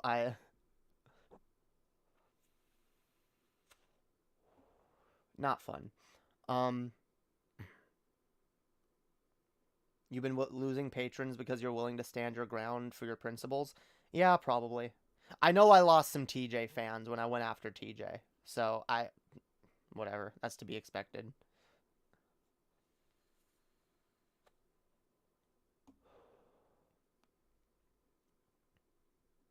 I think I also lost a Vosh fan when I went after Vosh on Twitter. I was saying, people tell me to interact with other YouTubers more, and then I do, and then people get mad at me and unsubscribe. The TJ money is when you sell out? Yeah, true. True. Gotta start doing t-shirts and private shows. Well, no, we don't do private shows anymore because private shows are not fun. Alright? No one shows up to them.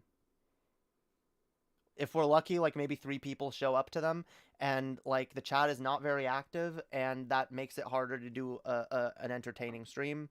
So instead, I just do monthly drunk streams now. Which, if I'm gonna do one this month, I probably... No, I think I have enough booze for a drunk stream. As long as I don't drink outside of that.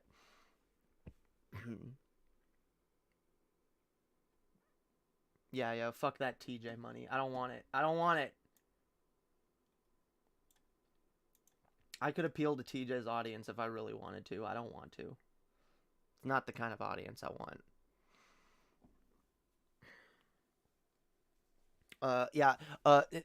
This week or next week at some point, by the way, we're going to do a call-in stream, a call-in debate stream specifically. I'm gonna have open call-ins for anyone who, and this anyone who's been watching me who has debates with me or had disagreements with me that they've wanted to debate. This will be your chance. All right, this will be your chance to debate me. Sometime this week, I'll do one of these, and I'm gonna get you. I think I'm gonna start doing like one a month. 'Cause that's dope.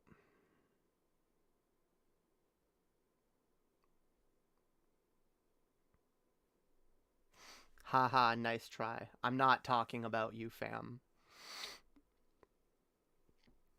I'm not engaging with fucking petty drama with smaller YouTubers. Like I said, if someone stirs up some drama with me, I'll respond. And I will, depending on how bad the person is, I will not hold back in a lot of ways, okay? I will go hard when I need to, okay? But once I'm done teaching the trolls or the haters or whatever the lesson that needs to be taught, I tend to stop engaging. Because the last thing I want is like some back and forth with some cringy lol cows. Unban you and you'll be there. Well, maybe if you show up during the stream and you're in the chat, maybe I'll unban you then.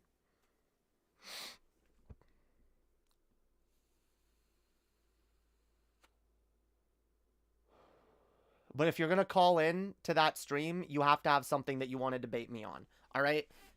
You have to call, like, the rule of that stream is going to be you call in with a debate topic, something that you know we disagree about that we can argue about. I love drunk streams. Well, fuck yeah. We're going to do another one maybe next week. Not this week. Jesus. Toss a coin to your streamer.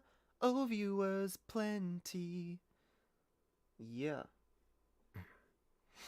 Lol cows, eh? You should have seen me on Carnivorous Ape stream. I made G-Man feel like a bitch. Damn, that's dope. Yeah, fuck G-Man. I don't engage with G-Man no more.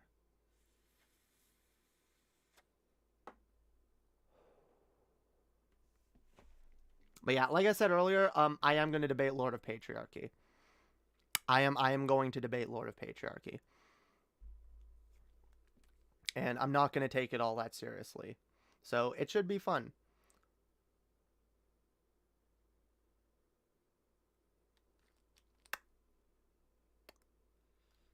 Yeah. Yeah, we're going to have more debates, all right? Hell yeah. We're going to make a name for ourselves, all right?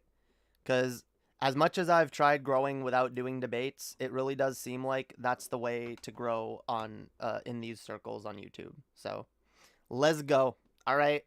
They don't know they don't know, all right? What I have in store. Y'all don't know what I have in store, okay? It's going to be Pog.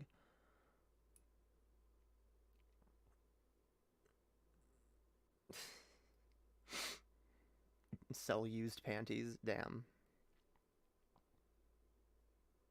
Yeah, maybe when I get OnlyFans up and running. Yeah, yo, OnlyFans is also coming, by the way. I hope to have it set up by like the end of the month. Because that'll be cool.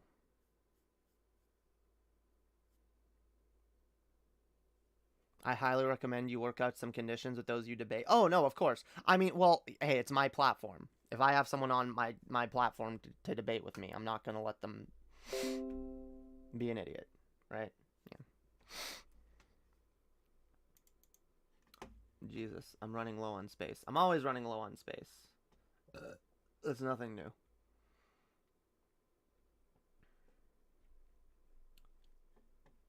Hey, once I get a corrected debit card, I will definitely start bleeding cash there. Fuck yeah. Fuck yeah, yo. See, this is the thing, like, part of it, like, I've been hesitant to actually start an OnlyFans because of my various sexual hang-ups, but, like,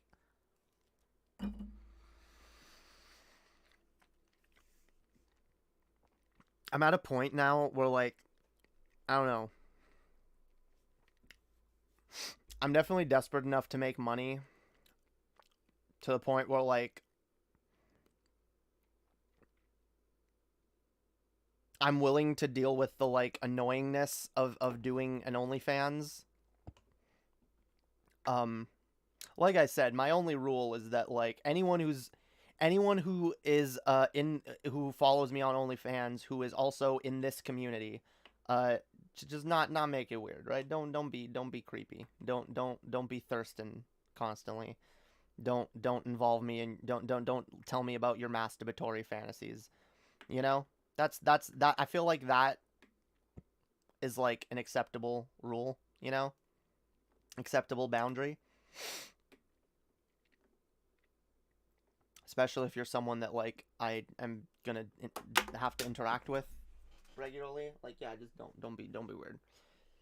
But other than that, the fact that I know that there are so many people who are interested in it, I'm just like, yeah, I can't pass up that potential revenue source anymore. Fuck, Jesus Christ. I desperately need it.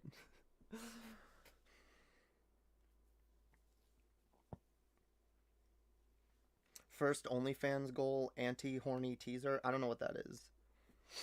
Anti-horny teaser.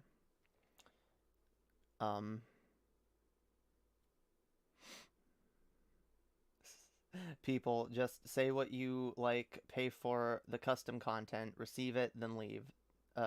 Yeah, leave it at that. Yeah, there you go. Taser? Taser? What? A taser. Anti-horny taser? I get to tase all the horny guys in my audience. That might be fun. Yeah. Maybe I'll do like some, like, I don't know, some like sexy ASMR story time shit. I don't know. There's a lot of shit I could do. There's a lot of shit I could do.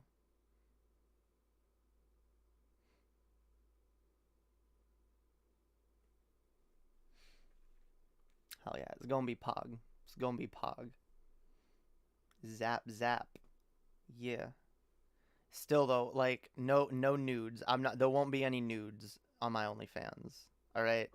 At least not anytime soon. I may post titties once I feel comfortable enough about my titties, alright? But I currently do not.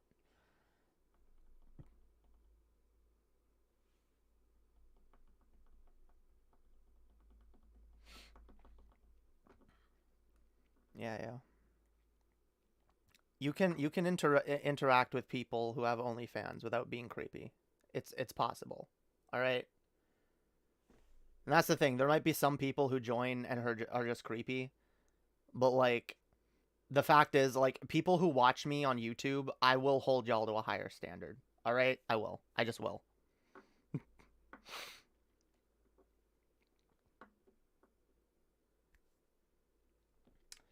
You just have to speak in a low voice and crinkle some tinfoil every once in a while. Yeah. It's super fucking easy, yo. Maybe I'll do streams where, like, I play video games in a bikini. And I don't know. I don't know. I have a lot of little ideas. All right. I'll probably just start it by putting up some like lewd pictures and see where it goes from there. Bikini gamers unite. Fuck yeah. Fuck yeah. God.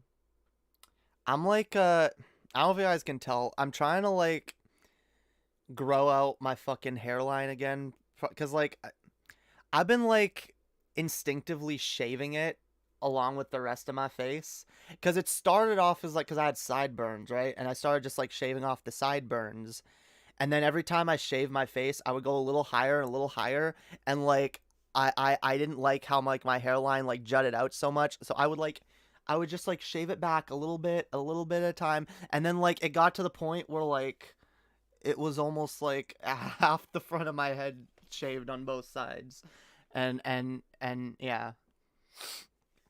So I'm trying to grow it out and make it normal or somewhat normal again. God.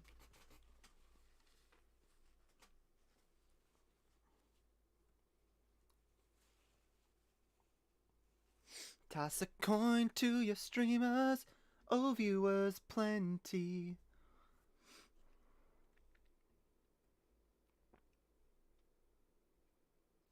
Yeah, yo, bikini gamers. Bikini gamers. I want to do that. I need to get a bikini before my vacation. Fuck yeah. I have a bikini. It's fine. It's not the best bikini ever, but it's cute.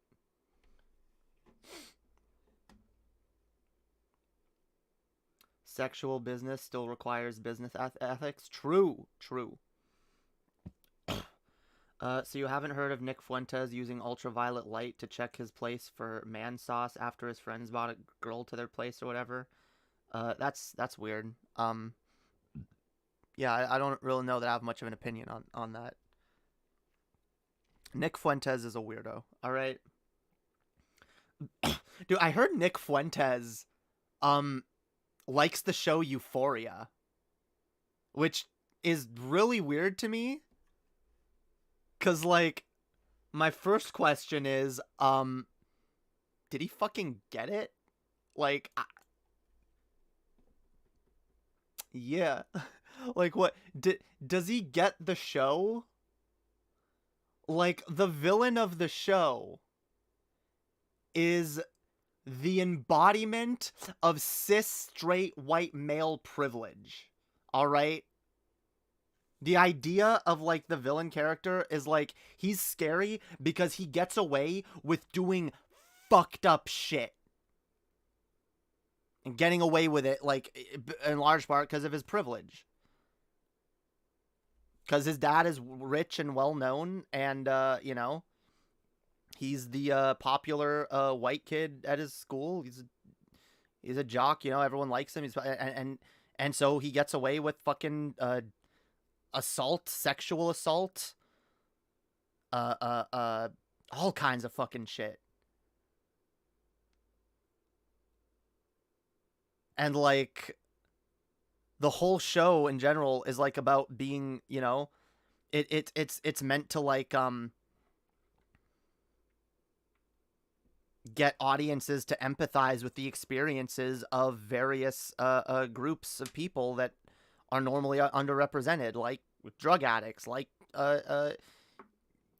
gay people, or people with shitty upbringings, or people whose parents are drug abusers, or like all kinds of shit. Like empathizing with other people's experiences and seeing people that are normally viewed as just like, you know, horrible, worthless, degenerate as fucking people who have experiences that they go through, and you know, like Jesus fucking Christ. Yeah, like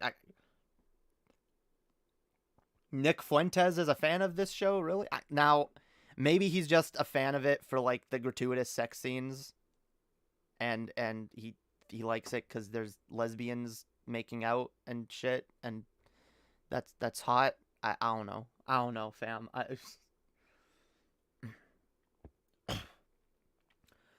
It's his favorite show because he likes to watch those people suffer. like a kid who roots for the Empire in Star Wars, he's clearly ignoring the message. Yeah, probably. Like the whole message overall is about like dealing with trauma, dealing with you know, trying to deal with like personal growth, while dealing with adversity and shit like Jesus. It's a pretty left-leaning show, okay? It's a pretty fucking left-leaning show.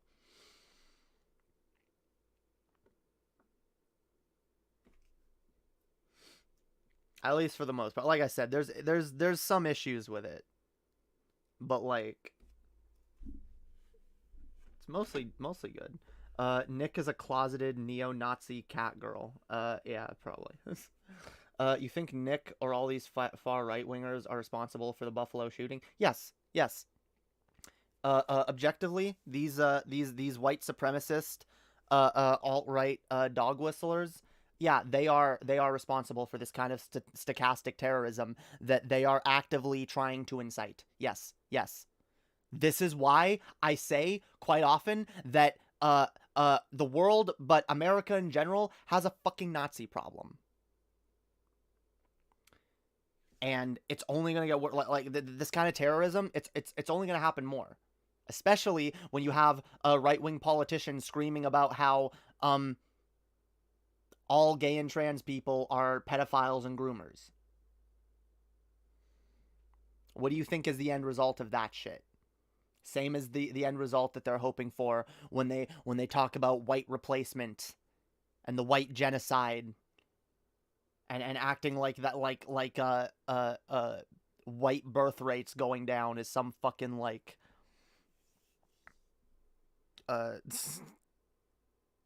horrible fucking outcome. Like Jesus.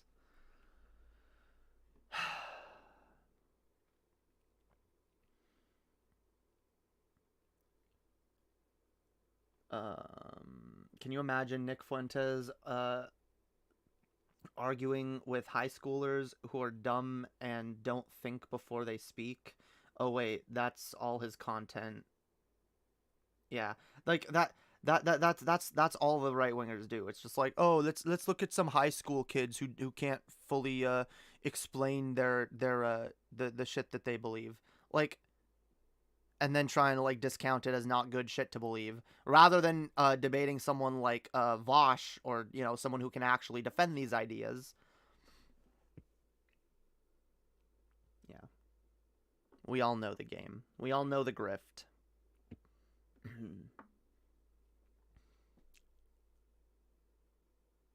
I actually love the glitter tears so much.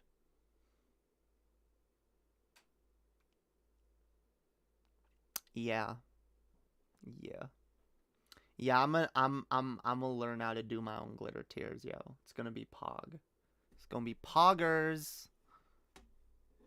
Watercolor eyes, yo. Jesus.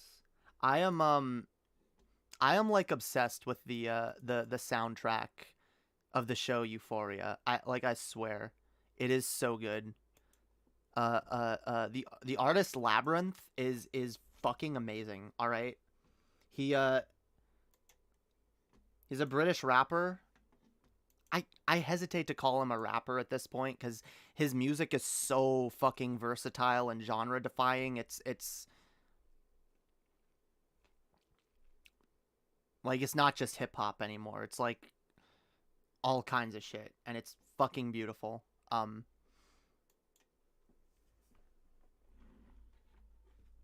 Jesus, like I would actually like play some of this music on stream if I wasn't afraid of getting copyright fucked to hell.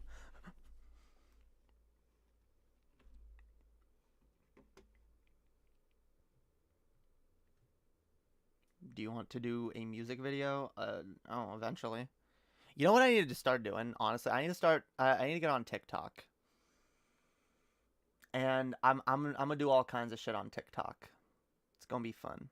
It's gonna be fun, yo. TikToking it up.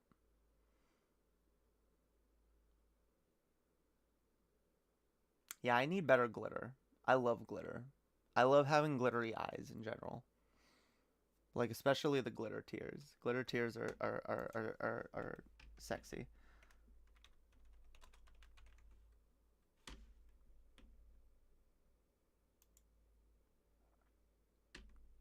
Let's see.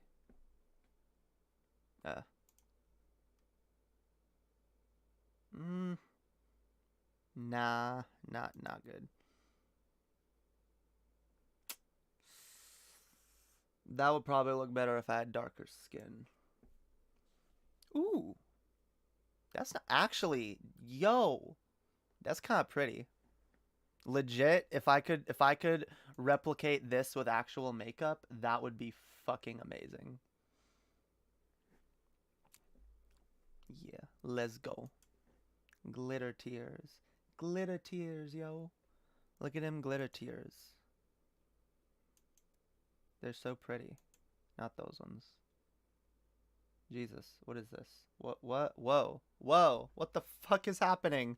Whoa. Yo, I actually... See, if that weird face wasn't in the corner, I'd be like, yo, my hair looks fucking cute.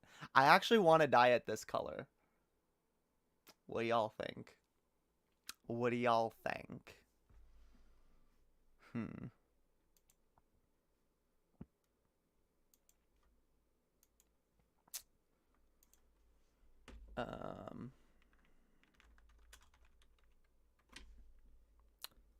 So look for some more blue hair filters. Let's see. That's not bad. Ooh.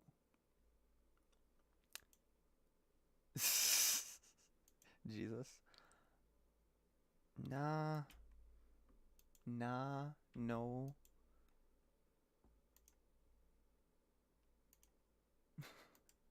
Oh no. Ooh. That's not bad.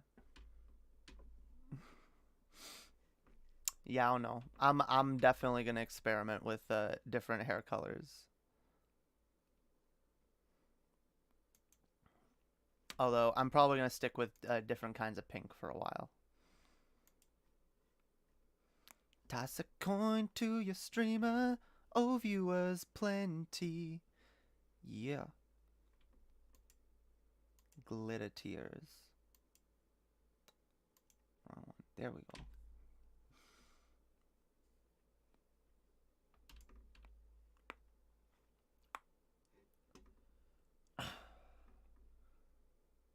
Oh, yeah, at least one thing before I leave.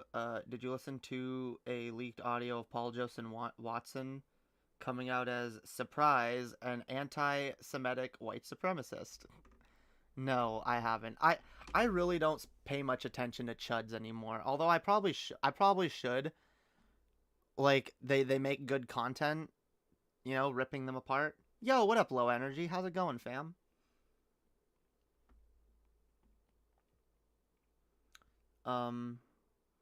I got that kind of blue already. I just need better bleach because Splat sucks. Like, honestly, like, what did I use? I use, the brand, Garnier. They tend to be one of the cheaper ones. And they, yeah, I just use, like, their most intense bleach, and I bleached my hair, and actually, no, I used, like, one of the lower, I didn't go to super intense, I went a few down, but yeah, like, bleach, just get one of the, like, fucking, hair dye brands that has, like, bleach. It's not too expensive. It's not like, hard to find decent bleach. Yeah. I haven't been shocked since I found out Tim Pool isn't really a leftist. Yeah. Like, I've been for the longest time. I know these people are Nazis. It's not a surprise anymore.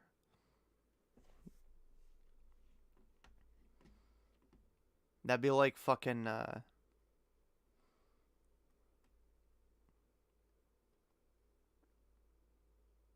yeah, that'd be like Vladimir Putin coming out as a Nazi. Vladimir Putin gets on stage and goes like, actually, I wanted to let everybody know that I now identify as a fascist.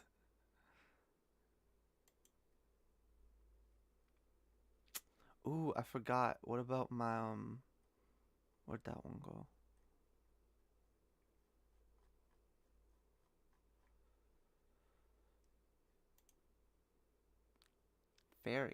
Fairy wings. Fairy wings. I want real fairy wings. One day, yo. Y'all need to make me, like, super rich, okay?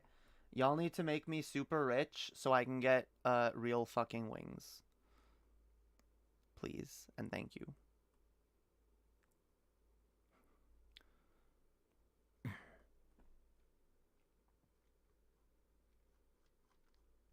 Where'd that fucking...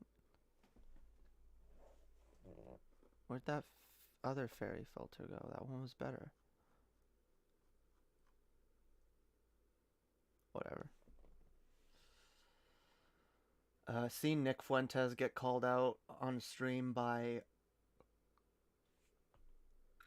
was it Spencer for being in the closet? He almost cried again. Damn.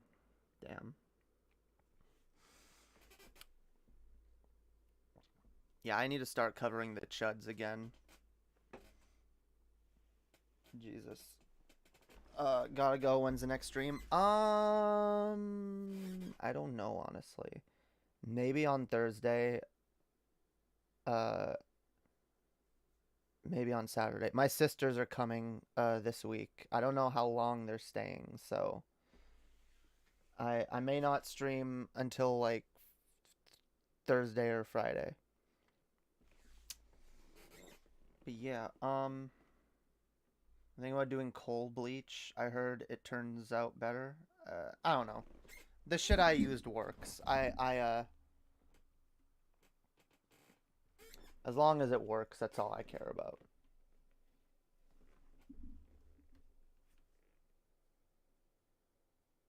Groypers in chat, your days are numbered. I already have dipshits in my chat. It's nothing new.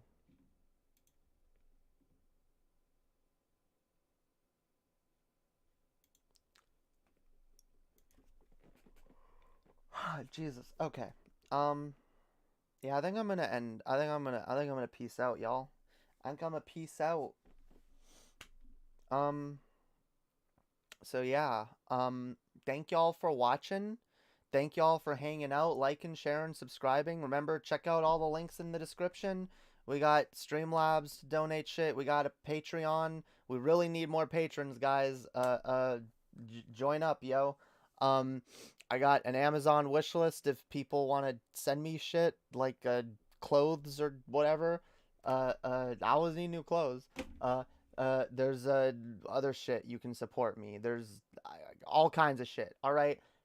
You also don't have to do any of that. Cause at the end of the day, it's I'm just glad to have you guys here, hanging out, being awesome. So I will see you guys next time. Remember, either next stream or the stream after will be a call-in debate stream. So look forward to that. We will see you there for that stream. But until then, remember, y'all. All right, y'all are beautiful. Y'all have value and infinite potential. Okay. So remember to love yourselves and take care of each other.